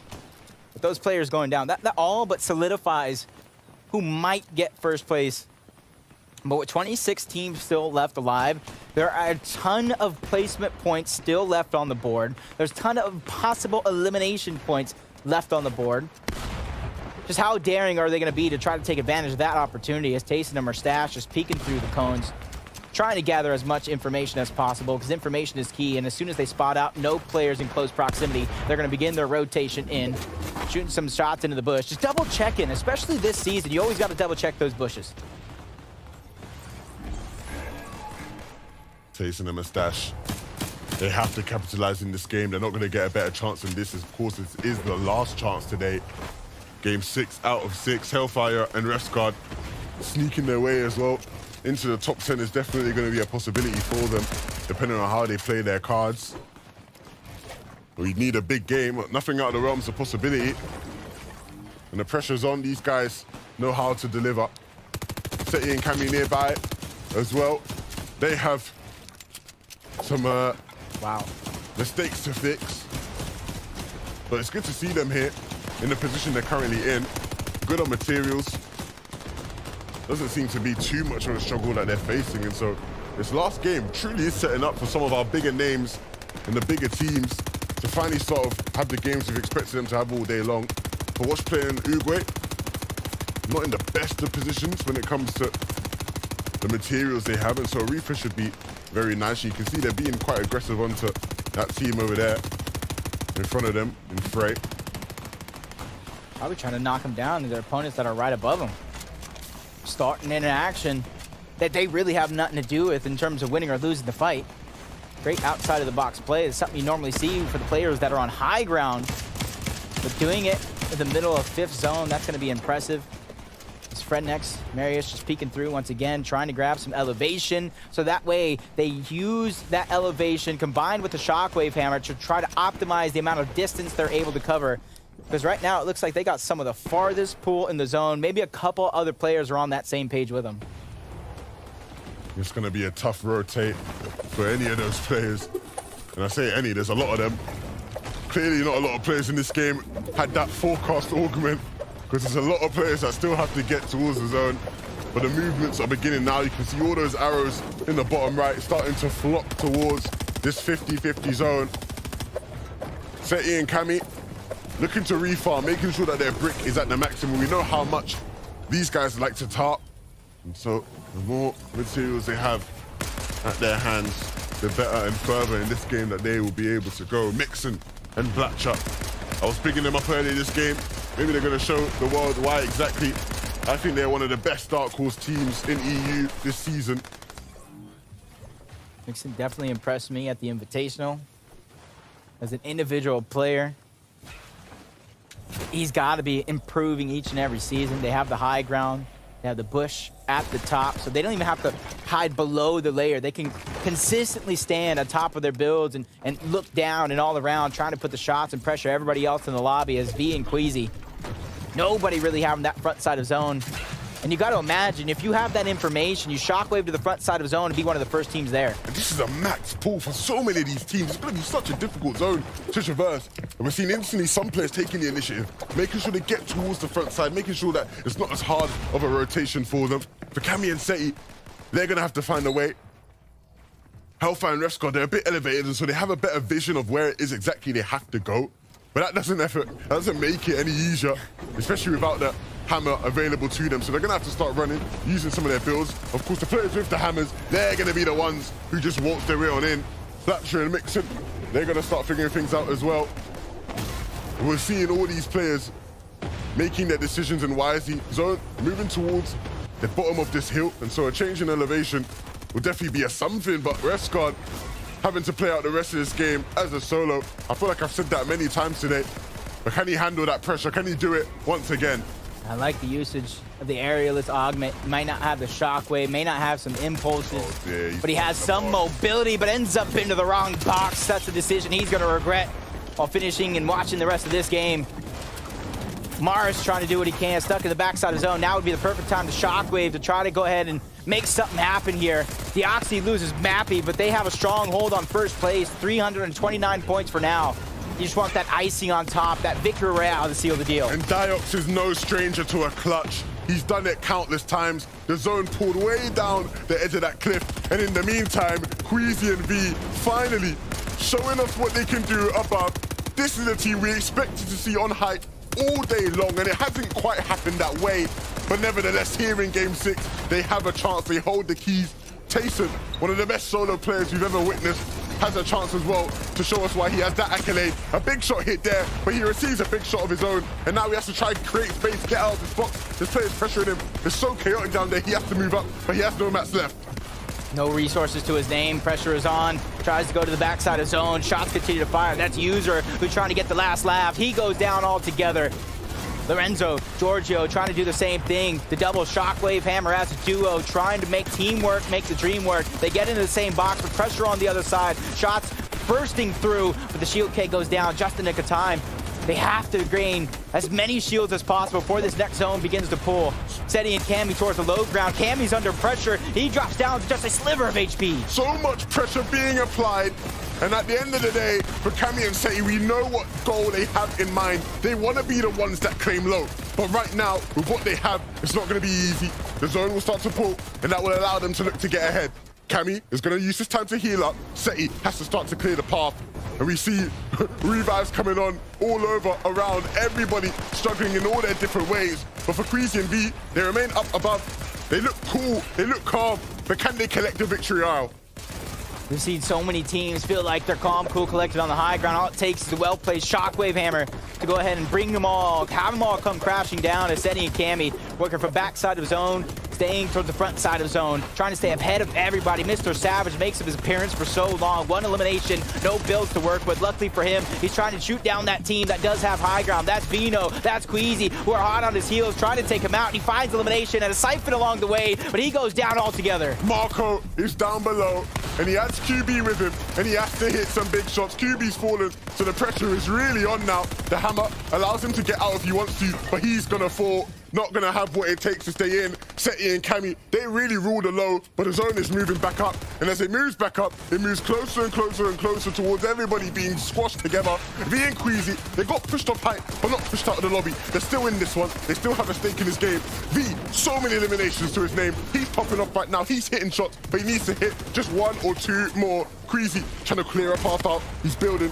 He's trying to claim space. And V needing help because Seti and Cammy are on their tails. Final 3 teams remain, and they're all duos for one of the first times we've seen this today. Cammy, Seti trying to go up a few layers to escape all the madness towards the low ground, but it puts them at the main focus that is that team on the high ground, trying to escape through and through. Resources being expended, but they still look like one of the healthy teams in the lobby. V, Queasy, who dropped down from the high ground to gain some loot, and it's all coming down to this moment here. 4 builds to his name, very little to protect himself. The pieces are not his. He gets denied entry, but he goes out and around to keep things going. Huge shots being fired. Danger Hero once again playing a big role. Does he have both the Danger Hero and the Bush Warrior Augment to try to stay alive? He gets to the backside of zone. 2v2 situation. He picks up both, and now in a 2v2, they have to win this final battle. They've been so impressive today, but this is what really will define whether they can be possible champions or not. Do they have what it takes in these closing moments to stay cool? We've seen them mess up before, but this is a different type of challenge, a different type of moment. Down below, a reverse of where they would typically like to be, but they've already connected with some absolutely massive shots, made some massive plays, and this would be an even more monumental one. But they're not just gonna have it. The lay is not just gonna roll over. The hammer will have to force them out, and no, V will fall. Queasy now in a 1v2. Does he have what it takes? He does not. Runs out of materials. Nevertheless, a brilliant game, but the victory royale will not be theirs. And what a game that truly was. There was so much going on there, Jacob. It was electric. It was definitely something, let me tell you that. I thought it was all over when V and Queasy got dropped down to the low ground. They found a pile of loot, and I thought that right there, that was the recipe. That was the ingredients they needed, but it just wasn't enough. Pixie and Wick, they rose to the occasion. When the high ground became available, they just took it. Pixie and Delay take that last game. Took down Cammy, they stole that one away from V. But wow. Doing this in the last game, that's a different type of pressure, especially with the team they were going up against. But they connected with the shots when needed. A brilliant right-hand peek there from Pixie to close things out. 6 elims for him in that game. But what a way to finish the day for that duo. I'm sure that is going to be exactly what they would have wanted to do. A big smile on their faces as they head into the next week of FNCS qualification. But for the first week, a very, very exciting start for sure to this major. Yeah, for one of my first times on this side of the pond, I am definitely impressed. I am entertained, and I can't wait to see what these guys have in store for next week. But this one isn't over just yet. We don't know who is where on the leaderboards. Zeke, Miner, Taco, take it away. Thank you guys so much. Just a fantastic set of games. Massive shout outs to you two, Levin and Jacob. Great casting. My gosh, game number 6, EU. We got to take a look at the final standings. Diox and Mappy, they do hold. Look at that point lead, 80 points. I think I can do math. My gosh, but look at just below, Queasy, V, they jump up to 5 places points. Remember, we're playing for a total of series points over the next 3 weeks. And to start week 1 to be in this spot, this is where you want to be. Yeah, for Darks and Mappy, I'm sure a lot of people will be surprised as to how well they've done. Maybe it's one of those teams that not many people would have heard of as well, but they have the potential. They've been a little bit quieter going into this, Taco, but they put on a really, really good show today. They had to have been salivating at the mouth, though, as soon as they read that elim feed and noticed that teams 2nd through 4th couldn't really challenge them for trying to look for an overtake. I mean, even heading into this final match of the day, they had a 50-ish point lead overall in terms of leaderboard standings, but the series points for the 5-point disparity that actually took place. But as far as Queasy and V are concerned, I mean, I think they did a phenomenal job. It's like the OGs heard us talk about, hey, top 5 currently, a bunch of new guys, and then everyone just started coming back and reminding us exactly why these players are so cemented in Fortnite history. Yeah, this is classic Queasy and V gameplay, right? All the way up on the high ground. They did get chopped down a little bit, of course, chasing down Mr. Savage there, but for Queasy and V, they were just popping off elimination after elimination for V, doing exactly what he can do best. And ultimately, they just played it so well. The pre-edits coming through down on those mid-ground layers. We talk so often about their high ground potential, but those mid-ground layers is where they absolutely popped off. They picked up the refreshes as well. And this 2v1 from V on Cammy and Seti, no other than Cammy and Seti. That was beautiful. Hey, we referred to it as a revenge tour one time, and this might just be a small taste of what's to come, but who knows? I mean, we've seen Seti and Cammy today as well, reminding us all why they're the FNCS Invitational Champions. And, well, Queasy, V, they might have their eyes set on just winning out for Major 1. Man, it did cost them everything there, though, in the finals. The final moments, they couldn't get the victory out, but hey, listen, the damage was done. Cammy and Seti, and of course, Queasy V, top 3 after game number 6. Huge shakeup in the standings. Just overall looking at the final set here, I mean, even Pixie and Delay here, 10 placement points. Again, you just need one good game. One good game to turn everything around, and suddenly you're knocking on top 10. And that was their good game, that final game, closing out strong. And these guys have Mr. Savage to thank for this game, of course, because Mr. Savage, remember, he chopped out Queasy and V, removing them of their high ground elevation. And then Pixie and Delay, they thought, you know what, actually, that's a perfect opportunity. Queasy and V, they were fighting on the mid-ground layers because Savage chopped them out. Let's take high ground. Let's take on that challenge. And they did it so well. And they were very, very patient there at the end. And you can really tell just how distracting a lot of these endgame moments can be, because the fact that Pixie had an opportunity to actually res Delay after being knocked, I think that that is such a rare occurrence within itself. So a lot of composure, I think, from this duo to not panic, to not just immediately assume, I've got to leave you to the wolves and just see where I can clutch out on my own. Yeah, I'm excited to see how well they can do. Of course, they had a really, really solid end to today, 24 eliminations for this duo. Really, really strong performance. They just didn't have quite the best consistency. They didn't have all of those games coming together, and it wasn't ideal, but they managed to pick up games where it matters most. We saw their potential in that final game. Hopefully, next week, they can continue if they qualify. And that's the great way to look at it, right? These are learnings, right? You go from we have 3 weeks to play. So let's just take what we learned in week 1, let's apply that in week 2, and then to finally week number 3. As a reminder, why don't we take a quick look at the broadcast schedule? If you've enjoyed what you've seen, don't forget, we're here every weekend for 5 weeks.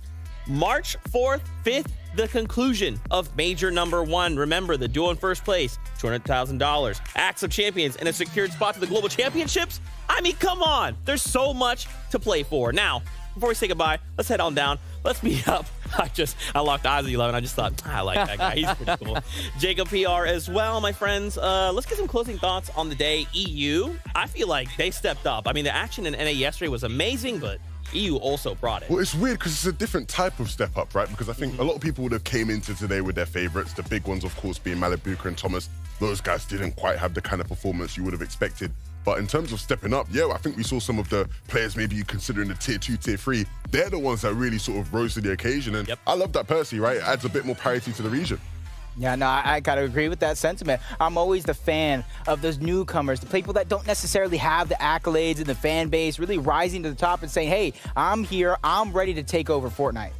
And we were surprised, I think everyone was surprised about how Thomas HD, Malibuka didn't quite perform as well, especially since there wasn't too many changes around them. There wasn't too much change to their drop spot. They stayed the exact same. They weren't contested. So it was like, hang on a sec, what's going on? What has changed? Maybe it was the other teams that were around them that were fighting. Of course, Taka, you were mentioning it earlier, made it really, really difficult for them to get those Storm Surge tags, and they had to expend a lot of materials, a lot of health, of course, early on to do that. It just speaks a lot to how competitive the whole of EU is when you see so many different teams actually being able to work their way into those top 3 end games. And I think more importantly of all, we saw just so much potential with a lot of these newer duos as well, that I think almost anything can happen at this point because there was no single duo that managed to control the top of the, or as far as placement was concerned, winning out for victory royales each round. Yeah, absolutely crazy. A lot of these veteran players, the Vanguard, they're being looked at like, hey, what's happening here? You gonna let this happen? Week 2 might look very, very different. But that is it for us, at least this weekend. Thanks for hanging out with us, watching some incredible Fortnite matches. Remember, next weekend, we're back, same time, same great place. As always, we love y'all. Keep yourself safe. We'll see you on that battle bus. Beep, beep, beep.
What's up, Fortnite fam, and welcome to competitive Fortnite in Chapter 4 Season 1.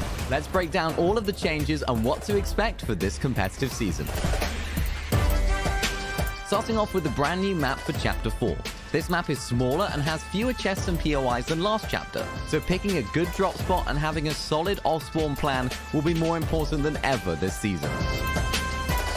One of the power POIs on the map will be Slappy Shores, boasting the highest number of chests of any POI, plenty of metal, and an abundance of natural shield from the Slurp Truck and Slap Barrels. Expect this location to be highly contested this season as teams try to secure the shores. Another go-to drop spot is definitely going to be Anvil Square. With its central location on the map for easy surge, a good amount of loot, and 2 of the new Oathbound chests in the area, there'll definitely be a lot of teams that want to dominate this location. In the snowy northern side of the map lies Brutal Bastion. Although this area is amongst some ice-cold snow, there's no doubt it'll be a hot pick for many teams this season. Cool off from the hot drop with a huge 11 coolers in the area, and players can speed up their loot path with ziplines around the perimeter of the POI. A major benefit of this location is how close it is to the tallest mountains in the game, making surge visibility incredible, so it will be crucial to have a quick loot path and make early rotations to claim these power positions. The increased off-spawn action at POIs this season means that teams might decide to go with a split drop instead. A split drop, as the name suggests, is split up of multiple smaller areas that don't make up a named POI on the map. A collection of small huts, houses, or buildings in any area of the map make for excellent split drops.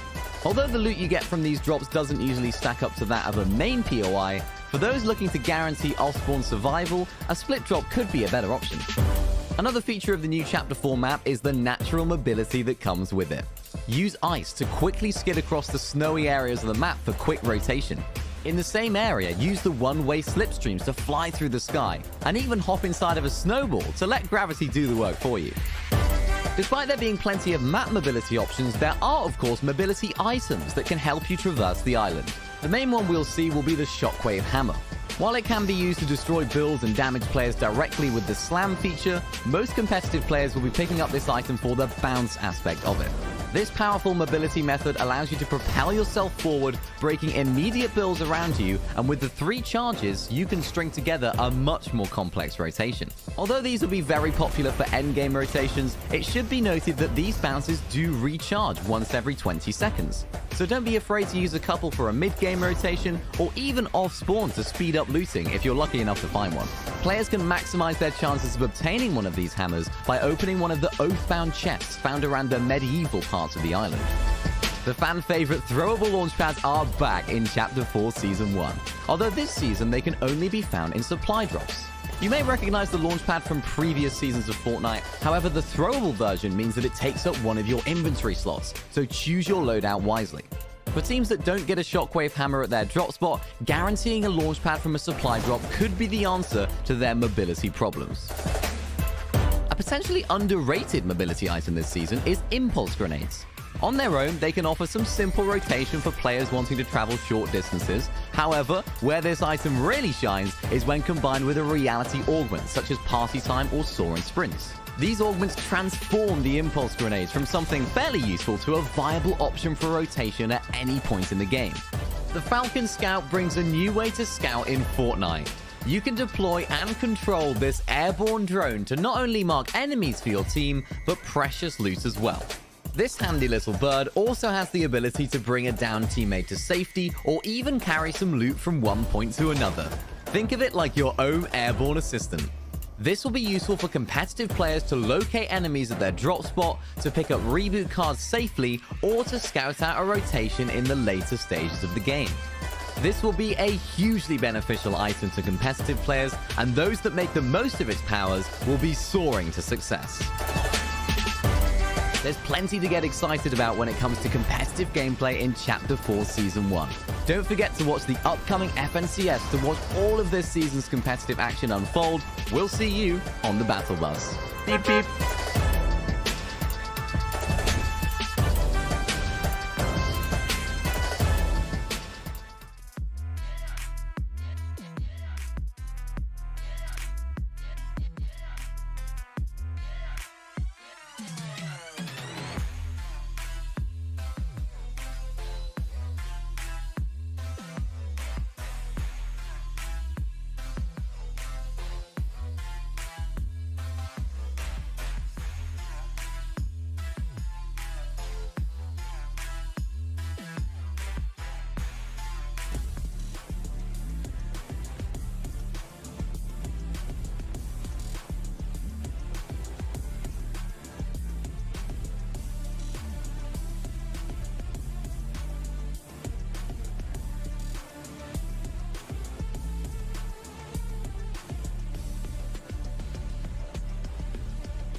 I'm so excited to be taking part of the first major in 2023. This is about to be the greatest season I've ever had. I could not be more hyped. The top teams need to be worried as we've been working hard. I think really fast compared to other people. If you try to contest me, it's gonna go bad for you. Y'all better stay off of low ground because that is mine. Gonna dominate this year. We just outsmart everyone. I'm a veteran player. I've been around for the last 5 years competing at the highest level. I'm gonna win by a mile, and then next thing you know, Big Clicks just won the first FNCS. You will see me in that grand, no questions asked. Good luck, because it's not easy to beat me. I'm coming for this FNCS. Let's go. Let's go, FNCS. Let's go. Let's do this. I'm taking that crown.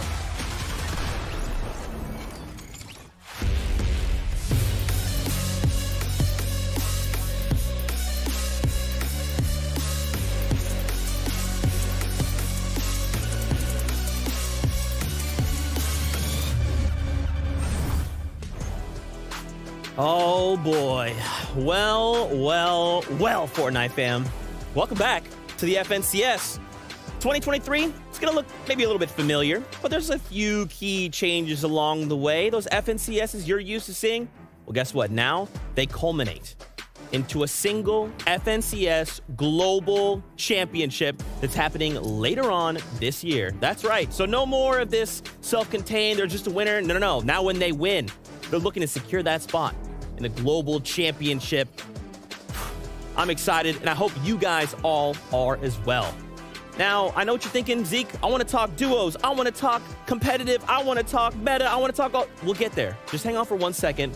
Why don't I just get you up to speed with the broadcast schedule? So, if you're liking what you're seeing, you want to watch more Fortnite action, come back. We'll be here every single weekend. Now, the thing to note here is actually grand finals. Those are going on March 4th and 5th, so make sure you guys mark your calendars. You don't want to miss the conclusion of Major number 1. It is going to be absolutely insane.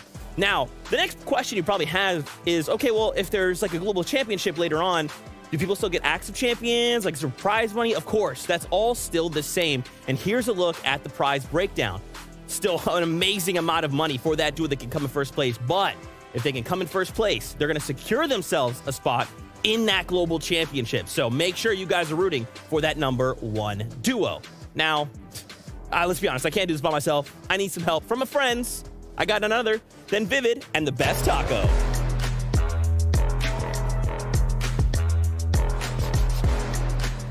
Oh, yeah. Okay, wait, what are you cooking there? Oh, Zeke, what we are cooking here is some great competition. We're here. It feels so good to be back. FNCS, back on the stage with, of course, my best friends. It's about dang time, Zeke. I think we have all been waiting for this moment. Major number 1, Naeast region. There's a lot of chefs in the kitchen, but I want to see who the executive is. It is me. That's a surprise. I am executive chef. You can call me chef. Guys, expectations coming into 2023, global championship later on.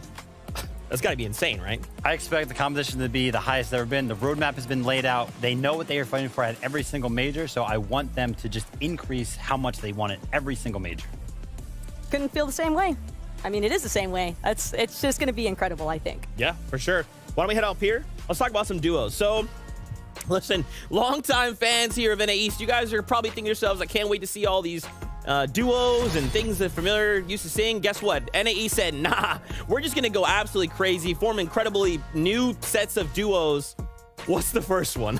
Well, listen, somebody took a hat, put all the names in, just kind of picked out some random names. And, the first two that came out, Miro and Edgy. I'm so excited to watch this duo in an FNCS format because Miro himself, there's been 3 times in FNCS finals where he has been the leader in eliminations as an individual. And then pairing up with Edgy, this is got to be a powerhouse duo. It's definitely a duo that demands the spotlight. And a lot of those eliminations, when it comes to Miro specifically, you have to remember, this guy has a 73% win rate when fighting inside of these first 3 zones. So you take a player as consistent as Edgy, you pair him with Miro, I mean, it's bound to be a deadly duo to compete with. Yeah, of course. I mean, Edgy, he's looking for that FNCS win on the Naeast region while his duo Miro is looking for those refreshes, all those eliminations. Can't wait to see how they do. That's right. So we have Miro, and you're probably thinking, okay, he's been paired up with Booga, right? Well, now they split.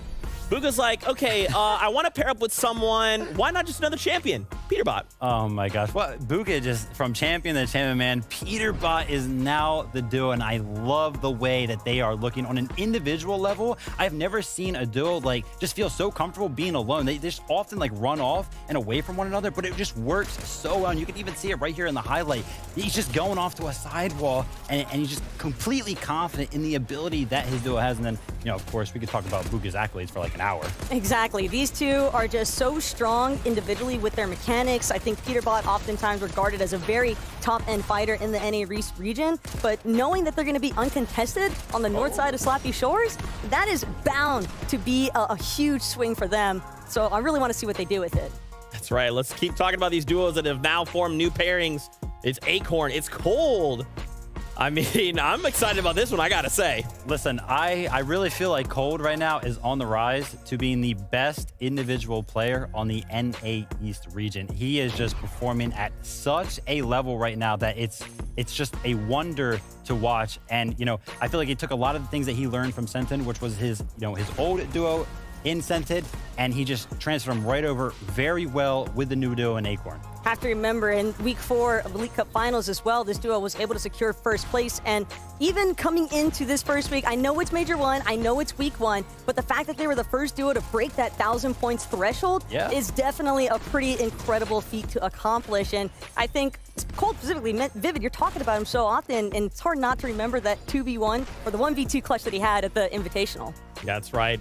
Amazing. Just duos here competing. Now, I want to just feel a little sense of familiarity, okay? There's a lot of new duos. Why don't we just kind of see a duo we're used to seeing, right? Adris Kanata. Okay, thank you. I'm just used to seeing that. I want to see more. Yeah, thank goodness this duo actually stuck together, because I really feel like they were on a rise all throughout Chapter 3. I think that on the Naeast region, this was one of the teams that I looked at that was one of the best at getting Storm Surge. They had such a strong strategy throughout the entire chapter that I am really, really excited to see them sticking together. But one thing throughout that chapter that I felt like they needed more was eliminations. And I feel like already this chapter, in the first Elite Cup of the season, they actually had the most eliminations as a duo, so hopefully that can transfer that here into Major number 1. Well, if we want to see them build some momentum, have to keep in mind, even for the week 4 of the Elite Cup Finals, they had a second place finish, so we know that this is a team with a lot of storied history behind it. They have so much potential. I just want to see them consistently place on that top end. Yeah, for sure. So this is now the duos we talked about. Let's head this way. So we got to look at the duos. Now, let's kind of turn attention to Chapter 4, right? Brand new meta, new weapons, new items. And we're going to talk about an item that is going to make shockwaves in the competition, the Shockwave Hammer. Listen, love it or hate it, this Shockwave Hammer is a must-have for any duo. If you're able to find one, whether it's the Oakbound chest or on your given POI, it is very rare, I think, to see duos not try to prioritize it, just because of the fact that it makes all rotations and even get out of jail free cards so much easier, because you just have that capability to immediately catapult yourself to the front side of a zone. And in moving zones specifically, when it gets so chaotic with breaking builds, you can force teams to expend a lot of resources. Yeah, 100%. The scenarios that you can actually use this hammer in, the list just goes on and on and on. Solo clutches, holding higher ground, going up for higher ground, everything. That means low ground might actually win a tournament, right? Because now high ground's not safe. Hey, you're either coming down to me or I'm going up to you. Hey, we're talking about low ground winning some games, and I think a duo that knows that better than anyone right now is going to be Iamzo and Rise. They have really been doing a fantastic job at not just utilizing the Shockwave Hammer to kind of isolate duos for those 1v2 scenarios, but I think specifically because of how much chaos is being accomplished with the Shockwave Hammer, they're able to just fully take over that low ground feature. And again, low ground has really made it so much easier to kind of rack up those elims too. Yeah, 100%. I love the low ground playstyle myself. And of course, when you do use that Shockwave Hammer for rotations, you do go upwards, right? So if you're on that low ground, you're not necessarily dealing with as much destruction as that hammer can cause. So definitely a good position to play right now. All right, so we talked about the destruction aspect. I think we need to focus in on the precision, right? The Red Eye Assault Rifle, I mean, it kind of takes me back to the days of the Scope DR, right? Release Scope DR, people are like, okay, is that good? Oh, I can just click your head and then I just get a bunch of damage on. Sweet. Yeah, 100%. I mean, the Red Eye has become a pivotal part of pretty much every single duo strategy surrounding Storm Surge. It's just such a good weapon to utilize at a long range, and that is because that you have that scope on it. I feel like any single time a scope has been added to a weapon in Fortnite, the professional players, they're on point with it. And we talk about how chaotic those late game scenarios can be, especially when you get into the moving zones because of the destruction of builds. But when it comes to that red eye, having that mid-game promise of being able to play the high ground, being able to secure that surge management throughout the mid-game so you can just prioritize your positional aspects later on is always a fantastic thing. So good. Last thing we have to touch on are augments, brand new to Chapter 4. They basically allow players to kind of like augment the way they play the game, right? Really allows them to kind of express the way they want to play in Fortnite. The first we got to talk about here is Forecast. I mean, this one's pretty good. In-game cheat. Yeah, it's a little cheat code, right? Definitely the best competitive augment that you can use. And basically what it does is it reveals the next 3 zones for you. So take right here, this example, we can see that the first zone is right here on the left side of the map. Now, all the other players, the second zone has not been revealed. But if you go ahead and activate this augment Forecast, you will actually be able to see this second zone. And if you activate it during that first zone, may not be the best choice to make, we'll talk about that in a second. You can also still see that second, that third, and that fourth zone because it does show you the next 3. Yeah, I think at a competitive level, a lot of these players are just going to be prioritizing actually utilizing this augment in that second zone, because being able to find that positional leverage for third and fifth zone specifically 100%. goes a lot further for reaching that end game. Yeah, really kind of allowing you to say, when do we want to pop this augment? When do we want that information? I'm telling you, man, the augments just bring a brand new layer. All of them. Yeah, all of them. All of them. You love to see it. Now, of course, these are our analysts who will help us break down all things, but we also have 2 more faces to introduce you to. It's our casters, Levin2K and Jacob PR.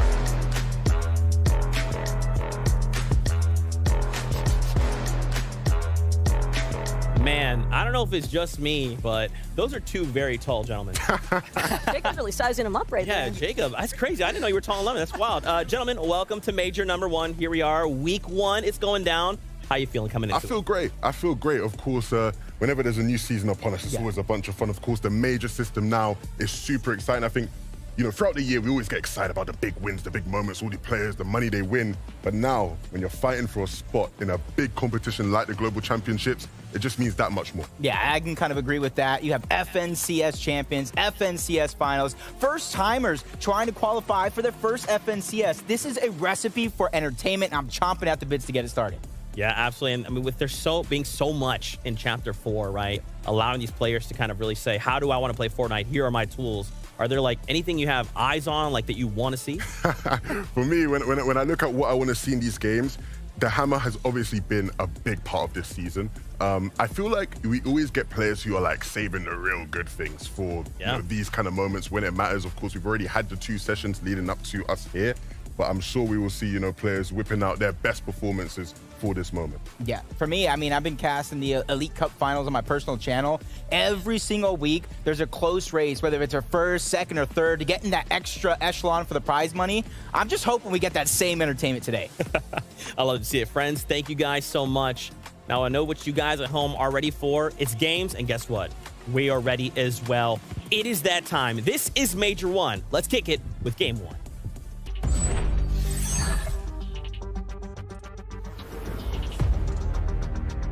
You heard it from the very beginning. The foundation has been laid. It is time. Game number 1, all that practice comes to the test now. Yeah, the players will be ready. They will be raring to go. Of course, we are incredibly excited to be breaking down all the action with you across the next 6 games. A big, big moment for anybody to stake their claim and already set the precedent for the rest of the season. Yeah, it's time to kind of settle those nerves. We got a lot of contested spots. We got a lot of split drops coming out for some of these players. And we got a lot of dangerous competitors. You kind of heard them. 140 eliminations for Acorn and Cold, 120 plus for Booga and Peterbot. It's just an absolute nightmare if you get crossed in some of these players' paths. Yeah, of course, I mentioned it just a moment ago, right, where we've had 2 sessions leading up to this, so we sort of have an idea of what these players are cooking up.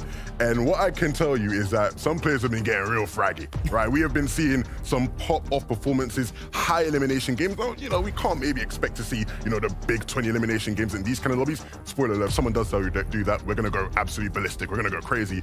But I still expect to see that level, you know, of precision, that level of, you know, cunningness that, you know, really the top players will just elevate above the rest. Yeah, and I think there's a lot of the new features. You heard the analysts talking about it, the augments, the new different shockwave hammers and different tools that you can use. So now that when you do get those tags, you do get the beams on some of those players, it's easy to close the gap. So players like Peterbot, players like Cold, players that love to get aggressive, now is their time. This is their chance. This is their season to really put it all to the test. Yeah, I think if you're watching this competition for the first time, the big difference between when you're just playing, you know, your regular pub games versus these games is that there are so many little minor details that these players, these pro players, put in all the work, all the hours, and look, you ain't got to wait much longer to see it. We're about to head into game one right now. Game number one. You already seen it. You already heard us talking about it. Let's get it going. We got a west to east bus path. You got Breakwater Bay, Citadel. And a lot of people out there already know where clicks land, Anvil Square. You're going to see a lot of action coming out of the gates for a lot of these POIs. Here it goes, right out of the gate. Regardless of what level of Fortnite you play, there's always going to be an off-spawn battle, and we're already seeing players being knocked out. Tachi gets one, already tagging up another player into the distance. Vila down low, trying to play slow and steady. Him and his teammates landing a little bit too far apart to go ahead because they know the early game, it's all about looting up. It's all about putting yourself in a right position. And right now, they didn't even get that knock, but they're taking full advantage of it. There goes Byla, getting one of the first eliminations of the game. Yeah, you love to see that from Byla. Of course, Breakwater Bay, not one of the POIs with the most abundant amount of loot. And so in these sort of fights, you want to take it really quickly, right? Want to make sure you guarantee you have your side of this POI and loot up. They didn't like the fact that there was somebody in their area, and so they dealt with them appropriately. Yeah, and kind of giving up the positions to each other. They know another duo is close by, and they know they just eliminated one. So they know that they can split this drop now. They don't have to get aggressive at a team that doesn't really like to split their drop. Booga and Peterbot. There's another two teams toward the south side, and it's a heavy hitting team as well. Acorn and Cold, so you got to be careful. Take too long, you could get taken out. It's like Trashy and Pump right out of the gate. Naeast and Aaron putting up big numbers and already making shine here. Hey, you love to see it. You love to see these off-spawn battles and who's able to come out on top. I think the big thing here is, Jacob, right? We have to keep track of these things throughout the next 6 games because you may lose off-spawn in game 1. That's fine. It's not ideal, but you still have plenty more games to go. And you can already see what's going down. While you saw moments ago, Booga and Peterbot being able to be comfortable, loot up, do exactly what they want, mat up. But on the other side, it's a whole different ball game. A huge 180. Acorn and Cold, they have the low ground right now. Their opponents have the high ground, and that's that little bit of advantage. Cooper trying to get that extra angle. Shots getting peeked in. Hide and seek is doing just that. Playing hide and seek towards the high ground, trying to sneak away these pieces. The piece control is huge. He doesn't get that one. It quickly backs off of that. Yeah, needs to make sure he keeps enough separation, but don't be too passive. There will be opportunities for shots there. Gotta watch out. Cole just took a big shot. That big opportunity you're talking about.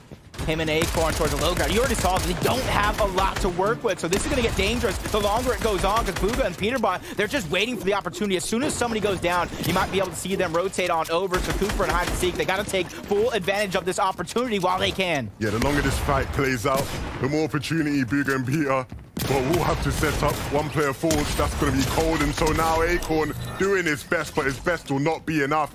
That is an upset, Jacob. That's a huge upset right there. Over 1,000 points throughout the last 2 days. It doesn't work out for the start of the day. And now we're on to the next one, though. Another hot drop here towards Faulty. Splits, 3 trio teams landing over on this side.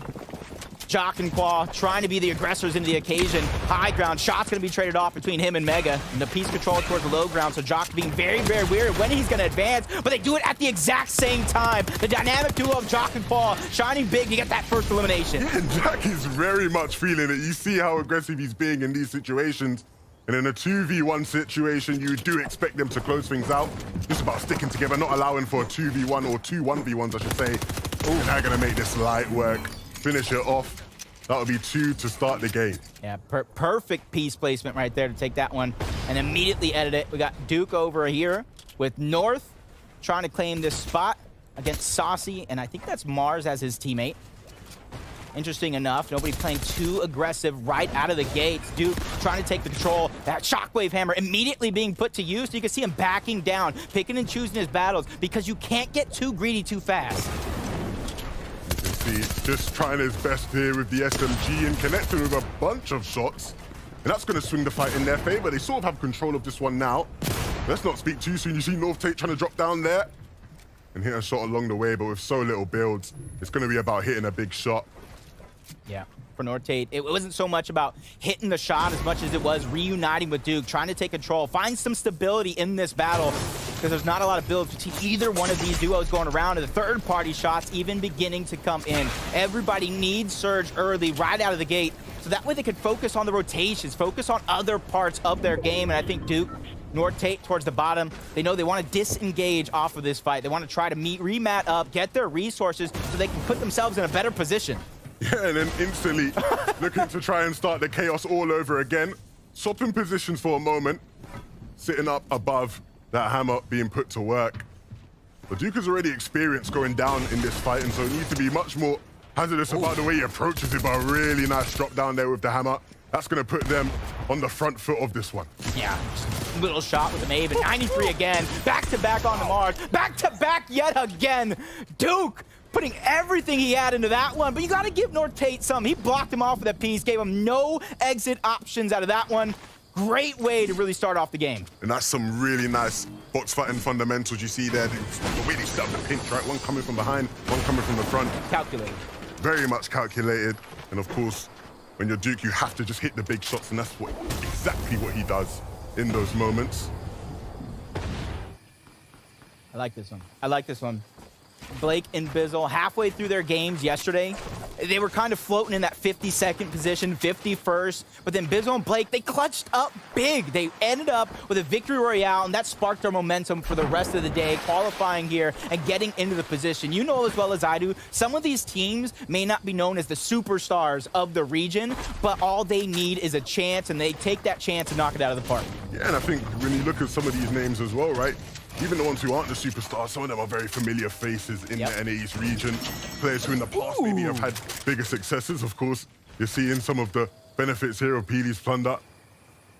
Some nice treasure hunting in the middle of your competitive Fortnite game. A mini game inside of Fortnite, the game that keeps on giving. Peterbot and Booga, though, rotating all the way from Slappy all the way back on over here. Static launch pads, a lot of mobility, zone moving here. They're trying to get themselves a perfect spot. A lot of elevation. That way, they don't have to worry about Surge, because you notice, I thought they were going to try to third-party Acorn and battle over at the beginning, but they did not, which leave them lacking in that area. Peterbot immediately building up and trying to take charge of their Surge. You have to be able to manage it in a finals lobby. Yeah, when all those players from the Northeast start coming down, they're going to be in a position to hold them. All those Brutal Bastion teams and only Labs teams, they're going to be sitting perfectly just to get some shots off on them. Going to go a long way in terms of staying above that Storm Surge threshold. Not in ages though. They're a lot closer to the center of zone. And they're sitting pretty in terms of their loot. Maxed out on brick and metal. Very, very fruitful when it comes to the chunk splashes. We know how important and how key they have been, not just in this season, this chapter, but in the past year of Fortnite. Yep. And this is another one of those teams, a slow start in day number 1, picked it up tenfold there in day number 2, getting that qualifier spot.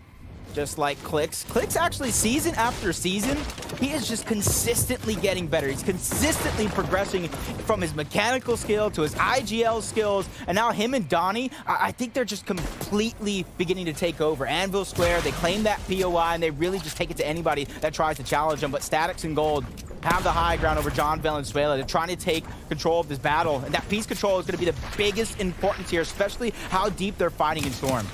Yeah, Statics. Gonna have to be very patient, but also ready to make a play.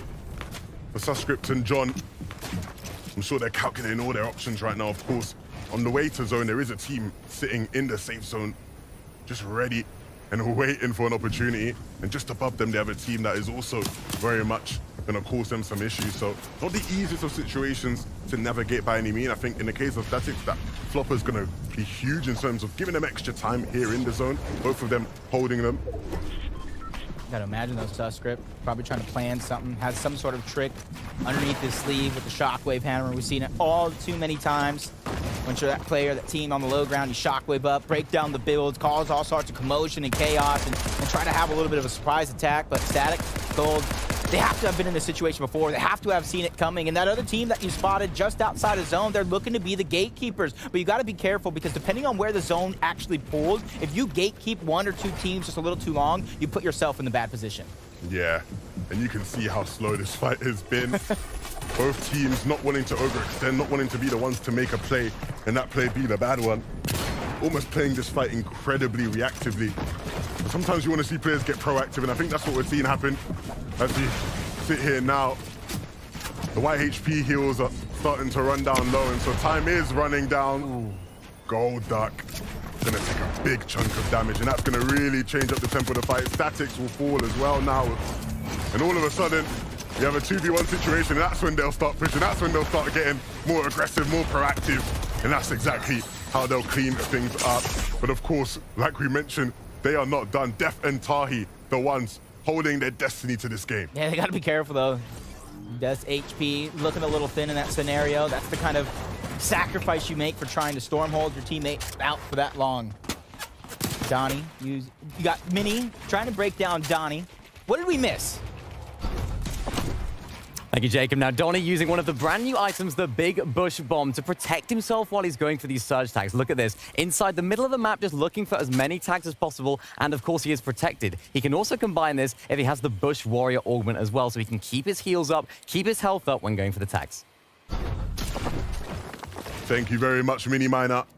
We're going to have Mini joining us over the next couple of games, just giving us those kind of updates, right? Of course, Jacob, we are, phenomenal at what we do, but we can't possibly catch everything. And so big up to Mini Miner, who's going to be here throughout these games, and a bunch of our other analysts, of course, across this major, who will be filling us in the bits that we do just miss out on.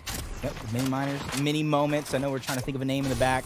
Give him his own show. Figure out where it's going to air, on Legends Landing, in-game somewhere. Make sure you guys check it out as the Zone Rise are checking out the field of their own, surveying, trying to figure out where everybody is at. 338 above the damage threshold. You know as well as I do, for the teams that are lacking in Surge, once it pops, it's going to be very, very chaotic, very, very active. So Zone Rise, they have that cushion. They have that little bit of an oasis to find that comfortability and do exactly what they want here. They don't have to force any plays. They can go ahead and pick and choose.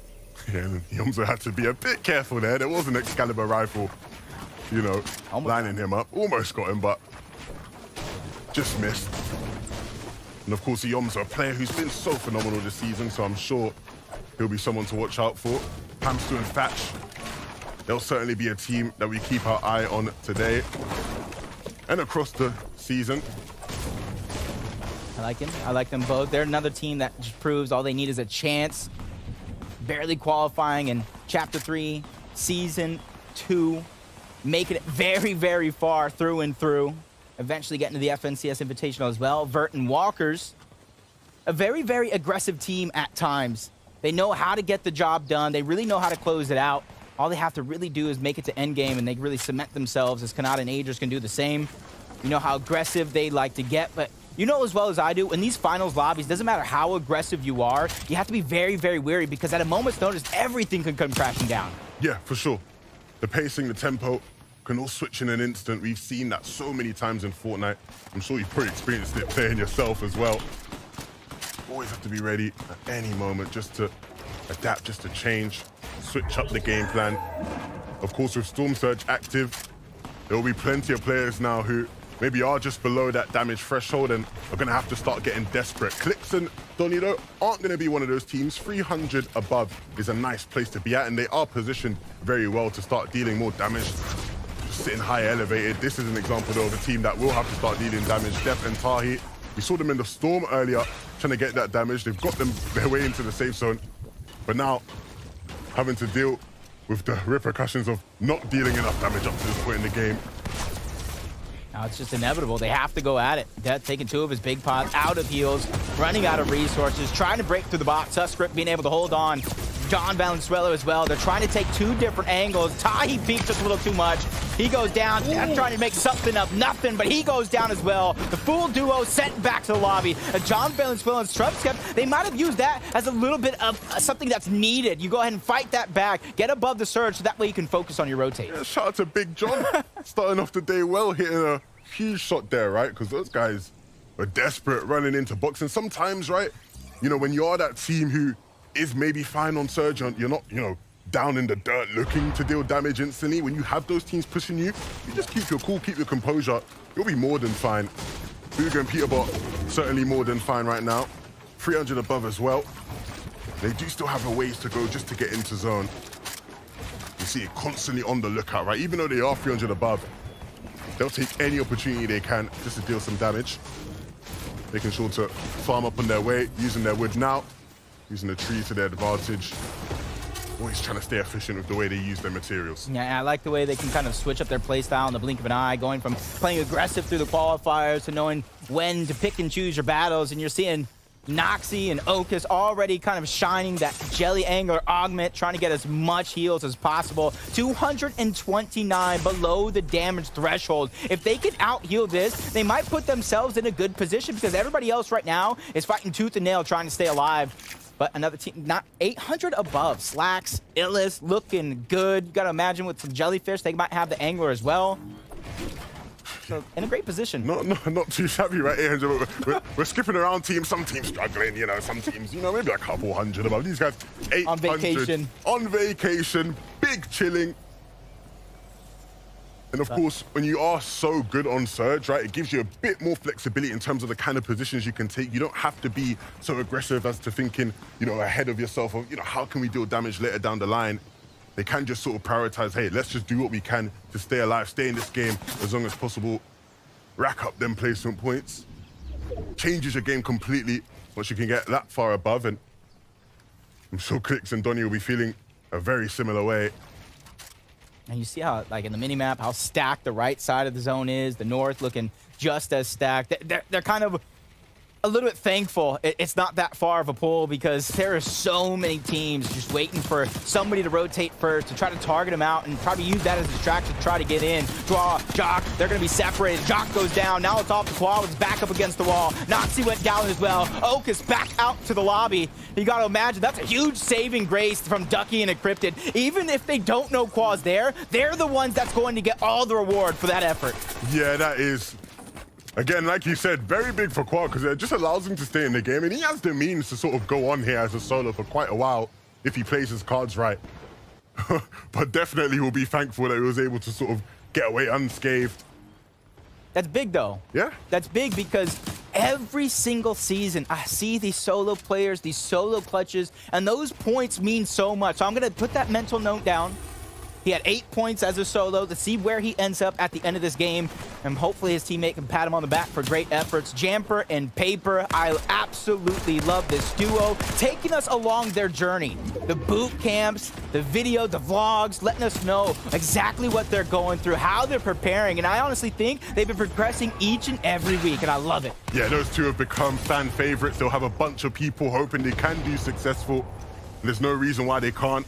Kanada, a player who has showed us some of the best highs we've seen in Naeast over the past year, still will be feeling like he has a lot more to accomplish, a lot more to achieve, and that all starts here in his first sort of session 3 that we've had in the Major 1. And he has a teammate who's very capable of supporting him and taking him where he wants to get to. A top quality team just has to deliver today. Polarized though, and users down below on Surge. And they don't want to out-heal things. They don't want to try and deal the damage when they can. Polarized constantly scouting, waiting for someone to be vulnerable. And he's going to be hearing fighting around him and thinking, is that something we can jump in on? Are they distracted? Can we just sort of go in and maybe sneak up on the team in this moment? But has to pick wisely. Can't be too overzealous. Yes. Warrior and ABN on the other side of that one. Peeking through the cone, don't even know that this team is down Surge. And you could be above Surge. You could be just kind of playing your game, scouting, not trying to get aggressive. But a team like this, Polarized users who are down Surge, they're going to cause some commotion. They're going to turn somebody's game upside down unless they choose to out-heal it. 6 splashes, big pot, 2 jellyfish, and that's just on Polarized alone. They could make that a viable strategy here. And the big thing here is thinking about the next rotation, of course. Jamper and Paper have to go past these guys. They'll probably be hoping somebody has some sort of a pad that they can use. Of course, those still in the game. There's still something that are viable, especially in these kind of zones where you have a max distance into that 5th zone. But a fight will break out. Of course, we talked about them waiting for their opportunity. Opportunity is arising. But again, just keeping tabs on Paper and splitting them up as well. Barely getting out of their Paper. Jamper might not be too fortunate though. They're going to stay on the hunt, stay aggressive. And that's probably not going to be too good for Jamper. He looks like he's going to fall. 92 taken. And he's only a couple more HP away from falling. It is not looking good at all, but Users himself has fallen. And so all of a sudden, for two teams who, of course, we knew it was going to be a rough rotation for them. They've almost just wiped each other out here. Bro, he turned that frown upside down real quick. But you got to know, Paper was right there with him, trying to make it happen. Back to where you began, though. Polarized trying to make some magic happen. He goes down, but at least he took down Paper, so he's going to get some points for his effort. Jamper knows he can't be the hero here. He has to go forward as a solo. Jamper is no stranger to a solo situation, though. So we'll keep an eye on him and what he's able to do. For everybody else, though, the game just keeps getting harder and harder. No, it looks like Jamper's falling in the feed, so that will be the end of their run.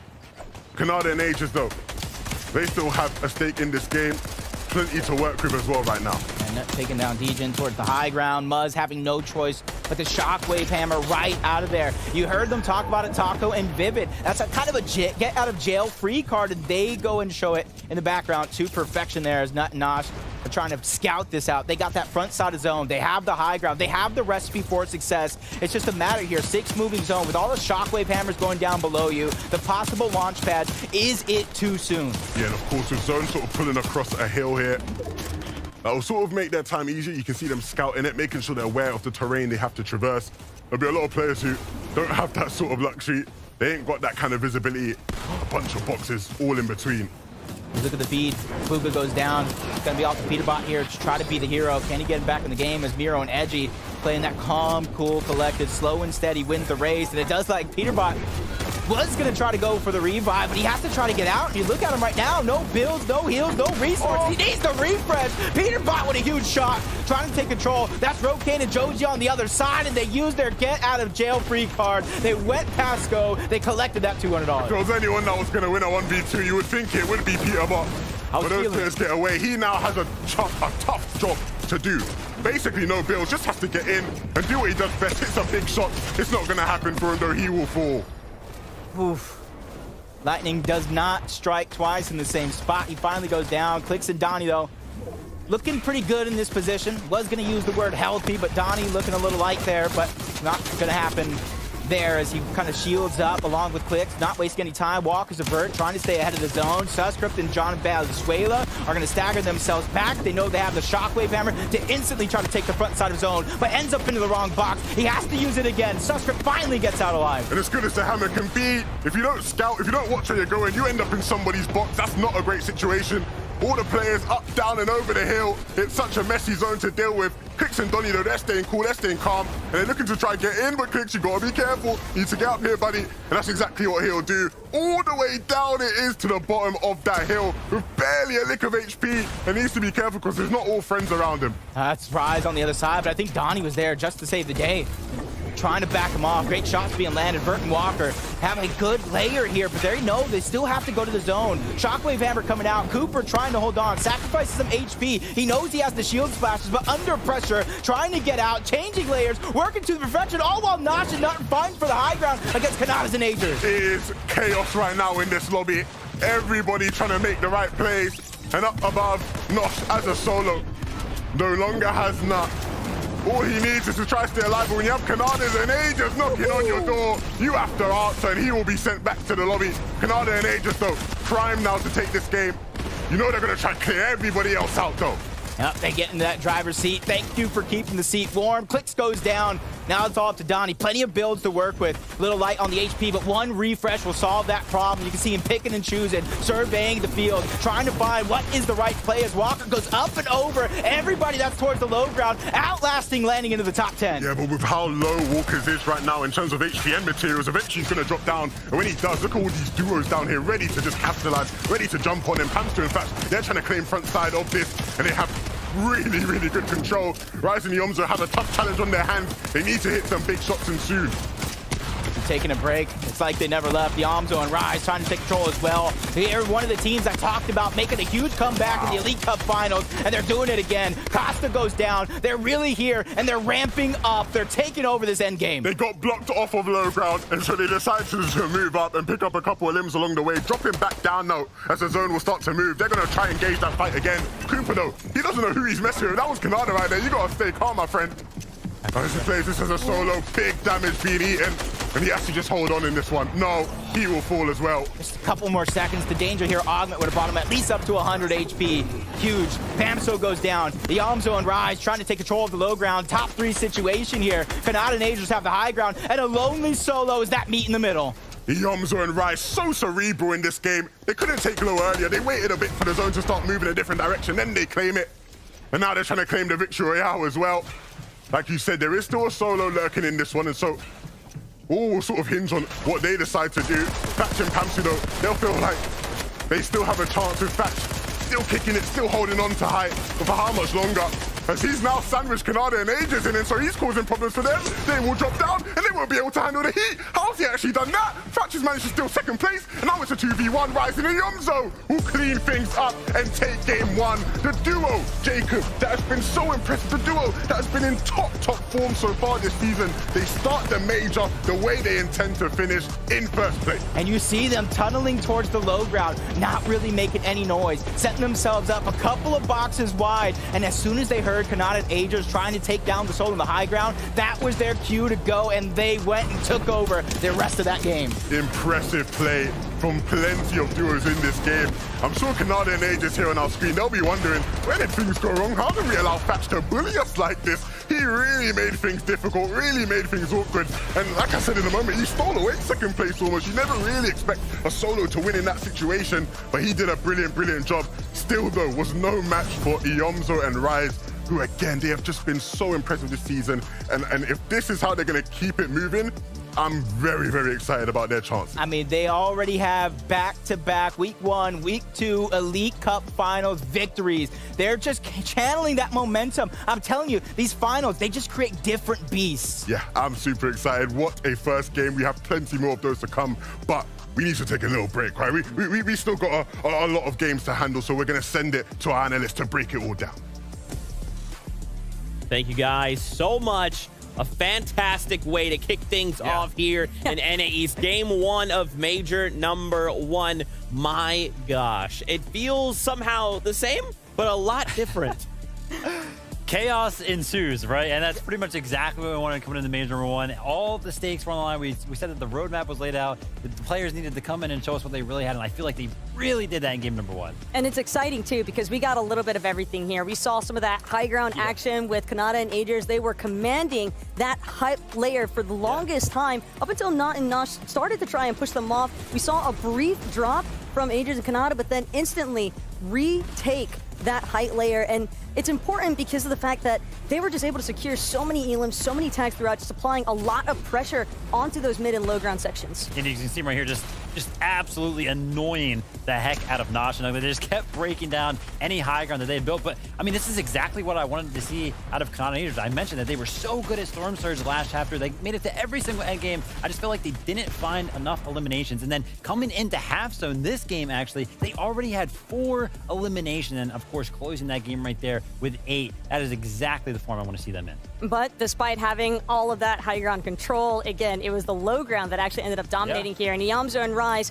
very similar storyline to what we've been seeing from them throughout these Elite Cup weekly finals. They have just been completely destroying everyone that tries to challenge them on these low ground sections. They kind of snuck underneath. There was a brief instance where I believe Clicks almost had the opportunity to try and challenge him with Donnie. Unfortunately, that duo just got a little bit too split. So Yamzo, Rise, they just continue to maneuver throughout this low ground area, building out to make sure that they had a literal empire on the ground. Yeah, and I mean, the playstyle that we're going to see throughout the major, maybe even the entirety of the year from Yamzo and Rise, is that they love to go to the front side of the low ground of zone, but they don't do it into like the later moving zones actually, and it always works out for them so well. But one of the plays that I really loved out of them right there is that they actually had that low ground position, but then they went back and went up to actually find a refresh. So big awareness from them right there.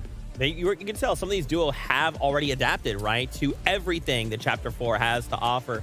Here we go to take a look at the standings from just game number 1. Of course, Iamzo Rise, massive victory royale there, leading the pack with 109 points now. Remember, this is just game 1. We have another 5 games here in week number 1, but still a kind of an awesome showing to just kind of start off the competition. A pretty action-packed top 4 as well. I mean, 11 elims, 9 elims, 9 elims, 10 elims. Yep. It's kind of fantastic to see that we are getting exactly what we asked for, and we're telling these players, hey, are we going to be aggressive or not? And I mean, with how chaotic these late games have been, it's just so hard not to run into someone, especially because there were many instances where we saw those shockwave hammers almost working against the individuals that were using them, because if you're not careful with direction, Levin mentioned it, you might just wind up in somebody's box, or you could be Peterbot and just catch them off guard from behind.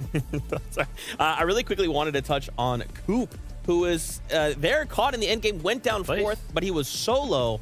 What happened? What led us to that moment? Yeah, I mean, well, first of all, Taco, it begins at the early game, right? The south side of Slappy is where his run actually began. And it's incredible, too, because Acorn and Cole, they've been doing such a fantastic job leading into this first week of Major 1, but Cooper and Seek, they do not care. They took the immediate contest off spawn, they win it out, and from that moment on, they were able to establish so much early game surge management that they were able to just prioritize the positional advantages, and even with the solo instance there for Cooper, he still had 4 elims by the end of it, 5 total for the duo, and again, a solo clutch into that top 5, always fantastic.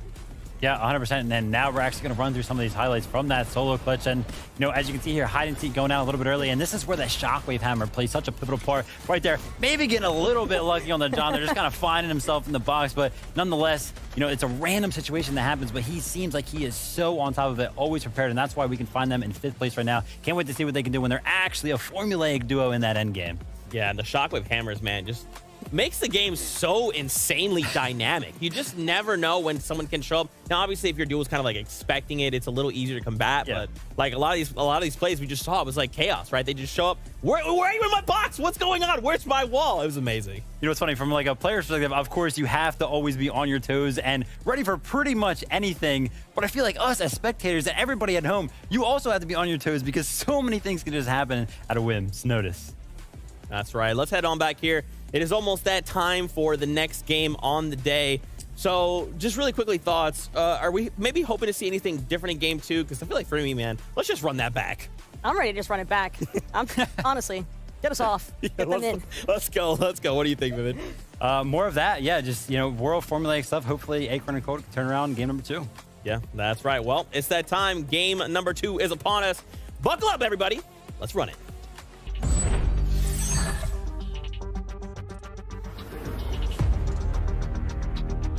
Well, our analysts said they want to see more of game 1. I promise you one thing, we're going to have more and even better, Jacob. Yeah, hopefully they laced up their shoes or even changed them depending on where they're at in the leaderboard, because this is a marathon. This is not a race. You got to be able to stay consistent through those games, because don't fret, you might look at the leaderboard, over 100 points, Iamzo and Rise, it's not out of reach. Yeah, look, we might end up sounding very repetitive today because once again, the players are on the battle bus. They are ready to hop towards their POIs. And just like the start of every single competitive Fortnite game, the focus will be on contestant. Who will win Osborne? Who will be victorious in where they land?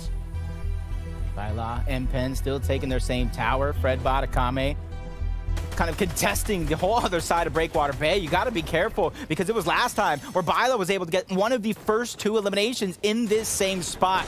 And it looks like it might play out again. Fredbot, Gutter Leaf, taking a little bit distant between their counterparts on the other side. C's already getting one as well. Blake getting one. Everybody getting active very, very early. Yeah, man, it's not looking good, right? When you land off spawn and get taken out so quickly, you feel like you ain't even got a chance to get a feel for the lobby yet. That is never, ever ideal. So many players falling though in our feed. It looks like Acorn's gone down again. So there's a lot happening. I'm sure we'll try to catch up on it all because big names going down, but Bila will fall as well.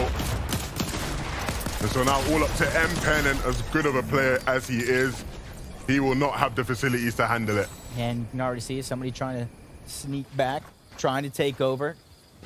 Rise and Iamzo not having that same sort of luck this time around. I told you, you gotta go ahead and have that consistent gameplay through and through, but it's a 1v1. Rise versus Braids. Rise gonna go ahead and heal up. Braids not getting into the action just yet. He's trying to go ahead and play for the revive onto Moo. This is gonna be an interesting tactic, but if it pays off, Levin, it could pay off tenfold. What is Braids cooking?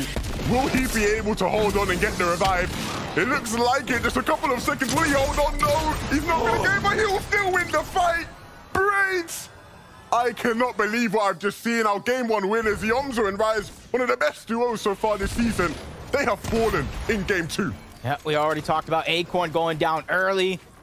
And Booga and Paterbot trying to take full advantage of the situation, taking that POI and calling it theirs. And we're going to go ahead and take a quick look at the replay. How did this action start?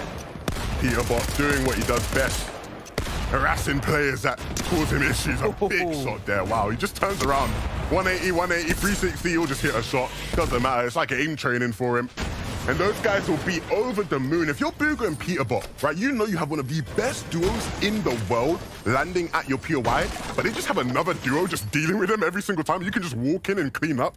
They will be ecstatic about how this day has started for them and how this game in particular has started for them. Will they be able to capitalize, though, with how great of a POI Slappy Shores is? I'd like to hope so. Switching gears, though, right back into the swing of things. Another fight here. And it's North Tate and Duke who'll be looking to win this one. You can already see how many builds they're expending rather quickly. But Saucy, he's separated in a 2v1 situation here. And that's where Top G and Duke, they know exactly. They can be patient. They don't have to rush. The Saucy trying to go down, trying to go out. Use the static launch pad. Cone over the head. Denied. Access no more. And he finally goes down altogether. The huge elimination being picked up, just like on one side of the map to the other. Everybody picking up these early eliminations allows them to focus on their rotations. It's actually really good for them that he was able to drop down into this building and they could confirm the elimination, because there was a team from afar taking shots. They almost stole the elim away. That wouldn't have been ideal for them. Nevertheless, another fight. The Excalibur being put to use here by Muzz. He's not a happy man right now because DGen is down and he does not want that. Tahi causing issues. And so he wants revenge. You can already see them adapting on the fly. Death and Tahi going down to Storm Surge in that last game. They know they need the damage very early on. They already got an elim onto DJ, but a huge shot by Muzz. Wins the 1v1, takes out Tahi, and now he has that whole POI to get DJ back into the game. Yeah, you can't mess around with Big Muzz. He will make you regret every single action you take. A very impressive player and showing us why there. Some brilliant mechanics on display. Clix and Donnie, though, we saw what they did in that first game, and by no means are they done just yet. And I like Pamso and Fatch here. They were separated for the beginning of the Elite Cups. Obviously, popping off big. 4th place, 68 points. Reunited never felt so good for these two. It's like they never left in this situation as XF and Dubs trying to have the high ground. Another team approaching, trying to put in the shots. And I think the thing with Pamsu and Fatch, right, we saw there in the top right, they've been playing together longer than any duo in this lobby, right? And if you're Pamsu in that last game, you're watching Fatch and you trust him to get the job done, to deliver something special. And that's such a key element, right? So many of the duos in this lobby are competing with each other for the first competitive season, right? You know, sort of getting used to each other still, maybe. But these guys, they know each other well at the back of their hands. And that goes a long way at the top level. For Dubs, though, and Except, in session 1, they were super impressive. So we'll see whether they can match that energy now. Certainly doing a good job so far in this fight. Fatch now is hoping and wishing that he can survive this one. And those two just applying copious amounts of pressure and taking Pamsu out along the way. Nicely executed. That had to be hard, though. That had to be very hard. Encrypted and Ducky on one side. I think you got Chimp and Spade on the other. And usually we're talking about third parties, but guess what? They sent out 2 extra invites. You got a 4th party as well. And immediately, as soon as that one's done, Dubs and XF are like, I don't want to be in this situation anymore. I have to be able to get out. I have to rotate. And because they knew who exactly landed at their POI, they knew they got taken out, they know exactly which direction they can begin to rotate right back into. Just seeing the red eye being put to good use here. Uh-oh. Big possible opportunity for Clix and Donnie as well. Ocus on the high ground, just melting away Clix's shields, backing him down, but backing him down right back into Donnie. No harm, no foul, as long as they can kind of regenerate the shields and HP that was just lost. Clix falling asleep there for a second and punished for it. Don't like to see that from the big clicks. Does have the shield, so to get himself just a bit back up. But again, when you are so central in the map, Jacob, it can be so hard for these teams to take these kind of fights because there are so many players all around you. 360 degrees you have to worry about. It is very, very difficult. It's just one of those annoyances. It's like a fly out of a picnic when you're trying to go ahead and take your battle, get your shots, and then it's just 4th, 5th, 6th parties just go ahead and trying to lend a helping hand. Because most of the time they're never, going to get the elim per se, but that extra 50 HP that they chunk off from like 300 meters, it goes a long way in these fights, right? So perfectly put, right, in terms of just being that annoying fly that you can't seem to get rid of. Especially at my picnic. I like food. Walker's. He likes high ground. He likes storm surge damage. And that's exactly what he's going to do over towards Anvil Square. We got to be careful, though, because all the initial teams that did rotate there are already rotating out. They're trying to get themselves a better spot in zone, so they're just hoping that other teams that landed towards the outskirts are going to use that as a rotational path to try to get in the zone. Yeah, it's an interesting game here. Champa, you saw how their game came to an end. It wasn't the most ideal. They didn't have the best of positions when trying to move into that 5th zone. Had a max pull 4th, and so they'll probably feel like they got a bit unlucky. But nevertheless, can't rely on zone luck in these kind of games. TK relying that there's nobody else in the zone anywhere near so that he can pick Pledge up. Mega and Justice going to be looking to refarm with this building. The materials aren't ideal, right? And that's one of the problems in terms of, being in some of these central POIs. This biome in general, this season on the map, isn't the best for metal, right? And so you'll see a lot of teams with low counts like this having to get creative in terms of where they go to get their metal. All those stoves on the inside, everything is getting scavenged for.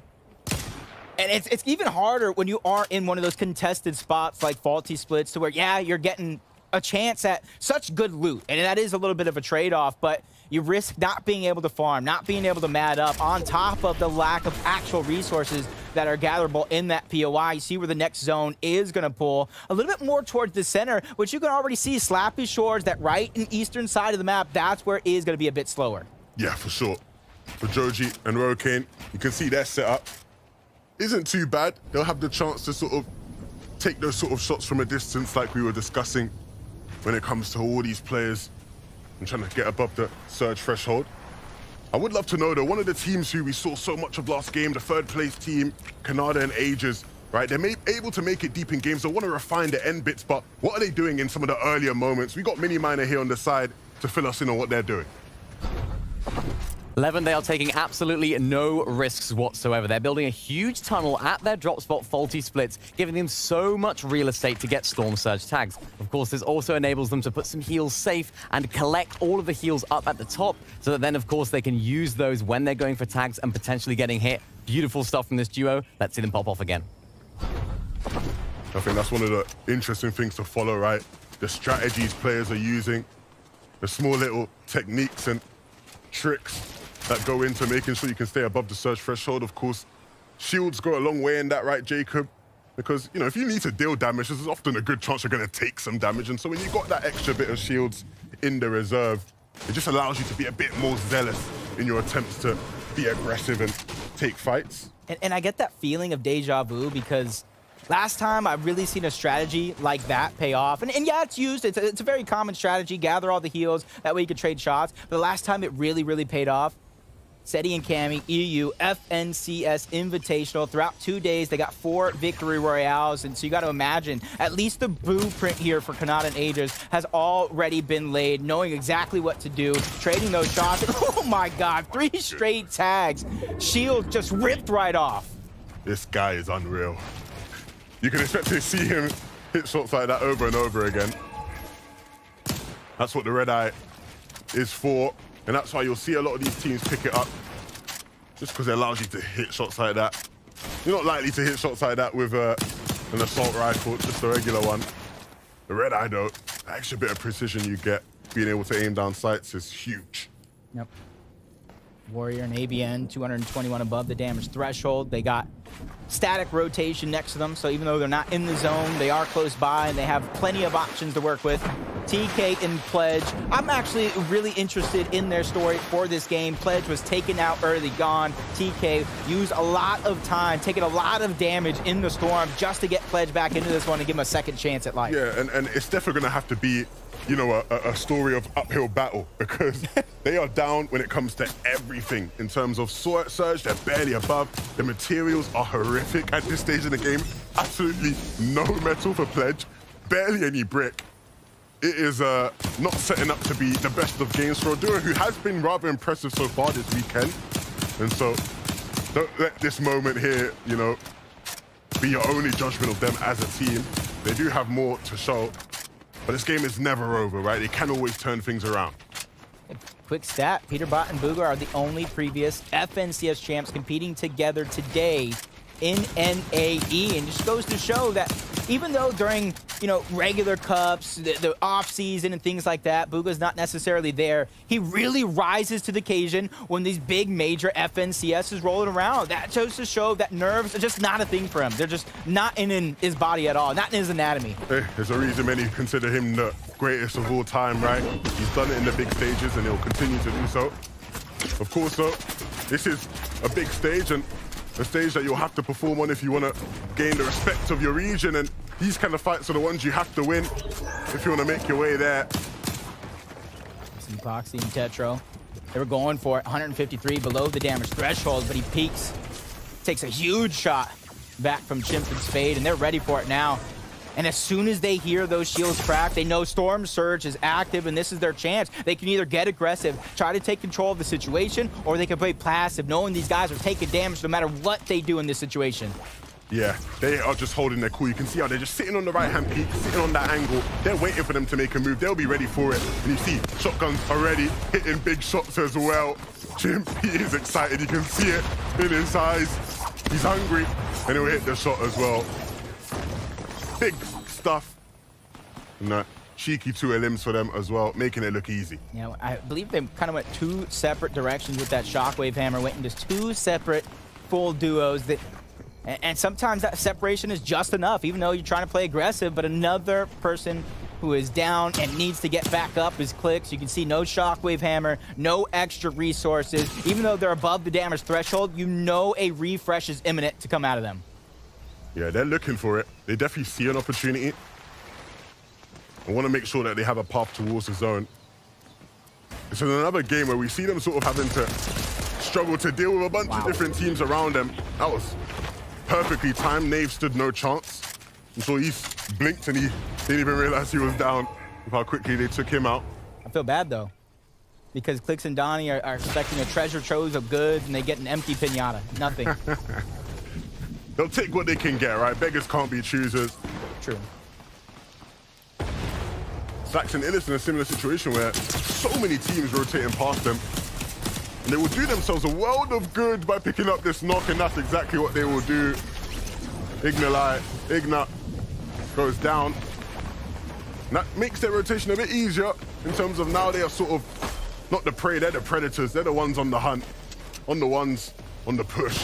And they read the play right now. A south pole, and they're on the farthest north side. They know very few teams are going to be able to contest this right now, especially since they're fighting backside into the zone. Illis lands that final shot, getting the elimination, the refresh, and now on to the rest of the journey. They continue, but they still got so many other teams. I said it was a south pole coming from the north. This is going to be a minefield.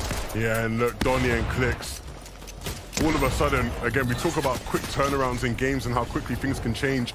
Donnie's down. TK wants to get revenge for Clicks picking up Pledge, and that's exactly what he did. Oh my goodness, he made that look mad easy. Both these teams, I mean, TK was actually fine through and through. It was Pledge, who didn't really have much to work with. We saw Clicks and Donnie moments before this. They didn't have much to work with. And we can actually see exactly how TK made that come to fruition. Yeah, you see here, just a couple boxes away. The easiest limb he'll probably get today, right? It looks like Pledge did most of that one. Yeah, yeah. But hey, that's the teamwork, making the dream work. Pledge goes down, sacrificing for a couple more points. Storm Surge to put in his back pocket, something that he can use for the rest of the game.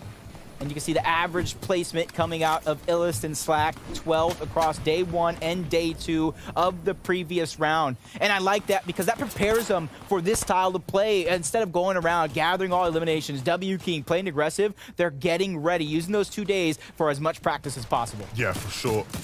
And look, the big thing is, right, is that, you know, these players are playing for series points today. True. So if you perform well, you know, you can come back. In previous editions of the FNCS, maybe if you were one of the top 3 teams or top 5 teams, you maybe even qualified straight to the finals, right? And so you didn't have a chance to sort of come back into this session and fight again. All of these players will have that opportunity when it comes to next week. So you want to set the seeds and allow them to grow throughout the rest of the qualifying weeks. Costa, though, they'll be wanting to have a better game. But it's not going to be easy when they're down on Surge. They're forced to take a fight and aren't working with much by way of HP. Literally no shields remaining. They just have to hit some big shots and quickly. But with the separation being created, I can't lie, Jacob, it is not looking good. I do not see these guys staying alive for much longer. No, it's very scary to think, too, that they were hitting a couple of shots, but it's still not enough. Storm Surge hits right back and takes them out, back to the lobby. And you got to go ahead and revamp your gameplay. That's something that you have to do game after game. You can't think that the same thing's going to work every single time, unless you're maybe Peter Butt and Booga, to where you have your game plan that solid, that tight, to where you can go ahead and continue doing what you do best. Yeah, look, they were looking at big raids there, right? So you got to put some respect on his name. True. Obviously, one of the players that took out Yomzo and Rise earlier in the game, so definitely not no one you want to mess with, but he is looking like a solo at least, so not going to be in his strongest of positions. Kanada and Aegis, though, we obviously saw how they were setting up for Surge. Aegis now being picked back up. So hopefully now they'll be able to get redemption, because I'm sure they will feel like they should have been getting first place in game 1. Reduced down to third, though, by Thatch himself. Bert, though, struggling. He gets knocked. So it's all on the Walkers. Yeah, Walker's knows he saw it through the cone. He has to be able to get out. Wall's going to get taken, though. Walker's getting backed up. He now has to change layer. Go up, go over. Vert, it's a non-factor. Can't be the hero. Trying to wait for that perfect moment to edit the floor. Subcribe is there along with John to try to shoot back. Not letting that surprise attack be successful. And they immediately just pick him up. Take him back into the boxes. Let's get this loot. That slow and steady gameplay. Not getting greedy. That is the recipe for success. That is brilliant from Subcribe and John. I'm sure they will still look to try and see if they can pick up Walkers, but just having the discipline there to not get overexcited. Make sure you grab the body, secure the loot, and then we reconvene and see what the best play is. Too many times I see inexperienced players just get ahead of themselves in those kind of situations. Oh, we got 2v1, let's go in. Ooh. No, staying calm, and now making their way over to the zone. Gonna split this rotation up into 2, use the hammer for 1 movement, and then the second, and that should be enough to get them into the zone.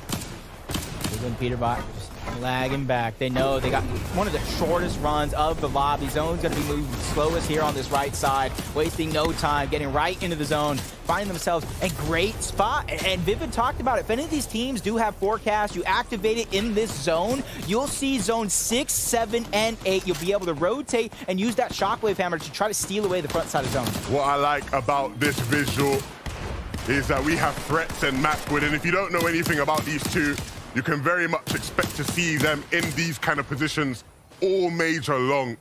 They love to play high, and they are very good at it as well. Macwood has been doing that in competitive for a very long time, since the beginning of competitive in Naeast. And he'll continue to do it to this day, and the Threats by his side, they are a formidable duo for sure. Looking out there, I'm like, Encrypted, what are you doing, my man? I know we're going to find out sooner rather than later if that plan is going to work. You see him splash? I think it could. No, well, never mind. Never mind. We'll go back and kind of figure out what he was doing later, maybe after the show, something like that. Because right now, John and Subcribe, they're brewing up a plan along with Peterbot and Booga. Talked about it, their front side of the zone yet again. They have a little bit of a layer, but you know, they're going to probably shockwave. They're going to build up the ramp just like Macwood is doing, but instead, they're going to try to shockwave to the front side of the zone. Yeah, that's going to be very secure with all that metal they built there. Walker, so still moving as a solo. Obviously saw Vert getting taken out, but he's not giving up in this game. 22 below, hitting a shot there. That will go a long way, it puts him 42 above. You can breathe, but just for a moment, still need to get back on the offensive statics, so they're looking for a box fight situation. They know they need to fight, they know they need to get a refresh, they know they need to get above Surge, and the opportunities are certainly around them, and they just have to be a bit quicker. No, getting hammered out of the way. and now trying to hammer back towards each other. Subscribe though, he's lost Big John, and so he's now going to be playing as a solo. Does have the hammer though. Big mini being used right there. Trying to get himself right back up. Macwin and Threats, I love this high ground take. They're getting it right on the layer. Scare and Slam is right below him. Have to be careful. And all these duos who are sitting up higher, right, it's brilliant for them because the zone's pulling across a glacier, and it means it's going to be a very steep cliff. They can suffocate these duos beneath them. It's going to be a very, very good time. Joji and Rokane are going to be scouting things out, though, figuring out where they can move to. And once they have figured it out, they decide they want to move towards that front side. Zone pulling away now.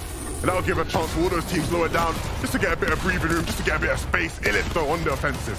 Yeah, without slacks, he knows it's all on him to pick up as many points as possible. He knows it's 4 more games after this one. All those points can add up to a great total as Macwin and Threats still holding on to that high ground, tarping out. They're getting ready to put that pressure down as Walkers. We talked about him being a solo. He's able to get into the zone. Pretty healthy at that, but he doesn't have any builds. Anything is better than nothing here as Illich goes in. Huge refresh going to be captured on the gold duck, but pressure from the high ground, but he has plenty of heals to work with. Scuffed solo in the backside, just having to rely on his shotgun. Subscribe though, in a similar situation, but not in the backside of the zone, just lurking, waiting for an opportunity, waiting for someone to walk into his sight, but doesn't look like anyone's going to be there. Illich though, still in the thick of things.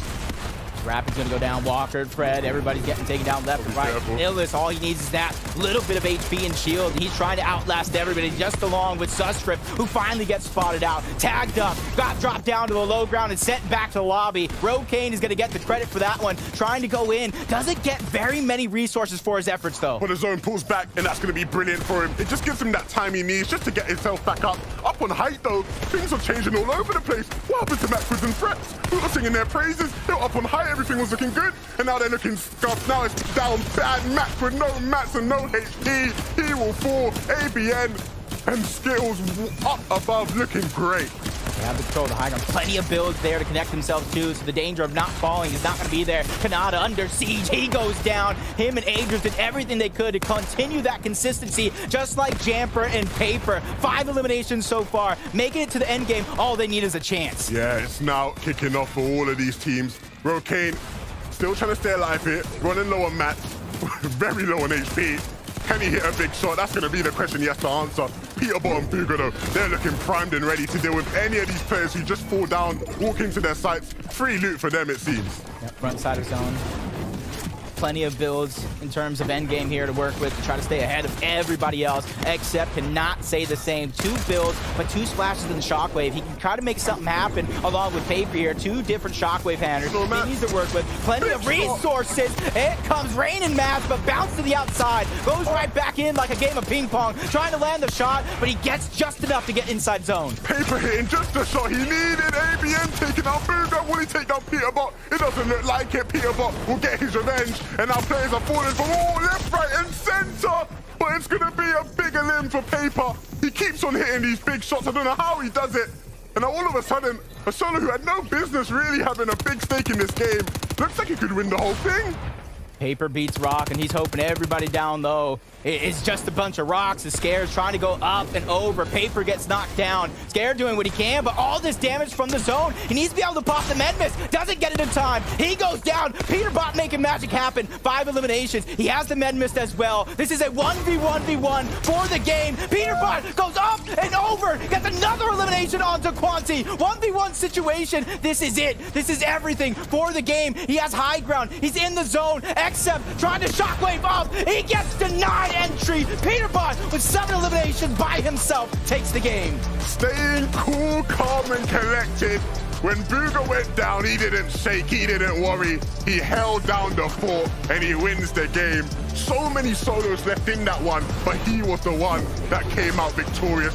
They were looking strong throughout this game, and when Bugha fell, it was looking all bad. But when you have Peterbot on your team, one of the best players in the world, when it comes to just being a cool, cold-blooded solo player, and he shows exactly why. Wow. I can just imagine Peterbot standing there right now, eyes closed. Imagine like he's in the Roman Coliseum telling everybody who just watched that, are you not entertained? Look at him just take over. Except he didn't really have a chance at this point. Yeah, it was really over from that moment when you saw him building up. You knew it was going to be a problem. wow, Peterbot and Booga, a duo that everybody who watches NA knows are them guys. They you know, right? He's him. But when they show it in these games, it really does get you excited for the FNCS. This is what it's all about. Yeah, there was a lot of madness. We know Peterbot and Booga took that victory royale, but the leaderboard has shaken up so much. We need 3 of the best analysts to break it down and let us know where we're at after game 2. Thank you guys so much. My goodness. I mean, this is why Booga picked up Peterbot, right? I mean, the application coming in handy. there it is. I mean, Peterbot, just an insane solo individual, man. I'm sure Booga was like, oh, it's just you. Ah, it's fine. You got it. You got it. Go ahead. Win the game. I mentioned it, right? Like the trust that is existing right now between this duo, it's insane. And I can tell you right now, Booga was just sitting there and he was watching Peterbot go for it. He was like, yeah, he's got this 100%. I mean, Peterbot was looking clean in this endgame. The moment that you see that it is a full-on individuals battle royale to the finish, you kind of have to root for Peterbot in that instance. And more importantly, even if you go all the way back to the very start of this game, you have to keep in mind, Peterbot and Booga actually did go for the contest this time. Yeah. Last time we saw them actually rotating out of North Slappy for game 1, but for game 2, they took the challenge, they took out Cooper and Sleek early on, and well, worked out for them. That's right. Here are our standings as they are after game number 2. Agers and Kanata have now moved up. And look at this, 3rd place, Peterbot and Booga up 17 places off a single game.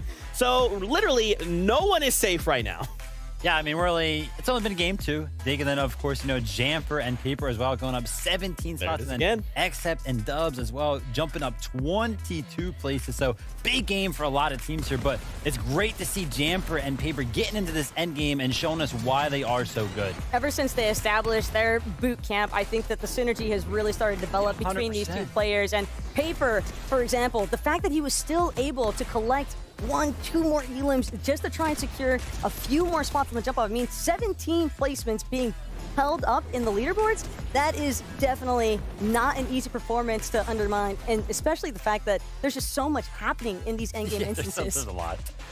I feel like the big takeaway for me is just like, high ground just ain't it anymore. Like, yeah, it might get you to those final moments that you need to in the game, but there's just too much happening that, like, is low ground just going to win? This is the new thing, right?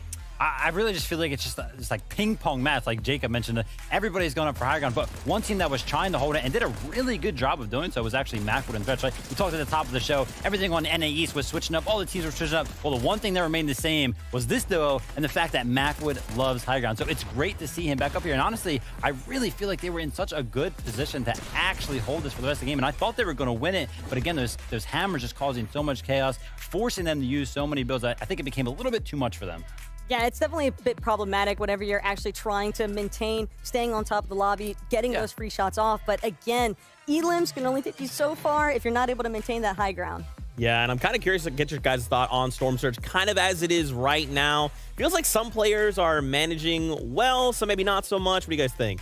I mean, so far, I'm kind of liking the things that I'm seeing out of the top teams for sure. I think they have some really good strategies going on around it, but it's just all about kind of like finding where you need to set up on the map and making sure you establish some early bases so that way you are elevated enough to pretty much see any of the rotating players around you to make sure you can get tags on them. Yeah, Blake and Bizzle, I think, are a duo that did an excellent job at this because early on, we saw them establishing 2 separate bases at their POI, and they were just toggling in between them, making sure to collect their Storm Surge management early on, and it just made it all the easier for them once they started to rotate out. Yeah, and then not to mention, you know, we had Mini Miner come in during the middle of that game right there, right? We showed off Kanata and Naders, right? They were establishing a base over at Faulty to make sure that they were in a good enough position to get any tags on anybody that decided to rotate through. But then not to mention, you know, those bases are so good because they just claim all that space whilst you are tagging everybody. So you're kind of like safe in that area as well. And I like the utilization from a lot of these players. They're opting for bush bombs from time to time or just building their bushes or ramps off on the bushes because they're able to maintain their surge management, but simultaneously, they're also making sure that they stay safe. And if any of these players also happen to have the Bush Warrior augment throughout that process, I mean, they're healing while they're also getting their tags in.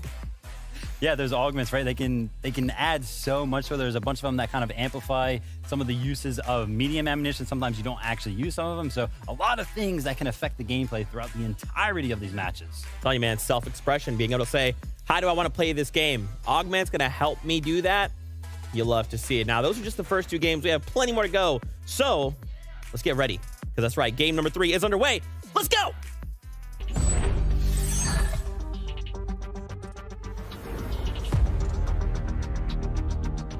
Already there's so much excitement, Levin. After just 2 games, it feels like it's been plenty more, especially with the way Peterbot handled the pressure of that end game. Hey, look, that's what he does, right? For the best players, it's easy, right? You know, these big moments, they're nothing, right? It's an everyday in the park for a player like Peterbot, but who can rise to that level? There are plenty more. We saw some upsets. We saw big, drastic changes in the standings. There's going to be plenty more of that.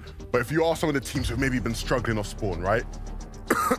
Acorn, can you come back? Can you change that now that we're here in game 3? Yeah, and it makes me wonder, do you change up the whole landing spot? Do you change up how you're playing your specific play style? Because right now, I don't think anybody coming into today after 2 games would have ever expected what they're seeing out of Acorn and Cold, but I'm a believer. I'm a believer in Acorn. I've seen what Cold can do with the biggest pressure of them on. It's only a matter of time. And with game 3 starting now, let's jump in. Let's jump right on in. Too many times today, we've seen the feed go in a direction you wouldn't quite expect. And props to the players who are upsetting the big names in their off-spawn fights. But at a certain point, you got to think things will change. But who knows? This Fortnite, you never know what you're going to get when you drop into a map. I mean, I'm hoping for it. I'm hoping for a little bit of a switch up. Maybe some of these newcomers rising to the occasion. We've got a huge switch up of the bus path, which is going to allow us to see Dubs and Accept already going at it. Pam's going to go down. Fats trying to be the hero and go straight up, and Dubs takes him straight right back on out. 2v1. And Yamzo goes down again. It's all up to Rise. And they fall. 2 straight games right out of the gate. Yamzo and Rise are going to be looking to really change things around. I don't know how that's happened. Rise and Yamzo go from winning the first game to just absolutely losing everything, it seems, in these first 2 games. I can't believe it. That is heartbreaking for Yamzo and Rise. I've seen them come back before. It may have been in game number 6, game number 5, and it may have been an Elite Cup, but I've seen them come back from bigger. As Kanata and Agers, 138 points, trying to have a little bit of a shake-up themselves. Hold on, play a little bit here as Acorn and Cold. We talked about them, we called them out, and it looks like they're going to stick to the game plan. They said, we didn't practice all this time for nothing. Yeah, the pressure is on. They have to come up big, but it's not looking easy at all. You've got to wonder what it is that's going wrong for them, and whether or not they'll be able to recover mentally, because this is not easy by any means. When you have sort of a bad start to a day like this. And I mean, props to Coop and Hide and Seek, because as much as everybody will sit there and go, oh my goodness, how come Acorn and Cold aren't doing as well as we thought? You got to big these guys up, because they have made this upset happen. It looks like they're going to continue to do so as well. Got to be careful though, don't want to give Acorn a 1v1 situation, because he does win those, but nevertheless, another game in their favor. Who would have thought? It's almost like all or nothing in the next couple of games coming out from them. Their playstyle now has been dictated by the situation that they're in. They have to start picking up eliminations from here on out. As Pyla and Npen, they're no strangers to eliminations. Pyla already has one. Trying to take the piece control, but goes around instead. Takes down Fred. Huge siphon and refresh. He sees Npen in a fight. He gets taken down. Gutterleaf versus Bylaw here. This is not good. A 1v1 situation now here at the Breakwater Bay. I'll be honest with you, Jacob. As somebody who has loved my time playing this season, is Breakwater Bay a POI I think is worth 3 teams fighting for? I will be very honest. I do not think so. I'm glad you think so. Same thing. Because I was thinking no, but I trust your judgment. It's one of those situations that, look, Breakwater Bay, it's not got the best metal, it's not got the most materials of any POI by any means. It's not got the most actual loot of any of the POIs. Again, like you said, it's one of those sort of outskirt POIs. Look, I don't get it, but clearly the players feel like it's something worth fighting for. And I think when you look at their positions in the standings, they don't reflect well on the POI. Nevertheless, somebody has to win this fight. I'm sure Byla, after seeing his former teammate Peterbot going crazy last game, will be hoping he can match that level as well. Have to be careful though. Aaron and Naeast are slowly but surely sneaking up. They might not have gotten an invitation to the party, but they're still gonna crash it nonetheless. Beast Patrol almost going over. Great peek by Gutterleaf to take the shields right down from Byla. It's going to force him back, force him to try to stabilize the situation, use whatever heals he has to try to get back on up, but the sneak play is in. They're crouching. They're trying to minimize the audio cues that they're giving out. Byla and Gutter have to be careful because it doesn't matter in this situation because they both have the potential to go down. Gonna try to use that Excalibur rifle and connect. And that's gonna be huge. It's gonna give him that incentive to push on. But he needs to be careful. I think he realizes there is a duo behind him. That's gonna be Naeast and Aaron. We've not had the best of days, and so realizing with all of the things going on here at Breakwater Bay, maybe there's an opportunity for a third party. There certainly is. Got a lethal fort, and it looks like Byla's next. He has nothing to answer when it comes to Naeast and Aaron. Strolling in, making it look nice and simple. For Naeast and Aaron, who are kind of in that same situation, the lack of metal resources, they got all those refreshes, all the siphon mats. So they got to be looking good at this situation, especially you count in the search that they just got as Rokane and Joji. A little bit of a split drop here on this side of the map. They're just looting up so they get themselves a better position. But Edgy and Miro slowly sneaking in. They heard all the commotion going down, fight after fight finishing, and this is their chance to get their own surge. Only 10 points so far. This is, again, another team you wouldn't expect to be in this position. You can see Edgy and Miro playing it very slowly. Looking to try set up sort of a pinch, both of them attacking from different angles. And they will have to be patient with the opportunity. And it looks like Miro felt the opportunity was there. Takes a shot onto Aaron. Maybe he could have waited out just a bit longer, because they have now had time to sort of get their shields back up to a decent point. Of course, still not aware of Edgy's positioning, and so this is going to be huge for Edgy. Can he hit a big shot? Not too shabby. I'm sure he would have wanted more. Of course, not easy with that red eye from close range. I like this though. Edgy slowly but surely trying to back off, doing what he can because he doesn't want to get pushed by them too. He's separated from Miro. All it takes is a split second of separation for them to try to pounce, try to attack, and take advantage of the numbers game. But Edgy, he's been in this situation before. He has one of the biggest brains here in the stage. He knows exactly what to do. He's backing off. But there's another team slowly but surely sneaking in. Is there something I'm missing here about Breakwater Bay? Why is everyone so attracted to this POI? I don't know. It's like a vacation home down here or something where everybody kind of relaxed. The zone did pull over here. As you see the replay over towards Shatter Slab. Gilix and Owl. That's going to be a huge shot on the DJ who falls again, leaving Muzz by himself. I can't lie, you got put through the wax there. I cannot lie. I was looking at some creative montage stuff right there. They're trying to get things going early on. Throughout the 2 days, they finished very high. I know watching one of their games during replays, I was trying to research as much as they can. They got a massive amount of eliminations and a victory royale in one of the last ones, and that's the type of momentum you like to carry in, the confidence you like to build going into the third and final session as Pledge is trying to break through, take control of these pieces, trying to catch somebody off guard. Finally get to the box. Piece Patrol is going over, edits the piece, takes down the player, 4 more points to their total, and a bunch of confidence really begin to build up. I love that from Pledge. Just as he peeks around that corner, placing the stair there, blocking off the angle. The extra precaution. It goes a long way, of course. And now, back to Breakwater Bay and all the amazing things happening at this POI. So many players here in the Storm now. But is there any real winner from this situation? It looks like Edgy is trying to leave. I don't think Trashy's going to let him get away with it too much. Aaron and Naeast, of course, will feel like they can get in on this one as well. But teams now at least starting to make their way towards the safe zone. Still have a ways to go as it closes. Trade-off right there. Aaron seeing it all go down in the distance, getting a knock on the Pump. Edgy got down early on. Pump still down. Trashy can still try to go ahead and break out, get the res, but that other team knows that they're there. And now they have the choice, though. They can go ahead and try to continue the third party, make their lives that much harder, or they got the surge. They already got their elimination, so they can go ahead and focus on that rotation to zone. And it does look like a possible reboot card was picked up. Nero's trying to get out. Anything can happen here. Yeah, for sure. Trashy, I'm sure would maybe think he can pick up his teammate and get things back on the road.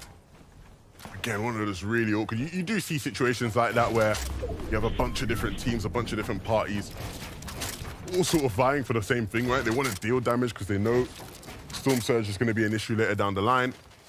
but it isn't that simple at times. Nothing's really ever that simple here in Fortnite.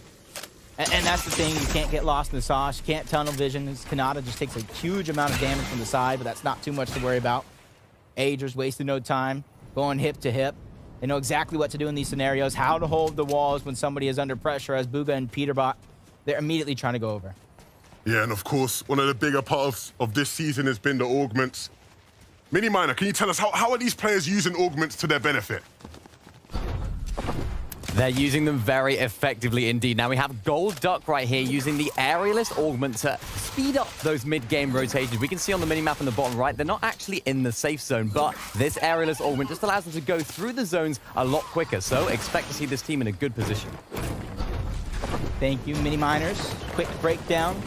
Catching us up with some of the things we might have missed, might not have known. And I like that. I like the aerialist because if they're able to make it towards endgame, they can make daring acrobatic plays, taking high ground and immediately trying to give it up. They can bait players into unfavorable situations knowing they have an escape plan in their back pocket. Peterbot back on our screens here. I'm a big fan of this duo, and I'll tell you why, Jacob. I feel like I've seen this before. And you might be thinking, what is this Levin guy waffling about? Please shut up, Levin. Like, what are you saying? This is the first season they're competing with each other. No, I'm not talking about NA. I'm talking about EU. Don't get mad at me.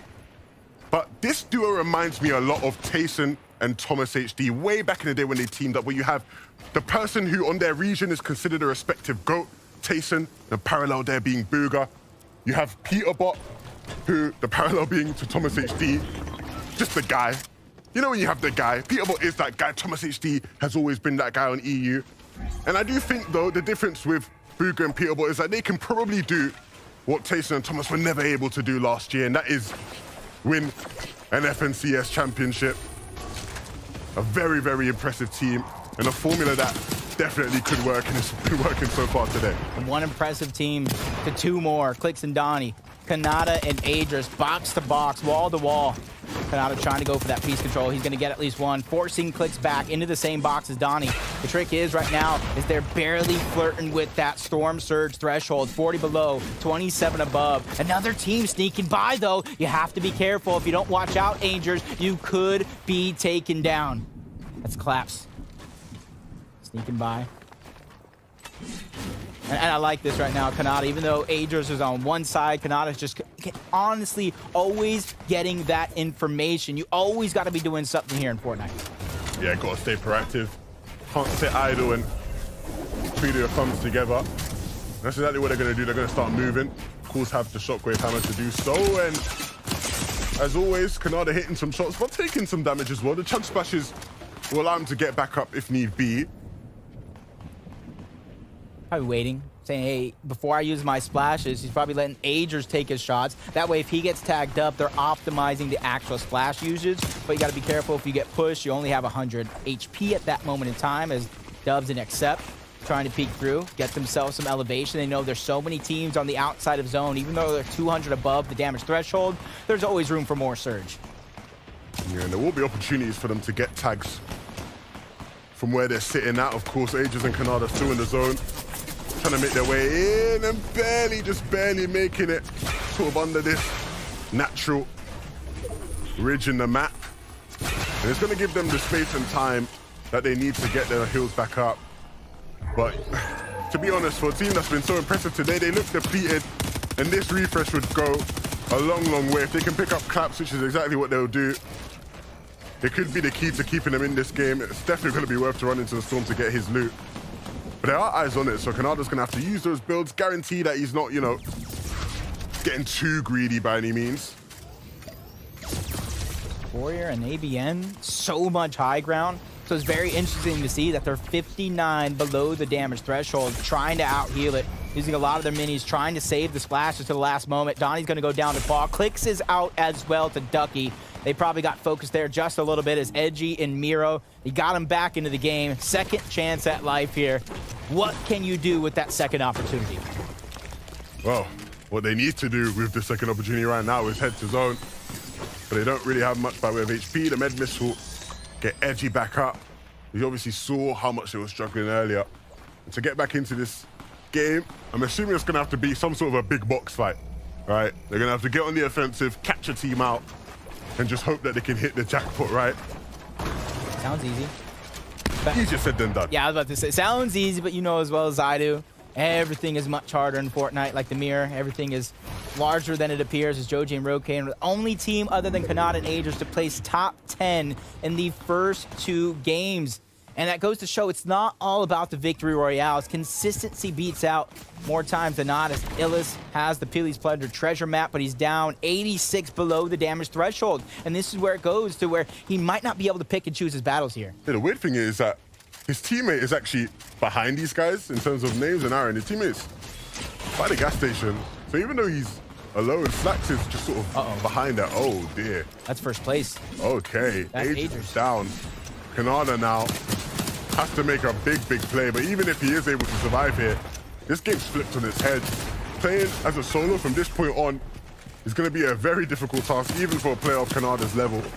But Dubs and Accept, they've done the world of good in terms of trying to further their campaign in this tournament, taking out one of your top competitors. And that was a miracle find because they didn't have that shockwave hammer moments ago. Now they're using it to get the zone. Kanata trying to be hot on their heels, getting tagged up from all over on the lobby. Dropped down to about 76 HP, trying to pause, find some stability where he picks what the next move is going to be because he's still outside of zone. He's still below the damage threshold. He's still following this duo. He's out for revenge here, but he's going to find that sweet spot right above him inside of zone and try to toy with it here. 118 below the damage threshold. He still knows in the back of his mind, I have to be proactive. Out for revenge or looking for trouble, it's all about how you interpret it. The question is whether or not he will survive. He's used all of his metal now. Just has the one build left. And now when he's trading in these kind of situations, it doesn't look good. He's not going to be able to out-heal. They know that he's down bad, and so they'll just continue to spray up. It looks like it's going to be the end of the game for Kanada here. That's the first place team, and so an opportunity for anybody in the lobby to catch up, and one of the teams who'll certainly be looking to do that is right here on our screens, Dubs and Accept. Saxon, Illis, they've gotten together. They've closed the distance, but no further in actually trying to beat out Aaron and Naeast. They're the ones on the back foot, and Aaron and Naeast knows it. Playing very patiently, but needs to stay together. Can't afford to get lost in the sauce. Above the damage threshold, they know defensive is going to be the key here, especially since they know they already got the knock onto Illis. Slack by himself, under siege, a little bit of HP. They're trying to break through. Slack's doing what he can, backing down little by little. You got to imagine, below the threshold, Slack's probably getting barely above, tries to peek, gets punished. Aaron and Naeast get not one, but 2 of those eliminations. They needed that, right? They were obviously up above Surge, but didn't really have any metal. Naeast just picked up about 400 there, right? For a big elim for them for the rest of this game. John and Subscribe here, they have a chance to really start to take up a lead on that leaderboard and gain a bunch of points, and some of their top competitors are down. But this right here is the moment. I like what you're saying. They have a chance, the potential to take to the top side of the leaderboard, but they're 88 below the damage threshold. The next moves they make could decide the future of them very soon. As they continue to stout, playing patient. They know all these players around, peeking for Surge, shooting the shots just like they are. They're waiting for somebody to slip up. And they've separated. That might be the move that they can make, as Rokane and Joji knows they're in a similar spot, 219 above. They can play exactly how they want because they know they're not forced to peek. Yeah, this is going to be big. Joji, Rokane, they see something, and they actually are going to be able to profit off of it. And again, not getting too greedy. They really need to be cautious. There's a lot going on. They, just like us, will hear all these shots, all these fights taking place. Maxo just below that. I think he'll be caught out eventually. So much is going on. This is very chaotic right now, Jacob. They're doing a good job, though. Susrep and John, throughout all the chaos, surviving. Still 83 below the damage threshold, which isn't much, to be honest. A couple of well-placed shots with that red-eye assault rifle would definitely put them above. There goes 28. They're still below, taking damage. They have to figure out what they're going to do to get the next 54. Peeking through the same hole. Storm Surge still taking them up, trying to out-heal. No more splashes on the Subscribe. Somebody pushed it into the box. That could be the recipe that they needed, because even though they got aggressed on, they landed the perfect shot to put them above the threshold. I like that from Subscribe. Hitting a big shot just when they needed it. and needs to keep on doing that. The angle isn't too favorable for him, and so we'll take a chunk of his HP. But this is exactly what they want. An opportunity to keep them in this game. But the pressure from Vert and Walkers is relentless. It's causing them issues. And they also have to start planning their rotation, right? They aren't in the zone. They will have to get there. For teams who are maybe looking a bit better for that, Miro and Edgy, they have the hammer. And so they know they can get to zone anytime they want. And the time is now. Going to land towards Booga and Peter, but maybe even look to get in on them. Looking for that all-in play. I don't know if that's a duo you want to do it to, though. That's not one I would want to take on, as Booga is able to take down Edgy, making them instantly regret that decision. And it was Booga of all people, not even letting Peterbot get in that one, as they do have 2 eliminations, 374 above the Thamer's threshold. For them, it's business as usual. Yeah, look, you're going to see all around the lobby players jumping into boxes, because they are very, very desperate. But there are certain boxes you just don't want to walk into. Players falling left, right, and center of that. And Walkers who have done a good job of being the aggressors, the instigators so far this game. Now maybe running into some trouble themselves. They've got the eye of some of the lobby. Miro, who obviously just lost Edgy a second ago now, is going to have to try and plan out the rest of this game with, what, just 12 builds? As great of a player as he is, he's going to need a lot more than that. I'd be lying to you if I said I wasn't a little bit worried about Nero, but at the same time, I'm waiting, because at a moment's notice, he is the type of player that can pop off. You see the zone, a stacked south side, but that is also the front side of zone. So anybody that's stacked towards the back side, they probably have to wait for everybody else to begin to rotate and then shockwave their way there. And for Roken and Joji, Roken just scouting out, figuring out where exactly is safe for them to be able to use their hammer. They don't want to run into too much. You can see Vert and Walkers, though, they have the prime positioning to hold on for height here as they build on towards this hill. And for the teams in this lobby, if you want to have a good game, you want to be one of the first ones to get up on this hill. And so for Coop and Hide and Seek, they need to start planning their way and getting up. Dubs and Xcept are doing a brilliant job, though. This is where you want to be. You don't want to be the teams stuck down below, late to rotate upwards. Because if you are, the likes of Vert and Walkers up on height will be ready to pounce, ready to take you out.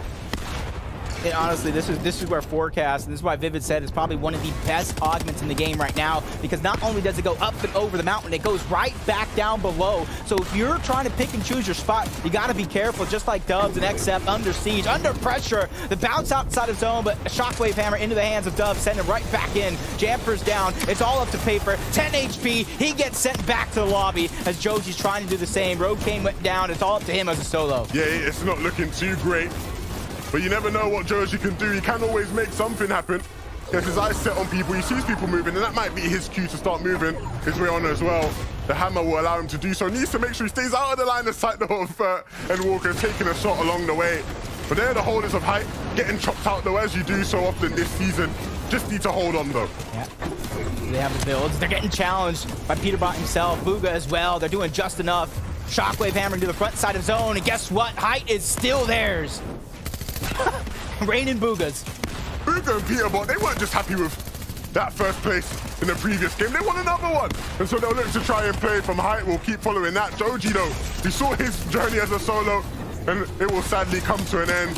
Noxy and Okis waiting in the front side of the zone, looking back at all of these players, and are very, very comfortable. They now have to make a move, though. And as they look to make their move, they see to find themselves in the same position that they were capitalizing on others, stuck in the zone, stuck in the dirt, stuck in the ice, sent back to the lobby. Dubs and Xcept will pick up another. They see all that loot there, and they see another player. They're going to keep taking shots. Brave move by Scare, but he had no other option, trying to heal. Booga still holding on to that high ground. Peterbot going to the backside of zone, trying to cover and making sure that they're set, but they're only just on one layer, and that's why Peterbot's going to go forward, build ahead, get that height, and try to secure it for him and Booga. 6 teams left. This is definitely theirs for the taking. And this zone has been so awkward for all of these players that are down below. Having to slip and slide across the ice, and sliding into the wrong box is going to cost you, and that's exactly the fate that Vert faced. Walking right into Dubs. He's got 6 already this game. He is on one.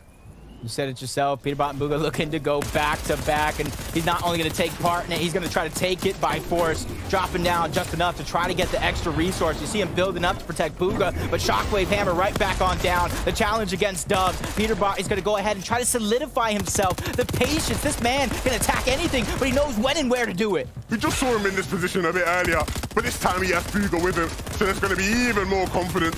Proof and Hide and Seek We saw them making brilliant plays earlier, cerebral in their attempts, and doing the same here, down low on Max. And so in this final sort of zone, they do have to hit big shots if they want to do it. Peterbot is ready and waiting though. And so making sure to build up, don't want to lose height, don't want to get too excited, because there are still some top teams in this. Dubs and Except.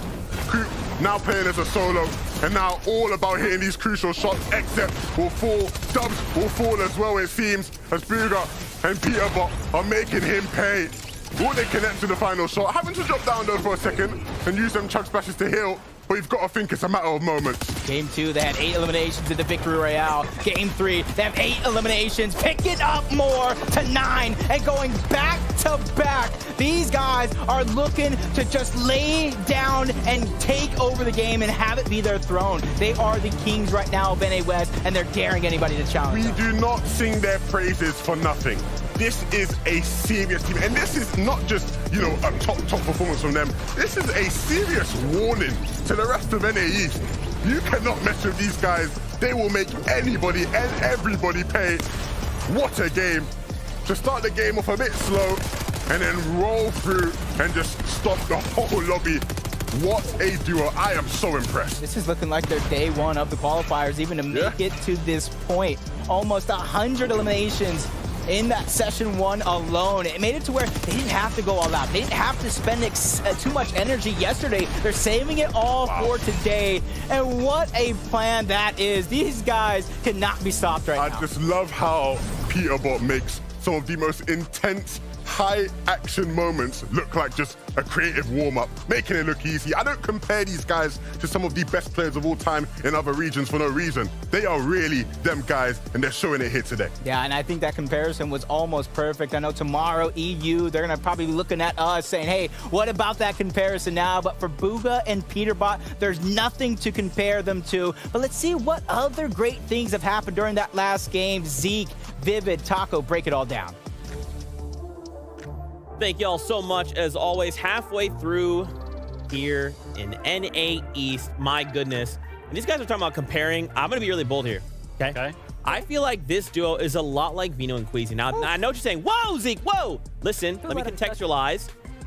This duo specifically, Booga and Peterbot, it feels like Booga is like the eye in the sky. He's just waiting. And he's like, okay, Peterbot, right there. And then Peterbot's like, oh, sick, let me jump down. All right, sick, I'm coming back. You know, like, it's that kind of dynamic that these guys remind me a lot of. So it's cool to see that. I mean, after game 3, points speak for themselves. Yeah, I mean, 100%. I mean, I'm looking all the way at the top of the leaderboard, and Peterbot and Booga are finding themselves up there. But there was just so much about this game that I actually liked and myself learned. First of all, Peterbot and Booga shown us that the Shockwave Hammer, we talked about it in games number 1 and 2, it was really, really hard for teams to hold height because of the Shockwave Hammers.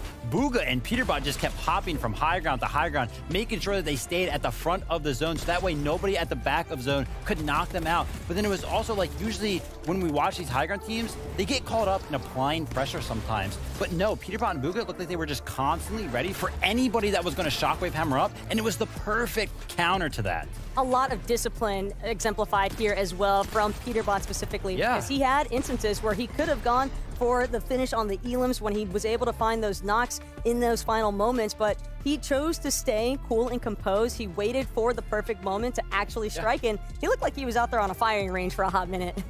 Love to see it. In third, Hide and Seek and Cooper. I mean, these guys also just putting on an absolute show for us here in NA East. Sitting pretty in third place, and I mean, I just love that we get to see kind of more names highlighted.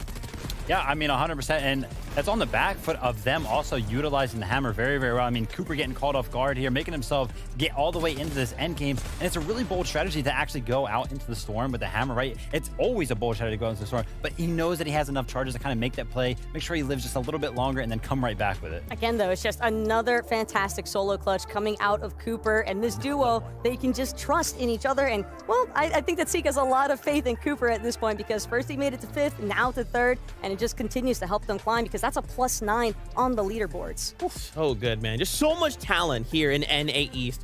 One of my favorite things to see. Now, we do have a very special guest joining us here in just a moment. It is none other than Tokata. Hello, buddy.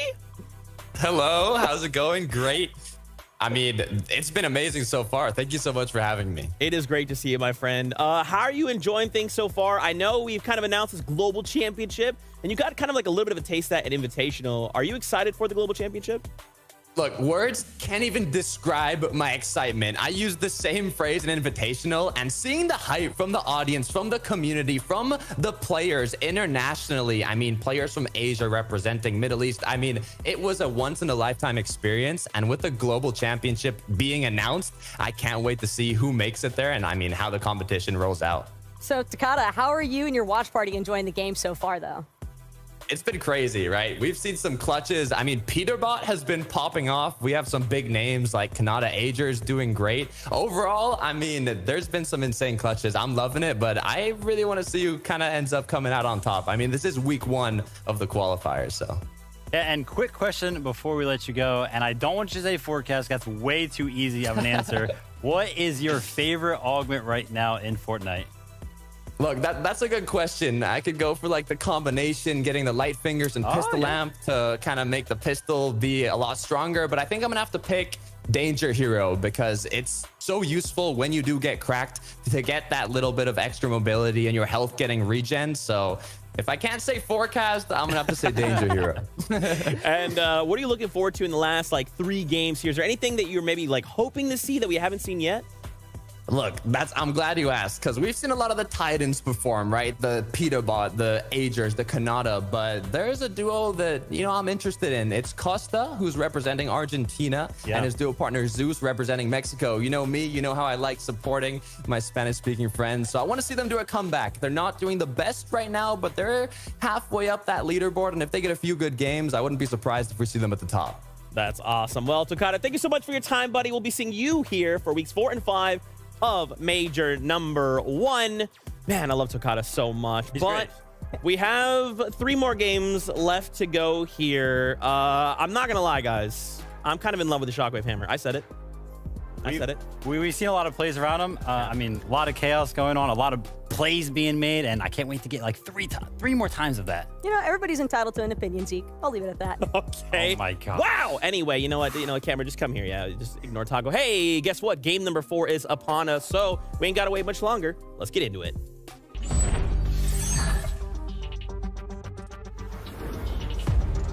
We are at the halfway point.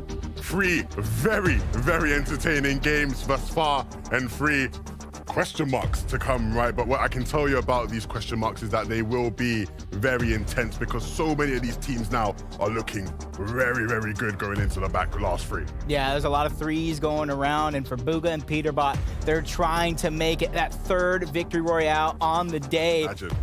Dude, I don't have to imagine. I think they have the best chances to make it happen. They kind of tossed away a team right out of the gate. They're no longer being contested, and now they can pick and choose. Do I want a third party that or not? But luckily for us, we don't have to wait long to find out because game number 4 starts right now.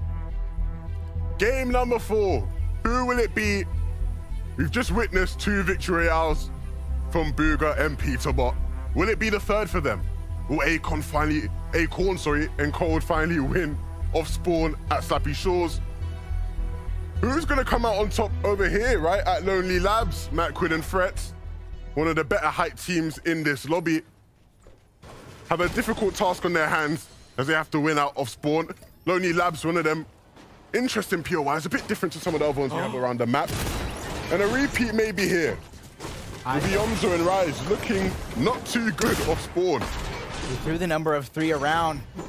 And this might be the 3rd time. They go down very, very early. They need to be able to pull it back. And Acorn doing it well on the other side of the map. But no, Rise gets denied again. Braids and Moo are just taking over this landing spot, calling it theirs, but Cold is down at the top of the factory. Hide and Seek is doing just that, trying to play hide and seek to stay alive. I do believe Acorn is going to be able to get the res. Yeah, there's a sliver of hope finally for this duo. We might finally get the chance to watch Acorn and Cold play out a full game. But as I say that, it's none other than the lobby boss, the lobby king, walking through and causing issues. Peterbot running in a big shot onto Acorn. And in the one game where they might finally have won their spawn, they have the best duo in the lobby rolling on through. This is just so difficult to watch if you're a fan of Acorn and Cold. Cold finally being a limb, and Acorn just waiting for the inevitable, it seems. Called him the lobby boss. Now I'm waiting for him to just take a POI, spawn with a mythic weapon, and hopefully everybody's just kind of trying to take him down because any shotgun is a weapon in the hands of that's Peterbot. exactly. He's gonna get the mythic thunder. That's just give it to Peterbot, put him in the game because he deserves it the way he's playing right now, and he's already hunting for the next one. Spots out Acorn. A defensive wall going up. A defensive shot by Peterbot. Over 100. Tagging and taking down Acorn. 50 more. Impulse is going around, but they don't work like Shockwave. You can't break through the build. Acorn under siege. It's only a matter of time before Peterbot strikes again. Oh, look at how he's antagonizing him. He's already eliminated him, and he just keeps shooting the floor. Just need a to make sign sure. of disrespect. You just need to make sure. Just make him sure. Don't get up. Stop trying. Oh, man. This is our POI. Go somewhere else. And this is honestly the same exact start they've been having since game number 2 when they got that first victory royale. Because game number 1, they split it. They let him go on their merry way, and whatever happened, happened. Since then, they've been taking over as Nosh and Nut trying to do that same thing over here towards Anvil Square. And it already looks like Clicks is down, so Donnie's by himself, but he does have plenty of builds to work with, plenty of resources. He just has to find some separation between the two. Donnie has to go huge here. It's not out of the possibilities, but when Nosh is piecing like that, it's never going to be easy. Donnie looks like he's going to have to say bye-bye. Nosh and Nut making things awkward, making things tough. Oh, my God. And to take the L just for the cherry on top, that is what you call clean. That's what you call thinking inside of the box as Threats trying to capture the spot by himself at that. Macwood is going to be the one going down. He's trying to get everything he can, except in dubs. 172 points. They are out. This is game 4. The next highest is about 78 points down, if my math is correct. That's a big if, though. I'll be real. I don't think your maths is correct. But the point still stands. Because when the second place team is down like that, it is going to leave a gap, a window for all those players just beneath to waltz on through and get themselves involved. For Trashy, he doesn't have pump. He is going to look to select an augment. Oh, I saw in the feed. I saw 2 things in the feed. Threats as a solo is making magic happen, and somehow Peterbot is down. Fredbot and Gutterleaf holding the low ground. Trashy's by himself. You know Pump is out. And I like this move by Trashy. He played around with it like he had the high ground. Immediately left, and there it goes. Hide and seek. Peeks at the right time. He takes out Booga as well. First place is out. Second place is out. If you wanted a miracle, you were granted it just now. The top 2 teams in the lobby have just given a wide open window for anybody to waltz on in. Booga and Peterbot, who were looking so good, they were literally taunting Acorn and Cold. They now go down. Booga on the defensive. Peterbot 2 on the offensive. Wait a minute, was this a 2v1? No. Hide and seek? No. Just 2v1? No. Booga and Peterbot? You have to come out on top after that, right? You don't take down Pooga and Peterbot in a 2v1 and not win the game. As Threats, he already took down one himself. Now in a 1v1 scenario, shots coming in from the third party. 1v1 against Albanian, and Threats stands up tall. Now he's gonna get the reboot and get everything to himself from Lonely Labs. I'm still in awe of Hide and Seek. If I didn't see the replay, I wouldn't have believed it. What is he cooking? Let him cook. Just let him I'm gonna let him cook. We all gotta let him cook. Who's gonna stop him?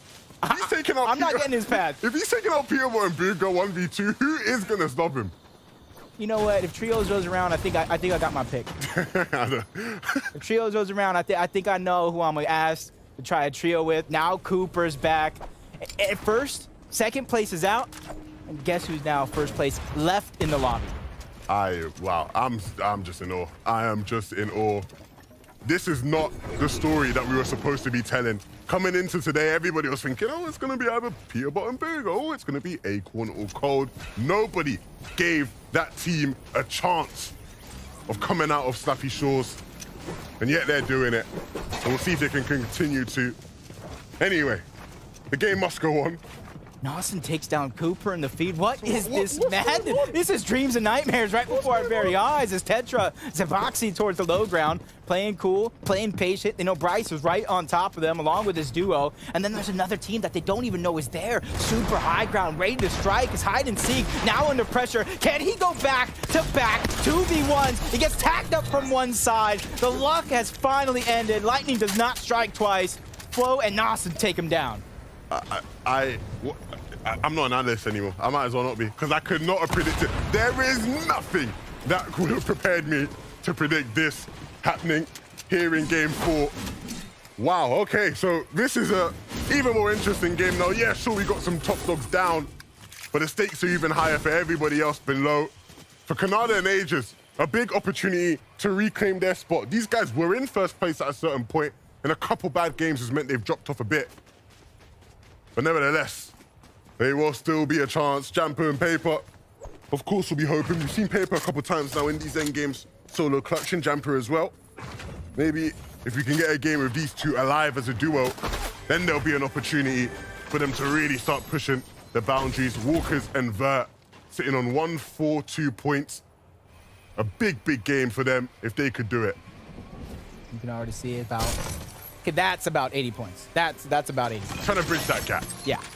My math was a little bit shaky before, but after watching Booga and Peterbot and the downfall in this game, you got to imagine what everybody's got to be going through. Scott Script and John Valenzuela, you've seen them very, very early on in the previous games towards Shattered Slabs and these other POIs, and this time around, they don't have those early game eliminations, so they're going to have to worry about Surge sooner rather than later. Yeah, TK and Pledge sitting in that top 10. Of course, they've got Peely's Plunder. They've got that org winner. So if they follow the map and get that loot, they will be very prosperous after that. Amazon Badge. Playing that passive game. They got their 2 eliminations. But oh my god, that Red Eye Assault Rifle doing a ton of damage. Dropping Fats down 19 shields. We're finally getting around that cover, using the natural terrain to block some of those shots, switching seats. Teamwork making the dream work between him and Pam, and that's where you can be able to splash him back up. They see another fight going on in the distance, and this is where, as they continue to go around, they're now putting themselves on the slow side of zone, and the slowest at that. And the benefits of that, right, of course, is that gives them a bit more time as they rotate in, and there typically aren't going to be as many players lurking in this area right now. If they keep on moving towards the north, though, they will run into this fight eventually, where Slacks and Illist are facing up against Mars and his duo. Slacks and Illist, 12th place that is left alive in the lobby right now. 76 points, with a lot of our top competitors going down early. We've already talked about it. Perfect chance for everybody to really catch up, along with Muzz, who has lost Degen yet again. Looking like a solo warrior here, trying to put down the shots, trying to get some damage. As a solo, it's very hard to gather that surge and then keep your identity as a solo hidden. Yeah, it's always going to be a tough task, right, for anybody in that situation. And especially when you have a teammate as good as Degen, you're always going to wish you have him by your side. Nevertheless, Muzz is very capable, but it is going to be very difficult. The thing is, though, now, we do have a switch-up Jacob. Miniminer, he's a bit too busy for us now. He's big time. But instead, we've got our boy Vivid, who's going to be giving us some updates. So, Vivid, what have you got for us? Yeah, Mini is a busy man, but somebody else that's busy is Threats. He's actually in a 1v2 situation all spawn, but he prioritizes the capture point at the POI to make sure that he gets enough loot to make this 1v2 happen. And then right there on the back foot of that, hits the clean, heavy shotgun shot, which a lot of people forget about because it's overshadowed by that Thunder shotgun sometimes, but he makes it happen. Let's see if they can carry this momentum into the end game. That is huge for a player like Threats, to where he's been in some of the biggest stages. He's been in some of the biggest events of them all, and that's just building his confidence, saying, hey, I can do it yet again. And there's a team that needs to build up that confidence, and they've already done so right out of the gate. Over 500 above the damage threshold, Canada and Agers. That allows them the comfortability to rotate and focus on where they want to go in towards zone while trading off of the shots, building up that Storm Surge total even more. Really impressive stuff all across the board. Oh my goodness, Walker. Okay. It's a shame that Vert's not up in this game because this duo has been very good. And of course, we talked about how they have a chance to, you know, start bridging that gap. The chance is lessened with Walker's just being a solo. But never count him out, especially if you can hit shots like that. He needed to hit it though, right? Barely above that threshold. But it's a shame because this would have been the best game for them to both be up as a duo, doing what they've been doing all day long. Yep. 138 points for Rokane and Joji. This was a brilliant switch up by them because during the last Elite Cup, they were just not having their best day. They were getting taken down early, third-partied. It took them to about like the third or fourth game to even get on the board in terms of points. And now look at them. A total 180, 138 points, top of the leaderboard at that. Now they just need to remain consistent, just like Threats and Macwood, getting that second chance. You saw Vivid breaking down. Macwood is back. He has to thank Threats for that. So everything here is bonus because look at that, 632 because of that 2v1. Yeah, huge plays from Threats. And that's exactly what you can expect him to do.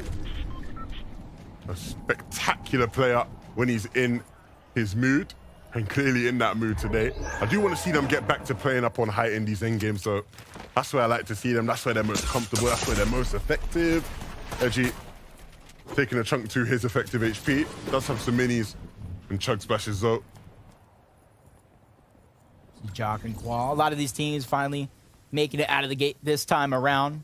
And that's the thing. You know as well as I do. As long as you can make it that mid to that end game, you can start to pick up, stack together those points. Okus and Noxy, 108. They got the Shockwave Hammer. They have height. They have the survey of the land, gathering that information, figure out what is that perfect rotate going to be. And honestly, because of where they're at, they can wait to that last possible moment, Shockwave Hammer to the center of the zone, and not have to worry about much.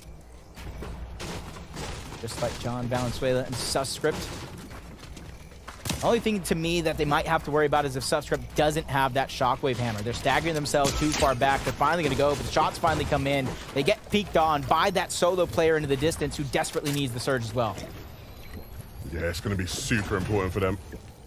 The specials, though, will give them that bit of extra lead room as they keep on making their way in. Walkers taking advantage of the fact that there is still some nice big brick rocks here for him to farm. And now he can cap off there as he keeps making his way on in. Very much on the lesser congested side of the zone, so not having to worry too much about players being around him. We'll probably have a bit of a freer rotation getting in the meantime. Conti and Slam, another one of those teams, Jacob, very high up in the standings, who does stand a chance of, you know, bridging that gap between the top three. But only 43 above. Some may not say it's much, but it's just enough to allow them to focus on the rotate, not have to force themselves into a weird spot just to get the shots. Just like Illis and Slacks, they have the high ground. They have the perfect spot to get the surge, but they still have to rotate in towards zone. Meanwhile, looking back behind, spotting that team on the high ground. Cheeky opportunity for Illis. That is going to be capitalized on him, but the return fire comes through. Illis gets tagged up. Threat spots him from the low ground. And then comes Slack to hold onto the covers. Teamwork at its finest. Yeah, Illis and Slacks. They're going to have to start hitting some shots in fast. Macwood and Threats are building so much, so it's going to make it really awkward for them if they want to take shots. Going to have to try to sneak them in there. But Macwood and the Threats are not invisible completely, right? They will still be seen at times. Oh, but Illis, you need to be careful, my friend. That is not a trade you want to be taking at all, especially when you're below. Now he's struggling to edit. The door edit comes out. When you see a door edit come out at this level of Fortnite, you know something's wrong. Still, though, trying to make their way in and still looking to pressurize Threats and Macwoods. And you can already see the Bush getting thrown down. The Bush Warrior perk trying to get him back up to 100 HP, 50 shield, 436. Threats and Macwood on the other side of that one. The thing is, for Threats and Macwood, this is just so annoying, right? Because they're above on Surge, they don't need to be dealing damage. But now they're just burning mats, and they're sort of stuck here, right? If I was them, maybe I'd think I just tanked the zone a bit and look to run around, and I think that's exactly what they may look to do.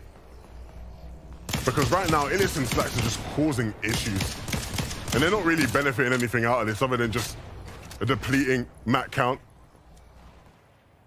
it feels like anybody that takes that top spot in the lobby in terms of the leaderboard that is left alive, they immediately go down. This is literally the perfect opportunity for anybody in a non-favorable situation to try to get ahead. And you can already see, not very many teams have to say, the Shockwave Hammer is the most commonly held specific item amongst teams that placed in the top 10. It's a necessity, and you can thank Taco for telling everybody in the world that. Yeah, look, we keep on banging on about it, but if you've been watching, if you've been playing this season, it would have been very obvious to you that that is the case. The Shockwave Hammer is so essential. You can see here, all of our teams now, the ones that do have it, will be much better off as these games progress. And a quick update, right, in terms of just who's alive, who's doing what in the lobby. Walkers did actually fall, right? He was a solo, so the top 4 in the leaderboard are all down. Big opportunity for everybody, right? We keep seeing these massive switch-ups in the standings, and it seems like it'll be another game where that could certainly happen. Illis and Slacks not looking as bad as they were a couple moments ago, but still not looking good by any means. Not where you want to see them at all. Even after all those annoying shots on the threats in Macwood, they're still 21 below the damage threshold. Just like Gold, he has a little bit of comfortability when it comes to the surge. Not too much to worry about. Found a little bit of a supply drop. Plenty of different items to work with. Instead of using the launch pad, he's just quickly going to try to Shockwave, get himself a better position, but still not in zone. Shots coming in. It becomes the focus of the lobby. Shields disappear right before our very eyes. Tries to fly high through the sky. Lives on a prayer right now. 2 HP and a dream. The Shockwave Hammer got him out of dodge. But even in those situations where you are being lobby focused, right, you saw that he hammered, but he was just vulnerable in the sky. This is huge. Scare and Quanti. This is the team that is the next highest in the standings. This is the team that really needs to capitalize off this game. All of their top competitors are gone. But no, Scare will fall. And so Quanti now, he has to make something happen, but I don't think Naeast and Aaron are going to give him a chance. They're going to keep running him down. I think they got that loot right now. Seeing him try to run away, they're just going to take what they can. They're going to take their reward here and continue on with the rest of their game. There's no use in chasing. They already have a beautiful box set up here on the side of the mountain. They already have the storm surge necessary that they don't have to worry about it. They could just sit comfortably, let the rest of the game play out as Skittle towards the top, ABN as well. This is a must be in position for these guys. They must be able to capitalize on it. 823 above the damage threshold. All they need to do now is execute. This is them playing a different version of Fortnite, right? This is the new 2D edition. They are having that bird's eye view. They see all in the lobby, sitting at the very peak of that mountain. And what a view it provides. For Canada and Aegis, though, this is massive.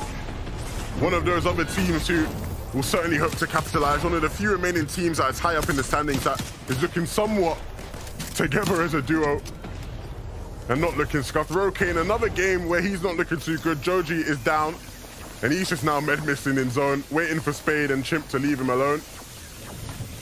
So many different layers to this next zone. Goes up to the highest point in the mountain, all the way down to the lowest point at the bottom of the mountain. Picking and choosing where you're going to be here is going to be important as Rokane trying to get into the zone. 160 points. The opportunity, he has it in his grasp. He just needs to be able to hold on to it. You can see just how different this POI is, and it's going to go drastically down Brutal Bastion, but luckily for them, there's not too many different cascading layers that they have to go through. Yeah, and that's very good for the teams who were down beneath that hill. If the zone had pulled the other way and you had to go up that hill, it would have been awful. And this is awful. Aegis has fallen, but fortunately Canada was able to trade, and so the revive will come off. The game is not all lost. Chimp and Spade don't seem to have an idea at all. Quanti, though, as much as he is a solo, he's not completely out of this game. Still looking strong. 17 splashes. He can definitely stagger himself back, wait for the zone to pull, and try to get there any way he can. But without the shockwave, his options are definitely going to be limited. Jamper and Paper, you can see the impulses going out. Anything is better than nothing. 3 different shield fish, some minis, and you can already see what's going to be used. Soaring sprints for Jamper, and Paper's there close by. They're trying to stay ahead of the zone. They don't want to go ultimate low ground just yet because they don't want to get caught in all that chaos and commotion. But there are a bunch of old builds that people can use to recycle. This game is certainly a stack of Rokane has to hit a big shot, but it's too much for him to handle.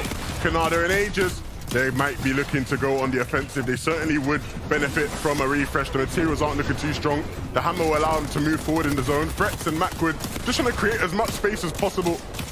Very, very tight quarters right now. Plenty of hungry players around them. And those chug splashes may go a very, very long way. Aaron and Naeast, you've seen how much of a thorn in the side they can be for any team that walks into their path. The hammer just plowing through all those builds, moving them to the front of the zone. And now they're sitting comfortable. I keep thinking this is just probably has to be at the top of my list. The favorite teams to watch perform. Jamper and Paper looking down, get the shot. Somebody sneaks in their box. That's going to be Kanata. He's able to take down Paper. 1v1 against Jamper, but shots also coming in from the side. Kanata trying to take advantage. Drops down to 8 HP. Danger Hero showing its true form. HP going up. The speed boost going to be able to get Kanata out. Perfect plays between the two to try to take that position at the top of the leaderboard. I am shook to my core. How is Kanata still alive? Will he stay alive though is the question. He will. Unfortunately, Ages is down. Kanata needs to go ballistic, but we know he can. Danger Hero once again coming in clutch. He needs to keep on moving into his zone. Can he take out Fade? He can! Kanata doing what Kanata does best. He's still in this game. 24 HP. Will he hit another big shot? Lurking out in the zone. The med missile getting back up. There are players, there are opportunities, there are shots to be hit. It's just about connecting with them. And with no more shields, Danger Hero cannot be activated anymore because the shield will not be able to be cracked. 2 different shockwave hammers though, plenty of options, plenty of mobility to go up and over and leapfrog the rest of the competition, but he's looking for a refresh. He's looking for something to scavenge right now as everybody breaks out and breaks through the box. He's gonna go ahead and catch somebody slipping here. The moment is coming. The minis might just be his saving grace. No, he gets caught out. For a moment he thought he had a second of cool, but he does not. ABN up on height. It looks like Fretz has dropped all the way down. And so he's going to be easy pickings for Edgy, who certainly did need that. Those builds will go a very, very long way as he places out. So Nelson will pick one up onto M-Pen. And so we're seeing players fall left, right, and center in this game. Still plenty more to be played. Yep, into the top 7 we go. Bylaw's going to be by himself, but that's no worry for him. Chopping down high, bringing Naeast and Flow down to his level. Edgy trying to go ahead and find himself a crevice to work with. That way he could try to survive. Doing wonders throughout the first 3 games. They had 10 points. They've gotten over 100 points since then. Can they keep this momentum going as Macwood drops down to ultimate low ground? No build to his name, but he turns and burns. Takes out Bylaw before falling himself. Going out with a bang. That's how Macwood likes to do it. Nevertheless, Aaron and Naeast will continue the journey. You can see up above, height, really not having many issues here, but everybody's struggling. Down below, players in your face. You gotta hit a big shot. You gotta come in clutch. And unfortunately, some players just can't hack it. The gap continues to close between everybody on the leaderboard. Low ground, Naeast and Flow, Edgy by himself. Him and Miro trying to go ahead, but Warrior takes him down. Warrior and ABN versus Naeast and Flow. 2v2 for the game. Who is going to connect with the big shot? Both teams somewhat evenly matched, but the zone is not in their favor at all. It's going to pull upwards. And so Nelson, they need to try to chop them out. They need to do something big because if ABN and Warrior just hold on, you certainly think they could win this game. It is going to go just around. And so both teams can have a moment where they can just stay cool, not going to fight each other. Just stay cool, breathe, take a moment.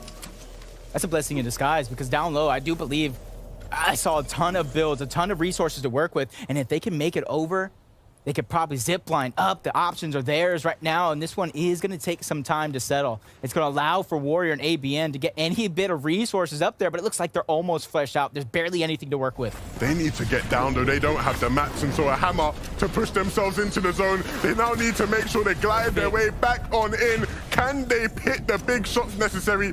I think the Flow realizes, though, that they are just above, and so not going to be able to do it. A trade, though, and so ABN now in a 1v1 against Nossen, who will come out on top. Nossen has the med kit, and I think he's going to go for it now. He's just going to hold on. I don't think ABN realizes he's going for the heal off. He's trying to weigh it on out. I don't know what heals he has, though, and so it looks like Nossen might get the med kit off and just win out the whole thing. But will he be able to? ABN's still going. He's not taking damage to the storm. He's not getting ticked off at all. And so Nossen, unless he finds some sort of heals now, it's not going to happen. Are they going to collide? Who's it going to be? ABN dropping down, trying to use the hammer. Will he hit the shot? He connects, but not enough. They need to connect now. He needs to push on through. He needs to hit it. Time is ticking. No! ABN will fall. Nossen was just a moment away from being taken out as well, but just able to hold on. The medkit play was huge, Jacob. That was executed to perfection. Take a picture, because I don't think you'll see something like that in a very long time. They're separated due to the natural terrain. And you think it's all over, high ground versus low, but the perfect med kit and then the 2 different med myths. Naeast had this one in the bag. Wow. The medkit play, nerves of steel to hold on, right? Because if ABN had peaked, he was a sitting duck. Nevertheless, holding on, Nossen and Flo will take game 4. But let's continue on with the story. From the beginning of the game till now, all of our top competitors going down and out, eliminated. That tosses the leaderboard into chaos. Yeah, we honestly can't keep track of it. How could we possibly? So we're going to send it to the analysts. They're going to break it all down. Thank you guys so much. Man, game number 4, the story of the top 3 going down means everyone else has breathing room. And my, oh my, quite the shakeup. Really quickly, let me introduce Mini Miner and, of course, our very special guest, Jenny Smiles. Welcome. It's great to have you guys here. Thank Man, you. that game was wild. That was absolutely an insane game. To see the top 3 teams go down before the first zone is absolutely crazy. Hide and seek coming in there and eliminating Booga and Peterbot. Mind-blowing. Yeah, it was absolutely crazy. But of course, that opened the door for some of our teams that were a little bit lower down. Canada and Aegis coming into this game. They were in 6th place, and they had a really, really solid game, but unfortunately couldn't quite make it right there to the end. Zeke, solid performance, though, from these guys. And again, you know, Aegis and Canada had amazing Storm Surge previously, so going into this, they're really comfortable endgame. It just looked like they were going to be fine. And Canada did stay alive for a lot longer than we even expected as a solo player in endgame. Yeah, and it's one of those things. We talk so often about Aegis' solo clutches. We've seen it throughout the Elite Cups, throughout the qualifiers this season, even previous seasons. We've seen Aegis clutching up, but now it's time for Canada to take the step and take the play for the solo clutches. He did it incredibly here. And even, Zeke, the danger hero Augment coming in clutch. Yes, that is true. I was going to pinpoint on the amount of eliminations he was able to get in the confidence he just had as a solo player is crazy. I loved it. Oh, there he is. I love it. Yeah, he's got to feel really great because, again, you don't have to get a victory out. You're just looking for consistency, right? And by himself, he does put up those numbers. We relook at our standings. Remember, we only have 2 games left here in week number 1. For Peterbot and Booga, they're looking pretty good, right? All things considered, even falling early, they had enough of a buffer that they're still looking good. Oh, yeah. Peterbot did an amazing job off spawn for sure. It was just unfortunate, you know, hide and seek. Yeah. I don't want to say he got lucky, but I mean, a 2v1 and just completely eliminating one of, I would say, the top teams right now it's crazy. Yeah, it is. And we saw the confidence from Peterbot as we expected, but we almost saw a little bit of overconfidence, right? When Hide and Seek took out Booga and Peterbot, we saw Booga and Peterbot get a little bit too greedy for that elimination, and they ended up sort of just jumping in the box one by one. And when that happens, you isolate each player, and of course, Hide and Seek, you just take them both out. Not the greatest game for them, but they're still on top. I'm sure they'll be fine. And I think another big thing to point out here is Floe and Nasen, right? Jumping up to 20 place, it's absolutely insane. And of course, for Warrior here in ABN, you just need one good game, right? These games and the way the point system works, it's very fluid. And a lot of these duos, when they saw the top 3 go down, they're like, oh, wow, the game is wide open. Yeah, Warrior here, oh my gosh, taking that risk and jump into low ground, even though he had the augment, he could still fly. He just wasn't able to, you know, he wasn't able to pull through and actually get that elimination, which left his teammates trying to do it, and he wasn't able to either, unfortunately, even though they had high ground initially, which is usually more, you know, more so gonna take over. Yeah, exactly. Now, we want to touch on Storm Surge really quickly, okay? Because, again, it's just, remember, there's a lot of adapting that takes place when you watch these competitive style games, right? With a brand new season, new weapons, loadouts, and then knowing, okay, if this is a year thing, a global championship, how are we going to look to adapt? And so how is this all happening? Yeah, so you have Joji taking a little bit of height, you know, just, I mean, I wouldn't say like height necessarily, but, you know, a little bit of an angle here with his build, and then you have his teammate below with using Bush Warrior, so he can still hold health, but getting different angles below, so they were able to get a little tags before Storm Surge. Yeah, it's a really great point because, of course, they're able to use the natural elevation that these sort of snowy areas have, right? We have so many of these little sort of mountains, even hills in this area that just give them that elevation, and they were able to use the sort of ravines that the players were sort of ravining through. You know, they're sort of rotating through there, and they're just getting funneled right into Joji and Rokane, and they're just like, you know what, we'll just take this. Tag, tag, tag. There you go. Easy Storm Surge for them. It was like a farm. It was great. Yeah, I'm telling you, I'm just enjoying all of the action here coming out of the competition. This is just week 1. Just think, like, there's still so much time for these players to develop their skill set, to develop the way we are going to look at the meta in the coming weeks. So I'm really looking forward to seeing how all that transpires. With 2 games left, is there anything you guys are looking forward to seeing? I'm just looking forward to seeing these players compete because they are this good. So I want to just get pumped up, and I want to see some of those top players perform like we know they can. Yeah. Will Booger and Peaceball hold on? Will Canada and Aegis catch up? We'll have to wait and see, Zeke. Bro, they can't make that mistake again, right? They just can't. But we're getting word it is game time. With 2 games left, who will be at the top after week number 1? Let's find out.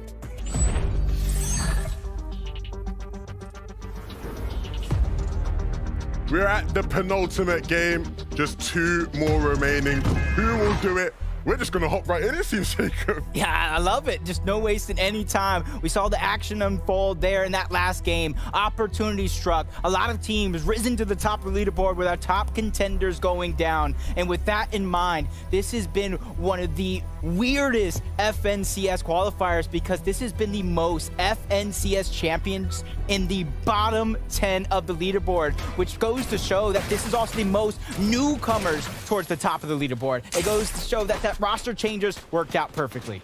Yeah, certainly a lot going on. And the continuation of some of the stories we've been following throughout the day. Yomzo and Rise, this time we're tuning in and one of them isn't down, which is a good start, but we'll see if they can win this fight.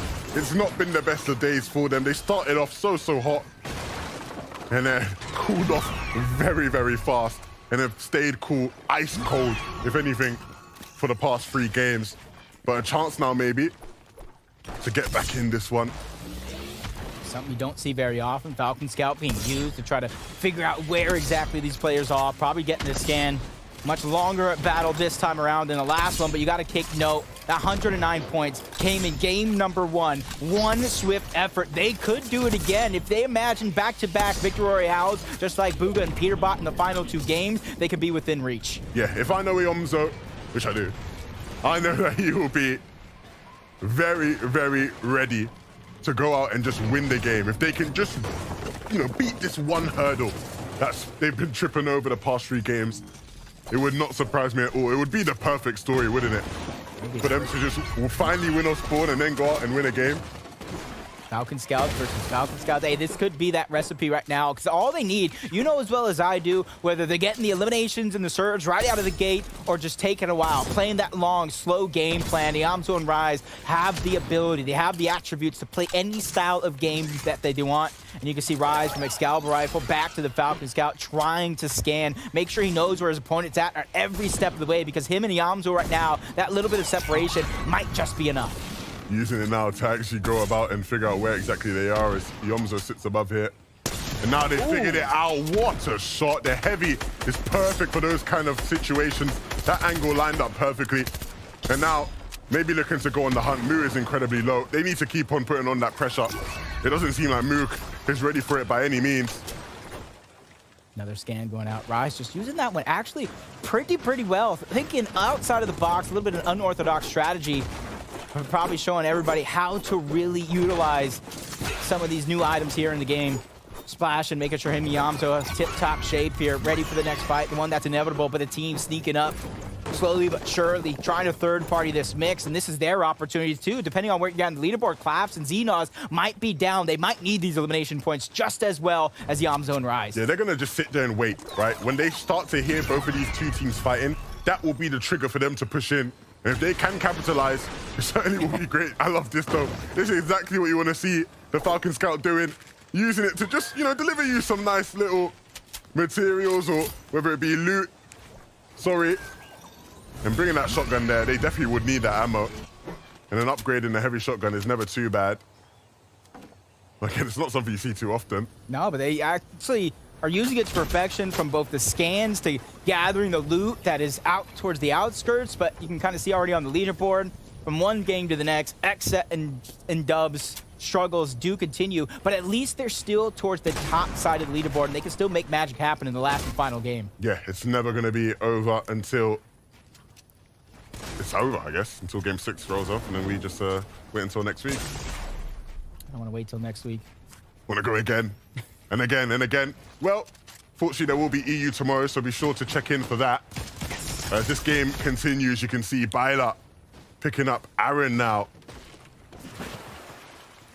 That's going to be a big elimination, but we can't see everything. We already said that. We got pieces here and there, but we use these replays of Pamsu and Fast to try to put together this puzzle.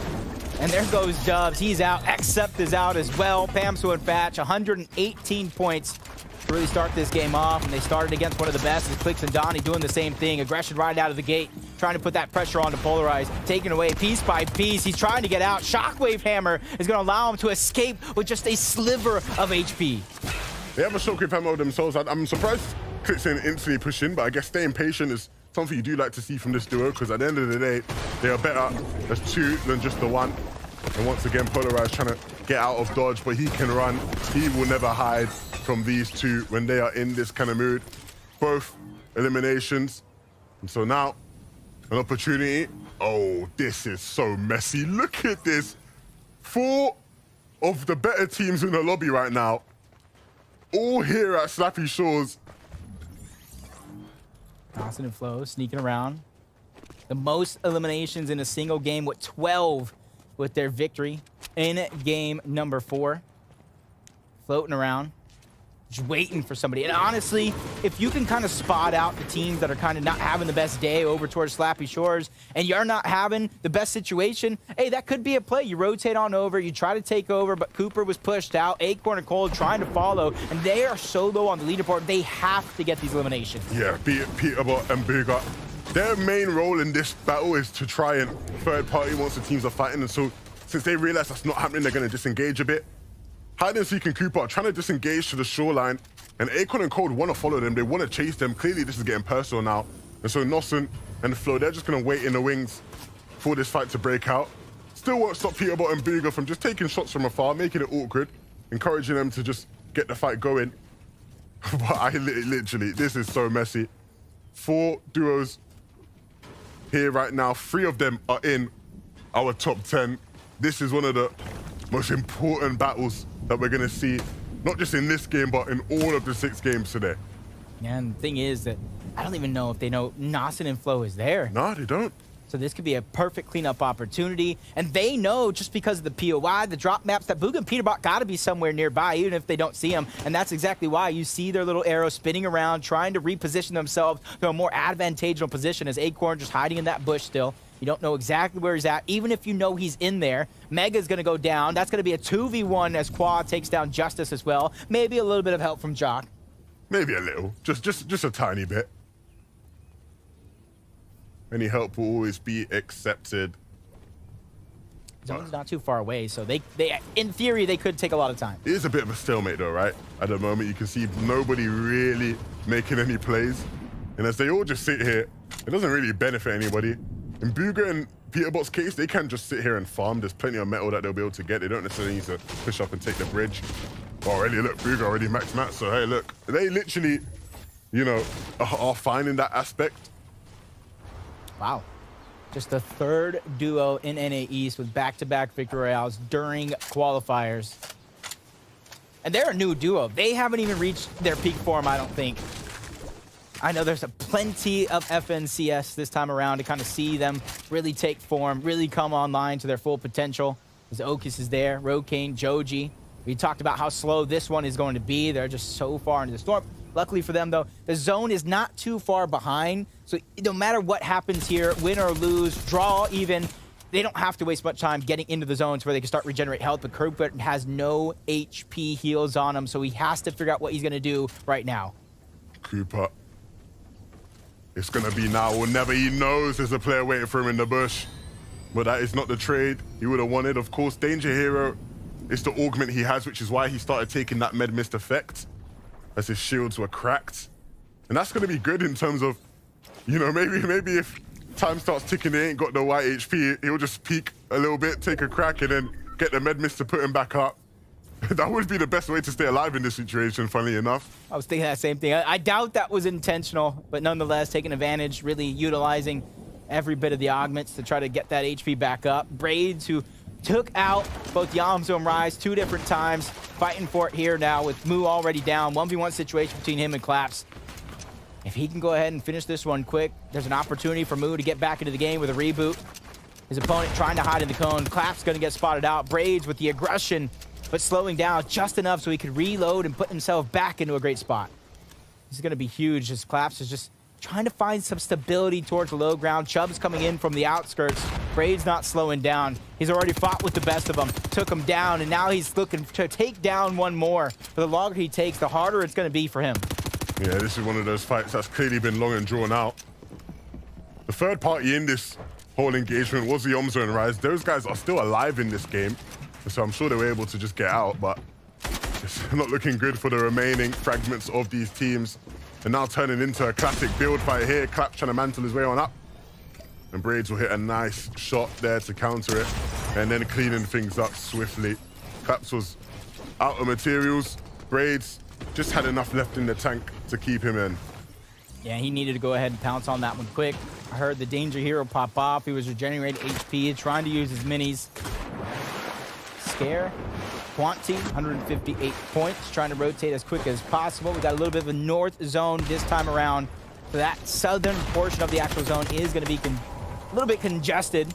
Back on over towards Slappy Shores, where they're probably trying to regenerate as much health with the slap barrels that are all around. But Cold takes a big shot, forced to back down. Danger Hero playing another role. Cooper trying to go ahead and use that Shockwave Hammer to take a little bit of height, but he gets shut down as well. Everybody's sporting the Danger Hero perk right now, except for Acorn, and that might have been just it. That causes him to go down, and another 2v1 opportunity for hide and seek Cooper. Yeah, this fight was bound to break out at some point, and eventually everything just sort of exploded into what is this fight we have here. And another instance where it looks like Acorn and Cold are just no match for Cooper and hide and seek. Cold is one of the most insane players I've ever watched, but I think this might be too difficult for him. If he was to pull this off, he'd be one of the better players we've seen all weekend long. Hold on a minute, let's not speak too soon. He's solo HP, but he's hitting big shots to counter, and another big one. That is again an opportunity for Cold. Will he do it? He's actually really making this awkward and difficult for them. Any other player would have been down ages ago, but he is making it work. But no, he will fall. Cold, almost taking our breaths away. He ran out of options. He had one shot left in the Thunder. It was all or nothing there. And it's going to be a great opportunity to see a lot of these teams really rise to the occasion. For sure. And that is what everybody will be looking to do, stepping up their game in these moments. Canada here, looking for Surge. We're going to hit some nice shots there on Tabuga. Not too shabby, if I say so myself. Of course, Booga and Peterbot are still up, right? So they were involved in that whole altercation over at Slappy, but they got out and they're still in this game. Jamper and Paper still up as well, just in that top 10 and looking to rise as much as they can. DJ and Muzz.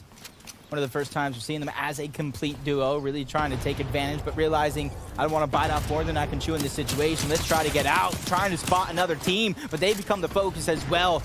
Got a little too tunnel vision. They're going to pay the price. Now the pressure is on, especially since Illis is below the damage threshold. He needs these shots. Another one's going to be landed. Jamper and Paper as well. They're trying to find anything to work with. Find themselves a little bit of that zone to where they get inside, no longer taking too much damage as they continue to pressure and hold another team out. Yeah, that's real tough. I'm not sure if Paper has a hammer. I don't think he does, because if he did, it'd be perfect for them to just try and hammer their way into zone. But where they are now, it's going to be so awkward. Players already sitting in zone, players to either side of them as they try to rotate in here. Bush Warrior will allow themselves to get up in HP just a bit. Look at all this mess going on. Oh my goodness. This is what happens in some of the last games, right? The lobby starts to divulge into madness. And in this case, it's Slacks and Illist who are in the thick of it. Slacks can't hack it with Pump and Trashy on his case. And they'll clean things up here. Just for a moment as they take out Degen. Illist still lurking. One fight to the next, not giving up. And they need this. They were down below at one point or another. Trashy and Pump, almost 1,000 basically at that point. Before it went away, they were about 900. You got to imagine just a little bit more. Topped them up and over. Booga and Peterbot trying to come out with revenge here in this next game. Going down very, very early on in that last 2v1 from hide and seek. He's no longer in that lobby position anymore. So now Booga and Peterbot trying to take back what's theirs. If I know Booga and Peterbot, I will know that they will not be happy about being made to look like fools in that last game. They will be very, very interested in doing what they've done so well today, picking up victory royales, already 2 on the day for that duo, and looking to get their 3rd. User and Duke have a little bit of that high ground position on the side of the mountain. And the thing is, they know that at least their backs are safe because of that natural terrain. Hide and seek. Yeah, you said it yourself. Peterbot getting revenge. I said he was going to take back what's theirs, and that was the loot from Slappy Shores. Wow. Hide and seek this time round is not able to do what he was able to do before. No remontada today. Peterbot will deal with him appropriately. And now they can make their way into the zone. Yomzo there gliding his way on in. Good to see him still up in this game. Canada and Aegis though, positioned incredibly well. Not able to connect to shots, which is something we don't say about them too often. You see Canada's clearly locked in, but just about missing. This is looking like it could be one scary endgame. I know we're on 3rd zone right now, but looking at where it's landing over towards the north, the possibility of the different terrains up and down the mountain. So where you play these next couple of zones is going to be important. How many builds that you have is going to be huge for a lot of these players. As Peterbot and Booga getting pressure to the outside, Agers is going to be able to lend that helping hand. Peterbot was cleaned up. Now it's all up to Booga. First place has a chance of going down yet again, and it strikes. Canada and Agers now have a chance here to take over. Canada and Agers, this is their time, this is their game, this is their opportunity. But will they capitalize? We saw Canada hitting crazy shots as he does. But this will definitely be the time to do it. All over again. Booga and Peterbot are out once again, way earlier than you'd expect. And they're gonna have to hit the drawing board before that last game. Rokane and Joji have been super impressive, playing this game out very methodically. And now they find themselves in a good position. Rokane almost getting caught out there for a second. And I'm sure now he'll be much... Wow. What a find. Now you see why Rapid is trying to hold on to that spot, not let them get the loot. Even if he can't hold it himself, you still don't want to let that go around to the rest of the lobby. And look, the implications of that find for Rokane and Joji to just pick up 2 hammers there, that is game-changing. These guys are now major, major players in this lobby. A blessing from the Fortnite gods, it seems. Especially since I was talking about where the zone's going to end. This one is definitely going to be a roller coaster of emotions and literally a roller coaster up and down the different terrains. So where you really do position yourself, how many mats, all that's going to be important, including the damage for Storm Surge, 121 below the threshold, but instantly popping themselves back up. You got to imagine somebody probably going down, only 20, not too much to worry about, just like Edgy and Miro, not too much to worry about, getting height, getting themselves a great position. So no matter there, this one pulls, they can survey, they can look, gather all the information before they make their next move. And the move it is, he'll have to make. Clicks, still in this one. And he's not a happy bunny because Donnie is down. So he's getting uber aggressive, and understandably, he's actually going to just try to get in here, dodging the window, picking up the wall himself and opening it up. Clicks looking like his best self. A very, very cheeky elimination, and he'll be able to hammer himself out, dropping down as well. He could have picked up the loot, but looking to just focus on getting to zone, and I see why. There are so many players in this area. It's going to be tough for him if he doesn't. Unfortunate, not able to really grab any of that loot for all of his efforts. Plenty of damage when it comes to Storm Surge staying above. But hot on his heels, it's going to be Kanata and Agers. They know when somebody's a solo, you got to strike while the iron top before the rest of the lobby gets to him as well. Clicks taking shots from all of the directions. He comes to focus of the lobby, trying to hold on to his walls. That's not going to stop 2 of the most aggressive players in the game. But Clicks doing a good job of fighting back, not going down just yet, even taking down the shields of Kanata. Clicks is one of the only players in the world that can escape a box-to-box situation like that from Kanada. Almost any other player in this lobby, you would have expected them to be right back to the home screen. But nevertheless, Clicks gets out somehow, and he's still in this one. What a moment for Clicks. Just one build left, though. So let's say having to expend so many mats, so many resources. Last charge onto the shockwave, but he gets another one. Ooh, man, though, did that help him so much, because now he's on the slower side of zone for now, but the shockwaves are coming in. The duo's closing the gap. anything that he can find now could be a huge success, depending on what augments he actually has. He's going to try farm here, and that's probably the best play because he needs something to protect himself with. And if he keeps going north, there's not going to be many people really that can have their eyes on him. But I am... Oh, no, Empen following. So he has to keep track of the guy just behind him. But Click still being alive in this game is a big shock to me for sure. And depending on whether or not Empen's actually a solo, I can see a world where that low, that separated from everybody else, that could be an opportunity for Clicks to take in a 1v1 situation with a much-needed refresh. Trashy and Pump, though, finding their stride late into this one, but better late than never. 9 splashes, Shockwave Hammer, plenty of builds to work with, probably waiting for the next zone, see where it's going to be at, and maybe they can grab that front side and grab height.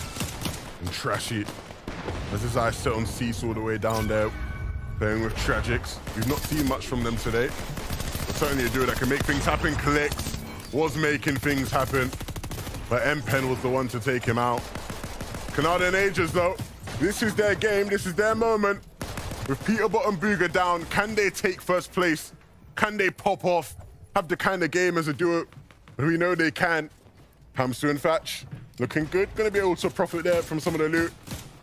And that should go a long way as this zone will pull towards the north. Short the victory there.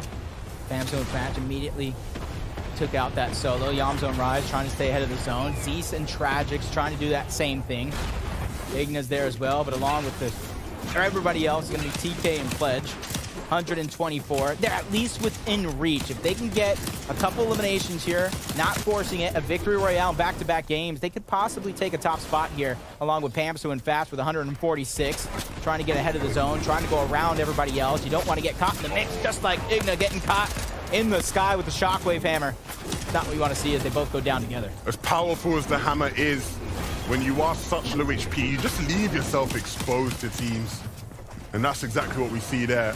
But if you are strong like Nossen and Flo are, it is brilliant for just getting yourself in, giving yourself that room. Canada and Aegis, they're hungry though. They're looking for refreshes. When they're doing that, this is one of the perfect places to do that. They see these two teams fighting, and so they look to get involved, almost connecting with something big there, but still on the hunt. Pump though, up on height. And what can they do this game? Trashy. They're going to be exchanging builds, swapping that all around, keeping their eyes though on players in the backside of the zone. Cease might get caught out. Very fortunate to still be alive. Putting it lightly, especially with how aggressive the lobby is. Oh, look at these guys. He's finally going down. Kanata and Aegis right there on the cusp, being able to take first place away from Booga. Peterbot, but slammed to the outside of zone. Kanata into the wrong box. He goes down. It's all up to Aegis here to have a clutch for the Aegis. Just a few more points to take over that first place spot. What have I just seen? I can't believe my eyes. There's no way that should have happened. Kanata will be fuming, raging, posting up how that has just turned around. Everything was looking so perfect, so brilliant. The hammer shockwaves him right into the wrong box. The game must go on though. Aegis has to try and fight, and that's exactly what he'll do. He'll pick up TK, and I'm sure he'll look to do much more than just that.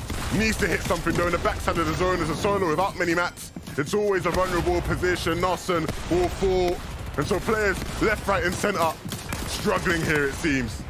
That's User and Duke towards the low ground. 4 eliminations, but Duke taking too much damage. He gets chopped down. Zone pulling back. Wow. They reuse their same builds, not having a shockwave just yet, buying themselves more time. User trying to get to the front side of zone. Only a few builds to work with. Trying to look back. He can find anything but rises down. So that knows that Yamzo is now a solo, trying to come up big. But if there's anybody I want my team as a solo, it's definitely Yamzo. Aegis is doing a brilliant job right now though. As a solo, he's picked up all the limbs. We've been talking so much about Kanada's brilliance today, but right now it's Aegis carrying the team on his back and looking to keep it moving. You can see the players are running out of mats, and when you run out of mats, there's only one way for you to go. That's back to the lobby. Aegis, another one. A huge find for Aegis. Trying to break through the covers. No real builds to work with. Danger Hero getting his HP up.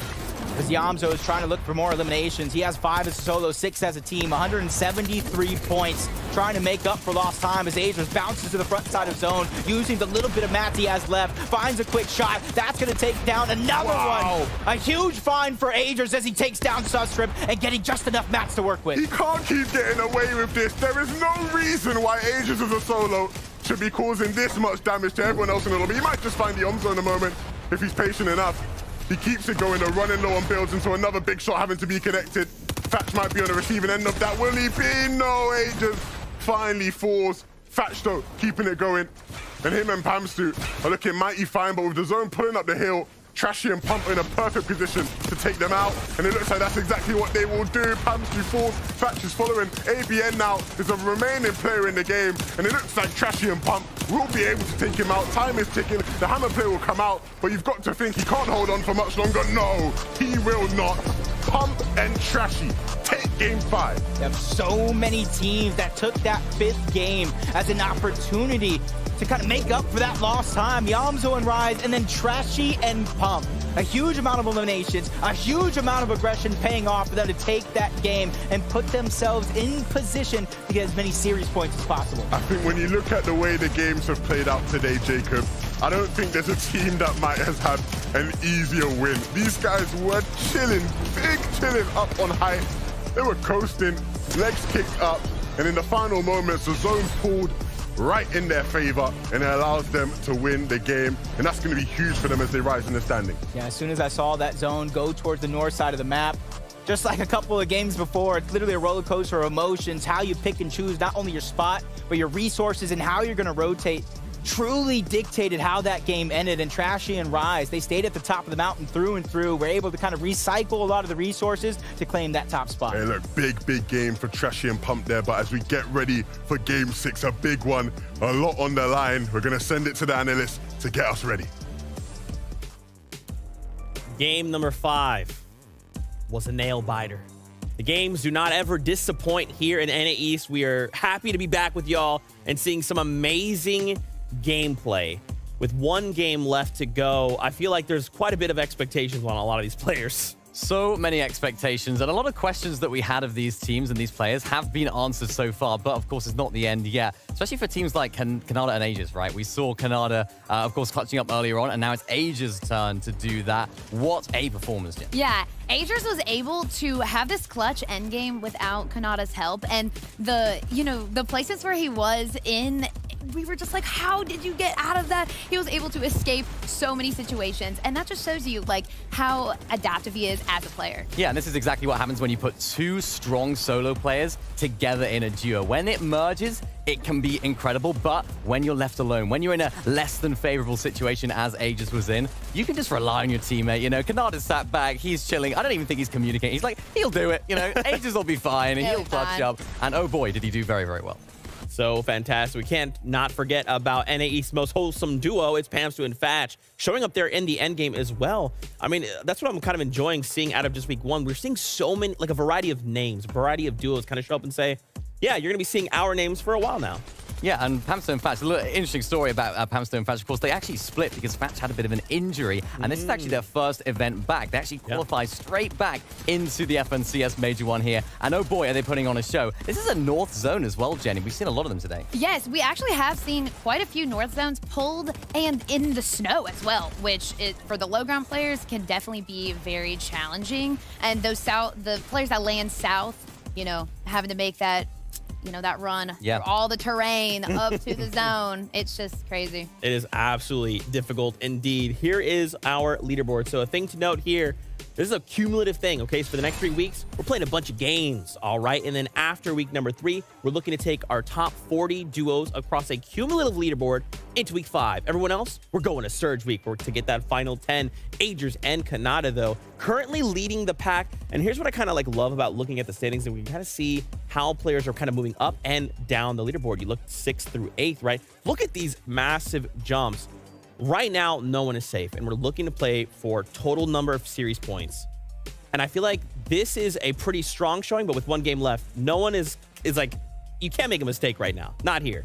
No, and that's shown. Peterbot and Booger, they were in a prime position at the beginning of the day today. They've just let it slip a little bit. We saw them there going down. They got a little bit of revenge on Seek, but it wasn't quite enough. They had so much time spent inside of the fight, inside of the Slappy Shores area, that by the time they got to rotate, they were late. Everyone else was already pitched up, ready to go. And unfortunately for them, it didn't quite work out. Yeah, it definitely didn't. In that Slap area last game too, you had a lot of top players, and it was scary there for a second. I definitely thought there was going to be some eliminations from the top players we were going to see taken out, but they made those slight rotates and they were able to maneuver their way out. Yeah, a lot of there's been quite a bit of dynamic action. We actually have a player reaction here from this game. Let's take a look together to see how this goes. I mean, Trashy and Pump, what a performance, right, from this duo. I mean, we're going to see the player reaction in a bit, but Pump and Trashy, one of those duos that have been popping off. And Pump's one of those players that has been up and coming for a little while. Let's wait for the reaction. We'll see it in a sec. There it is, Trashy. As you can tell, oh, wow. very excited. Maybe not that excited. I mean, he seems to be a little bit reserved. Stay humble, right? Yeah, Humble. And the victory out. Me? It's not a big deal. But once again, we take a look. Everyone's looking quite strong. And as we kind of prepare ourselves for this last game, is there maybe a duo you guys have eyes on that you're like, hey, I just wanted these guys to do well, especially in week 1? I mean, for me, it's Pamstone and Thatch, right? We saw them have a very, very solid performance in that last game, even when the zone was at its almost worst for this duo. This is one of those situations where they have to rotate far. We saw them using the boat earlier on as well to make that dead side rotation. I mean, of course, we look down towards the bottom half of the leaderboard as well, the top 20 here. Jenny, I'm excited to see how Trashy and Pump do. I'm excited to see so many names. I'm so excited about Hide and Seek, too, because we've seen his performance taking out these top teams. We know what he's capable of. You know, if he makes really smart decisions with his duo, they're going to be able to compete on that high level and really make something for this. I really can see them moving up into that top 10. So fantastic. And just think, this is just week 1 of Naeast. We're back tomorrow for action in EU. My gosh, I love the new chapter of Fortnite. I just feel like there's just so much happening, so many different ways to kind of win or kind of hit those consistency factors for a lot of these duos. I'm just excited to see how things kind of continue to evolve and develop, right? I think for me, one of the craziest things was utilizing the Storm Scout. I'm sorry, the Scout. Just sit there and just, hey, 1v1. Yeah, you're right there. Stay there. I saw that. No, we did, didn't we? With Yomzo and Rise at the beginning, using that Storm Scout or the Scout, Falcon Scout, sorry. Yeah, that one. Again, that's the one. I forgot the name too. But yeah, the Falcon Scout to scout off spawn, doing very, very well. Yeah, absolutely. It's interesting because they only hold it at the beginning. You don't really see people holding it during endgame, but it's definitely such a great one at the beginning. Absolutely. Well, ladies and gentlemen, Fortnite fam, it's that time. Game number 6 here in Naeast. Let's do it.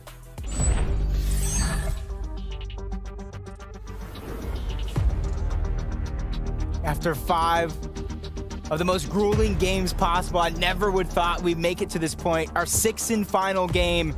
And thanks to all of our up-and-coming teams taking down our top competitors very, very early on in some of those games, we're in for a doozy. Yeah, it's going to be a fun final game. It's been an incredible watch so far, and so I'm sure the players will not disappoint as we hop off the battle bus one more time for today. Who will it be to come out on top? Throughout the day, we've seen different teams at different points in the games thriving, surviving. Canada and Aegis currently hold first place. Will they be able to hold on? That will be the question. Will Peterbot and Booga finally come back into the fray? Almost a mini choke here we've seen. They were holding onto it. They were looking so good. Everything's falling apart. And who will win their off-spawn battles? Of course, we've seen Dubs and Accept go down early a couple times, and that's why they've fallen in the standings, Jacob. This is huge. This is huge, Pam. So is already getting one on an Accept. 1v2 situation. Dubs is down. The French-Canadian duo rises to the top here in our 6th game. A hot start for them, but an even better start for Yomzo and Rise after a bad couple of mid-games. They're making up for it in game number 5 and starting off big in game 6. And considering how tough of a run they had in terms of going down off spawn a couple times, to see them still thriving, still pushing in that top 10, I'm super, super excited about the prospect of this team over the course of this major. And they've already picked up one. And it looks like they're going to do another. Hey, look, Jacob. I asked earlier in the day, what is Braids cooking?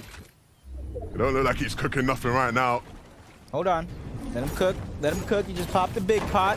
We've seen him take down 2v1 situation before. Flying through the sky. Whizzing pass. Get the first one knocked on the Yomzo. Siphon's going to be necessary. 21 HP, but Rise takes him down and saves the day. Braids almost made me eat my words. I'll put my hands up. I was too quick to call it. But nevertheless, Yomzo and Rise will pull through. And that is definitely how they would have wanted to end the day, winning that battle. TK, though, will be taken out, and so it's going to be Subcribe and John, who once again have a chance to keep it moving in the standings. They've been a team that have been very, very impressive so far today. Another one of those impressive teams. First place right now. And I really think it was that momentum from yesterday, knowing that their backs were up against the wall. Danger of not even qualifying to this point. They go ahead and take it in stride as Macwood and Threats try to do the same thing, but Threats is finally knocked yet again. It's up to Macwood to try to make something happen. Splash has plenty to work with. And we saw Macwood and Threats in a similar situation, but when it was Threats alive, he had a big solo clutch, right? And so now it's up to Macwood to do the same. Can't do it. You see him sneaking around towards the low ground. They don't even know where the knock is at. And if they could be out of reach, they might not get the indicator of the revive going off. But Specs closing the gap, dropping down low. The inevitable is about to happen. The clash between these two teams. The lone soldier of Macwood takes a shot from the side, trying to go ahead and come back from nothing, but he goes down altogether. Their run has come to an end. End of the day for Macwood and Threats. We've seen their highs, we've seen their lows. And unfortunately today, a couple more lows than highs. And so back to the drawing board. We'll see you next week, hopefully. The story's still yet to be written, though, for Clix and Donny. Currently sitting in 16th. Of course, Clix always going to be a fan favorite. Now a free agent looking for a new home. Definitely needs to put on the kind of performance you want to see from him. You want to see him at his best. You know how much it means. They got to win this fight, and it's a fight that they have won a bunch of times today. There's the flies at the picnic again. Third parting, trying to take a bite of the food. Clix trying to save it for himself. Donnie trying to get the extra angle. Excalibur shots coming in. Nut and Nosh just trying to go ahead and peek in and out of these covers. Not really let them know where the position's at. Ultimate low ground. Clix closing in on him, trying to take these pieces over. Nut knows he's there. Tries to go ahead and push right back at him. Nobody's able to find some success just yet as the shots continue to pour in. Clix waiting patiently. We know he's comfortable in box fight situations, and so you give him an inch, he'll take a mile. Gonna get time to use that big pot as well. Donny is gonna have to start farming, getting his materials up, because he's clearly gonna need it, unfortunately. He takes a shot though. And so now that's gonna be the trigger for Nut and Nosh to go on the offensive. Donny though isn't gonna go down without a fight. And Clix now looking to get in. That's brilliant. That's exactly what you wanna see. So they're gonna take out one and make it a 2v1. Can Nosh do the impossible, it seems? We've seen some crazy 1v2s today, Jacob, but this should certainly be one of the more impressive ones. And it's not gonna happen. Great job for Clix and Donnie. Closing it out. Even though the chances of them rising to that first place spot is slim to none, where it's all about those series points, getting yourself that spot where you don't have to go through that surge week. I know that's going to be one of the grueling ones that we're going to hear and face. But back on over this, Acorn got that knock very, very early on to hide and seek, but Peterbot and Booga playing a game of hide and seek on their own, slowly but surely closing the gap. And for them, this is about that victory. A huge shot onto the Cooper's backside, and now it's basically a 2v2, Acorn and Cold versus Peterbot and Booga. Who will come out victorious? If you were to ask most people going into today's games to predict the best two teams, who's going to finish first and second, a lot of people would have had Peterbot and Booga and Acorn and Cold, but now these two teams are going to have to fight off here. One in third, one in 30th. Complete opposite parallels. But one thing that will stay constant, and that is Peterbot hitting big shots. Large amounts of damage being dealt here. And now a chance for him to close things out completely. Gets that wall, another shot, but he's going to trade some damage there. Booga needs to start getting involved in this one, if there's any chance. Bush Warrior perk being used by Peterbot.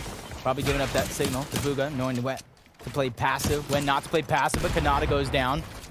If Aegis is out as well, first place is up for grabs, and this fight means oh so much if that is the case. And for Acorn and Cold, the last time I've really seen these guys in a straight up 2v2, it was Acorn and Cold who came out on top. Will Deja Vu strike as the pressure continues to mount up? Peterbot taking control of almost every piece above them, giving them little options to work with.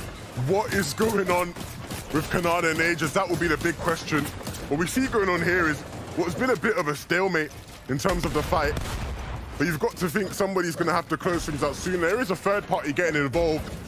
I'm not sure if that's flow. We know they've liked to get involved in this fight a bunch of times to their success. Uh-oh. No, it's not. But either way, with another team rolling on in, it makes this way more chaotic than it needs to be. And that's what happens when you get on the bad side of Peterbot. He makes you pay. And the finish will come through now as well. A little distraction on the way to completing this one out. Talk about perfect timing, though. They really snuck up onto Booga, dropped him down to just a sliver of HP. Peterbot turns, burns, takes out one, saving the day, putting themselves up to tip-top shape. And you can see they're not backing down just yet. They still want to take on this fight. They still want to gather these eliminations. And you can see they're putting their back to the edge of zone. So now the choice is theirs. They can disengage at any moment, or they continue to be the aggressors. And it might look like they are going to make the option you said first and try to get out of this one. Acorn and Cold may just live to play this one out. And here we have another view of what Peterbot was able to do. Oh my. I say this so many times. He just makes it look like he's warming up in creative. This is one of the hardest lobbies he would have played in all season long, and he makes it look easy, Jacob. He boxed them up like a pizza, delivered them first class, 30 minutes or your meal's free. He said, nah, no refunds for you. Pamso and Fatch, 6th place in the lobby, left alive, 198 points, trying to shoot up as much as possible. 2 eliminations right out of the gate. A little bit of comfortability to work with in terms of Storm Surge, but they know comfortability and Storm Surge never go hand in hand. You're always worrying about it sooner or later. Yeah, it's something you have to keep in mind. It's such a big factor in these games. But they're still up. Hey, look, our top 3 is all still up. We did see Canada go down in the feed. Hopefully that's nothing, you know, hopefully it was just something light and they're still looking good. If it is just Aegis as a solo though, that is where things start to get scary. But to be fair, after last game, the way he was solo clutching, you can never doubt him. Yeah, I wouldn't doubt him. I wouldn't put my money against him. My V-Bucks, nothing. You can see Warrior and ABN trying to travel their own way, working their way up the leaderboard. You can see them in a top 3 position as of now. Using as many of those mushrooms on the ground as possible. Anything so that they don't have to use any minis, big pots, or splashes. Booga and Peterbot continuing on with the aggression. Mega and Justice don't know the force that is coming at them right now. 2 of the most aggressive players in the lobby. 2 of the hottest players in this week right now. Over 123 eliminations to get to this point. You can see they've tagged on even more since then as they continue to try to find the angles, not backing down for Mega and Justice. They know that they're there, but you got to imagine this is towards faulty splits. There's a lone arrow. That's Quaw. Jock went down early on. He's probably waiting for all this commotion to finish so he can get the reboot as Peterbot going in, right into the box at that, making it look easy as Justice gets dropped. This guy's a cheat code. I've run out of... He is a bot. He is, isn't he? The good kind. I can't even, you know, describe. I've used all the words I possibly can. But what more adjectives can I use it? He must have updated his firmware right before this one. Yeah, clearly. But that was huge for them, right? Because they needed it. They weren't able to, you know, profit off of Slappy the way they typically would. And so a refresh was imminent. Cold getting spotted out in the distance. 400 above, and Cold just gets chopped down in the blink of an eye. Warrior and ABN putting the necessary shots. Acorn knows I can't be the hero. I have to get out. The game is all on my shoulders. And with how they've been playing, that's a ton of pressure for Acorn to take on his own. Awareness check for Cold. Knock, knock. Nobody answers. Cold taken out in this final game. And it's a shame because if you're watching for the first time, you might be thinking, you know, I keep hearing a lot of good things about this Cold guy, you know? And it just hasn't quite been his day. But I do assure you, they will come back. He will come back next week.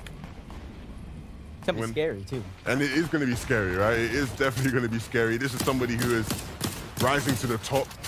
At times this season, he's looked like the best player, not just in NA, but in the world. And so I'm sure we'll see better days from him throughout this major. Still though, his teammate Acorn, I keep saying Acorn, Agers. He's a formidable player. 2 points as a solo. And our questions from earlier on have been answered. We saw Kanata go down. We know he's back up and in better form than we last saw him as Subscribe and Venezuela taking out TK and Pledge to start the game off, finding 2 more eliminations along the way. 747 above the damage threshold. Their only worry for now is making it as far into the zone as possible, setting themselves up for that sweet spot because peeking is not going to be necessary. Noxie and Okus in a rather similar position, but not as much damage. 382 as Peterbot and Bugha. The journey continues towards the low ground, just on the cusp of the zone. 920. Fight after fight. They already have 3 eliminations. They know Acorn is there, close by, trying to spot him out. And this could be an opportunity for them to strike, but they have a team above them. That is going to be Duke. That is going to be User. They get into the box. Acorn's trapped in the bushes. Peterbot with that new augment again, cracking the shields, getting that 0-point ability, but choosing not to go directly in and aggress onto Acorn. Peterbot knows exactly how the situation is. They're in second place, 1,100 above the damage threshold. Now's not the time to mess around. This is a very, very crucial moment in telling today's story. This is the moment that could change it all for them. Of course, they will need Kanata and Aegis to slip up if they are to overtake them. But nevertheless, if you can't bank on that, you still need to go all out, have their best game possible. Of course, this is what Aegis has been up to. Oh my goodness. Wow. They just unstoppable right now. Illiston slacks, get caught on the outside of zone. Not too many other teams there, so nobody's going to be that third-party focus to try to alleviate some of that pressure. Just nightmares happening here in game number 6 for some of these teams. 33 left, 64 total players. A couple of solos running around as Warrior, Skittles trying to find what could be the slow side of the zone, and a huge change-up from the icy mountains of the last couple of games. We get a little bit of water. We get a little bit of green here. A nice switch up, an appropriate one, considering the games we've had. Feels like the scene is very much being set. I'm sure fans will be split on who they want to see win, just like the players are splitting the map right now by that river. Which side will it fall on when it comes to the next zone? I'm sure there are players in the lobby who know if they have that forecast augment. That's a huge bounce. And we saw them draw the positive scare and quantity and move all the way from 36 after game 1 all the way to 8. Constant progression, consistency through and through. As Subscribe and John trying to put the shots on the scare, Quanti, ABN, and Warrior. They still have a little bit of rotation to go, but trying to keep as much of the elevation as possible on their way there. Slowly but surely moving in on Omega, but I don't know if they know he's a solo. I don't know if they got that information with the high ground that they had before, but they don't want to get stuck on that low layer. Either way, they don't have to be too overzealous here, right? They are set up really nice. Above on Surge, their loot is phenomenal. Their mats are excellent. If they can get something for free, go for it, right? But when one of your biggest competitors, Peterbot, is just a couple tiles away, you can't afford to overextend. You have to keep your cool. I think Peterbot just wants like screen time. He does, doesn't he? He's either getting the eliminations in front of us or he's getting them off screen and saying, hey, I'm still doing work over here. 4 eliminations to start the game, saving Bugha's life. And guess what? We're going to figure out how he got that elimination anyway. Look at this. Nega didn't stand a chance. Shot flying through the window. And that's going to be the end of his day. Peterbot has been brilliant. But this is the moment where champions start to be born, where you start to lay the seeds for even the bigger events to come this year. Of course, we all know that's what these players are playing for. Series points today leads to spots in the final, which leads to spots at global championships. That's all it's about. Millions of dollars along the way and millions more to be fought at the end of the year. Plenty up for grabs for a lot of these guys, and that's why, even though you might not see these players at the top of the leaderboard, they're still trying their hardest to have a great game, because you said it yourself, the series points, where you place at the end of the day, means so much. If you qualify and go straight into the finals here for FNCS, or you have to play through Surge Week, or you have to grab a box of popcorn, pop it, and sit on the couch and watch some Fortnite with the rest of us. I'd love to do that, but unfortunately, I'm going to be here with you. Nah, I'm just playing. It's always a pleasure to be with you. and highlight these top moments and these top plays. Subscribe has been someone who we've watched make top plays all throughout today, but in the last game, all alone, doesn't have Big John with him. I'm not sure if he's going to really be able to make this work with what he's got. It's going to be so difficult. Difficulty is the name of the game here in game number 6. With how close the leaderboard is, especially with this water zone. Just look at it already. Nobody in the center, everybody towards the outskirts, and I thought those north zones up and down the mountains was going to be a dangerous one. This one could be just as dangerous for some of these teams in the lobby, especially if it pulls over towards the north side or even the eastern, where a lot of teams are going to have to rotate across those waters. Yeah, water zones are always super awkward. If you're not familiar with competitive Fortnite, then be ready to be amazed. If you are familiar and you've played tournaments yourself, you'll know just how difficult it can be to rotate across the water if you don't have any sort of movement. If you've got hammers, you'll probably be just about all right. If not, though, it is not good at all. Byla and M-Pen wiped clean. Canada adding to his tally. Both of them now with eliminations to their names. 5 so far, and just going to continue to hold these teams in. Look at that, they ain't got to move anywhere. They just can stay there and take shots. And you would be thinking, you know, in this situation, first place, Canada and Agers, you don't need the eliminations, right?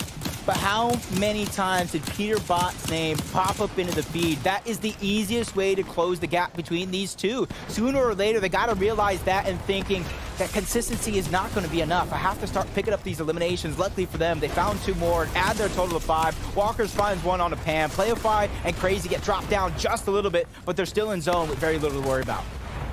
Hamster and Thatch go down. And so some of our top dogs in these games are starting to fall at the wayside. Sometimes the pressure is just a bit too much. Players making their move on now, though. All those players from the east having to move to the west. And it's never going to be too easy. We've seen a couple players not able to make that jump, not able to make that move. Convert and Walkers, we saw them much higher in the standings today. This will be their chance to sort of push their way on up. Booga and Peterbot, though, we talked about them trying to close the gap and trying to make it into zone. No, this is not what Booga would want. Takes so much damage as he hammers, and players are still taking shots at him. If they stay alive in this one, it would be huge, but when the lobby starts to focus you, that's always going to be tough. Building up, though, just to get out of the line of sight of some of those players is key. I feel like I'm watching Vivid's masterclass of yesterday, where he was kind of letting us know when you end up in that situation, you have to take the sacrifice, use your resources, expand outward. Otherwise, just continue to be focused. Booga showing exactly what to do. Bryce on the other side, trying to hold on to those walls. The pressure is there. High ground, low ground. You even see Tahi trying to go ahead and sneak away a couple of shots. That's going to force Bryce to use a ton of mats, a ton of resources there in that situation. You see high ground on 2 different sides. Quanti and Scare has one side of that one. Booga and Peterbot have the other. And we have a southern pull, so both of those teams are going to have to reclaim it later in the game if they want to hold on to it. Quanti will be in a favorable position compared to Peterbot and Booga at least, but they do have hammers to make a move on, and that looks like it's going to be the play for them now. ABN, though, of course, we can't forget their chances in this game. Still, all of our better teams, the top 3 is still alive and kicking. Who will it be that comes out on top? 109 points after game 1. Yamgo and Rise really putting to work after lost time. Trying to break that 200-point mark as Vert and Walker doing the same. Not an Agers, finding that perfect elimination, trying to stay in first place, get proactive like the rest of the lobby is. But they got themselves a good spot, letting the zone move forward, staggering themselves back so they could shockwave there. And the problem is, if your team trying to catch up to these guys, they just keep getting their limbs. How can you even catch up? Booga's doing a good job picking up some of his own. But when the first place team is just on a roll like Canada's and Agers are, it is so difficult to bridge that gap. 6 elims so far, 278, looking like they're closing in on another. That's User trying to get on out. Piece control going over. Options being limited. They know not to bite off more than they can chew. Back down. They're about 600 above the damage threshold. They don't have to continue to get aggressive. Scare and Quantity, they're going to hold on for now. Probably Shockwave, just like Yamzo and Rise. Getting to the front side of zone. 371 above the damage threshold. But down goes Peter. Down goes Peter. It's all up to Bugha in this situation to not only hold on to the spot, but get first place. He only has 2 resources left. He only has 2 builds to place. And as great as he is, that might be too tough of a task. Kanada's taking down ABN though, and so directly taking out one of his biggest competitors. And so that leaves Warrior in a situation where all he can do is go down. He cannot stay in this one. And it's Bugha, all of our top 3 interacting with each other, all of them trying to fight for first place, and some of them even going down along the way. Bugha, as a solo, can he do it? He's got a couple more builds now, not just working with 2, but Kanada and Aegis. They have been so relentless, so dominating, and they're doing it now again, clearing out teams on these mid-ground layers. They are looking like one of the best I've seen in a long, long time. Quantido and Scare up on height. They have a chance to move up in the standing. They're coming into this game with a chip on their shoulder, something to prove. Same could be said for a team like this. Chimp and Spade reunited, never felt so good. 171 points, 3 eliminations. Huge shot on the backside of Chimp. He finally goes down. It's all up to Spade. Sees and tragic towards low ground, but Spade rides to the top. Huge find on the vert before he gets taken down. But back on board, Bugha. Everything on the line here. So much pressure. Weaving in and out. Shockwave and trying to get to the front side of zone. No build to work with. Spots some loot. Tries to go down for it. Not going to find anything. Can't get too greedy in this situation. But he finds one on the rise. Huge play for Bugha. He's going. He keeps it moving, but if he's not careful, he's going to quickly run into the wrecking ball that is Kanada and Aegis. They're on a tear down here. They've got control, and they're looking to clear out anybody on their layer. Cease might be next. Players camping, hiding in the water. Look like they're going to be next as well as Kanada drops in there. You've got to think it's only a matter of time. Yep, he sees Bugha. He sees him. He wants to take him out. Walkers will fall. Kanada needs to be careful, though. Can't get too excited. But these 2 are just on a different level to everybody right now. For Bugha to still be in this game, it's a brilliant solo performance, but just being outmatched, outmastered by the 2 players who have been on everything. Scare, still up above, but no materials. Aegis does go down, but I think him and Kanada have done just enough. Bugha gets dropped as well. Final situation, 1v2 for Kanada. This is his chance not only to take part, but take over the rest of this game. Drops down low, 1v1 situation. This could be it. 153. Kanada, tag after tag, shot after shot, even staggering himself backside of zone. A splash to work with, plenty of builds. Somehow is in full control. It's all up to Scare here with the high ground to try to make the big play. 70 HP, dropping him down to 20. He asked for a challenge, and he's ready to take it. Taking down Kanada. Scare takes game number 6. Scare making Kanada pay. That is what happens, ladies and gentlemen, in a final 1v1 when you get too overconfident. Yes, we know, Kanada and Aegis, they will hold on to first place. But in that final 1v1, I want to see Kanada win it. I don't want to see you emote him before you even win.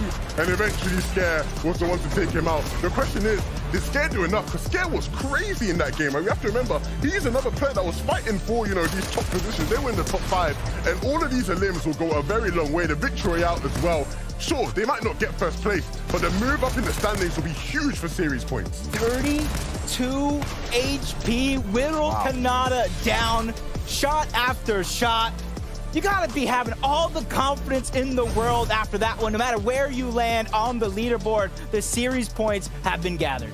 It's crazy to me how in so many of these games, the top teams would fall at different times and you have different people rising.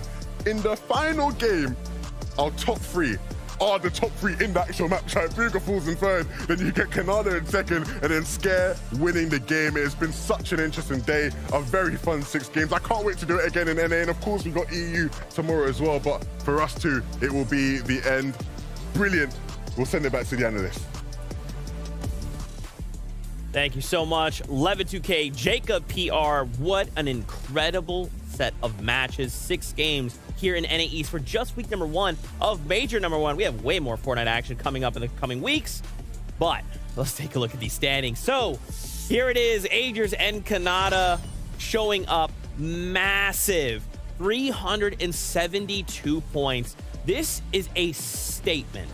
Absolutely. I mean, they have 37 elims too. And again, there were so many instances where Adris or Kanata had to play as a solo and still was able to get those eliminations during endgame.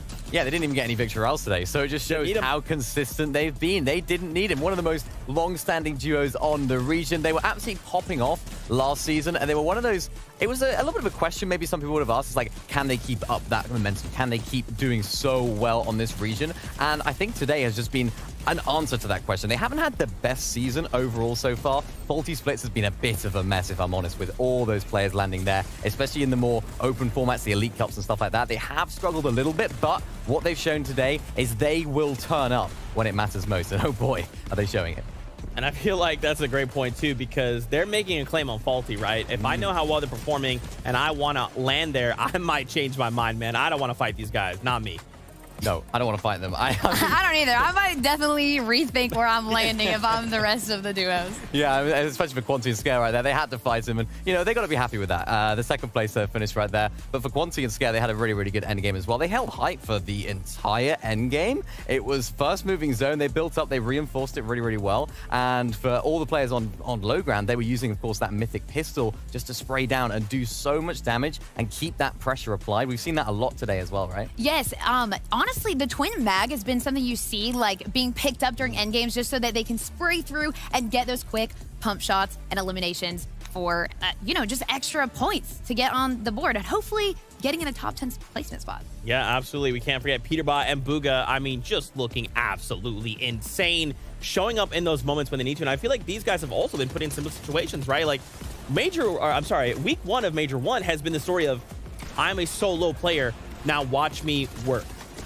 Yeah, it's been a hot and cold day for them, I feel like, today, though. Yeah. It's been one of those days where things have gone well. They have 2 victory royales under their belt after today. But was it consistent? No. They've gone about it in a different way. They have that pop-off potential. Both of them individually are so good at clutching up, especially Peterbot. But we saw it with Bugha here as well, picking up eliminations and doing a great job at it. That just shows when you put 2 powerhouses together, that's what can happen, right? Yeah, and again, Peterbot and Bugha had 1,000 over Storm Surge, but like the second zone. Like, it's kind of crazy. It would put him in a really comfortable position because going into zone like that, you're just like kind of chilling, you know? Yeah. You're like, I'm so high above Storm Surge, like I ain't really got to do much. I already put the work in. So they're looking really clean there. But again, you know, I'm going to point out, Hide and Seek did come in a 2v1 and destroy both. Don't remind them of that. Oh, sorry. No, it still did great. Oh, no, don't remind them. We actually have something really special here. We have an interview with none other than Kanata, one of the duo members here, coming in huge. Kanata, what's going on, my man? How are you feeling? What's up? What's good? I'm feeling hype right now. I'm feeling good.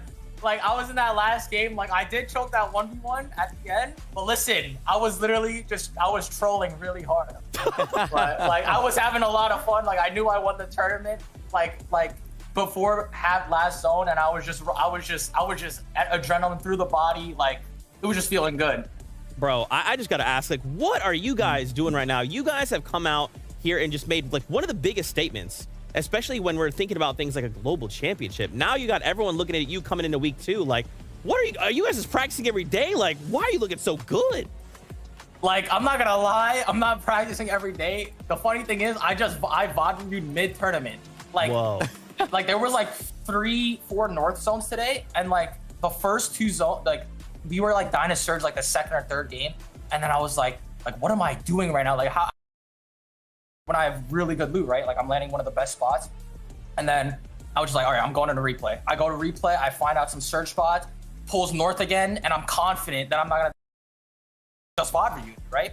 And then I survive the next 2 games, North zones, get really good really good placements in those games, and it was just good. It was just perfect in those games. I don't know. That's so sick, man. You look incredible.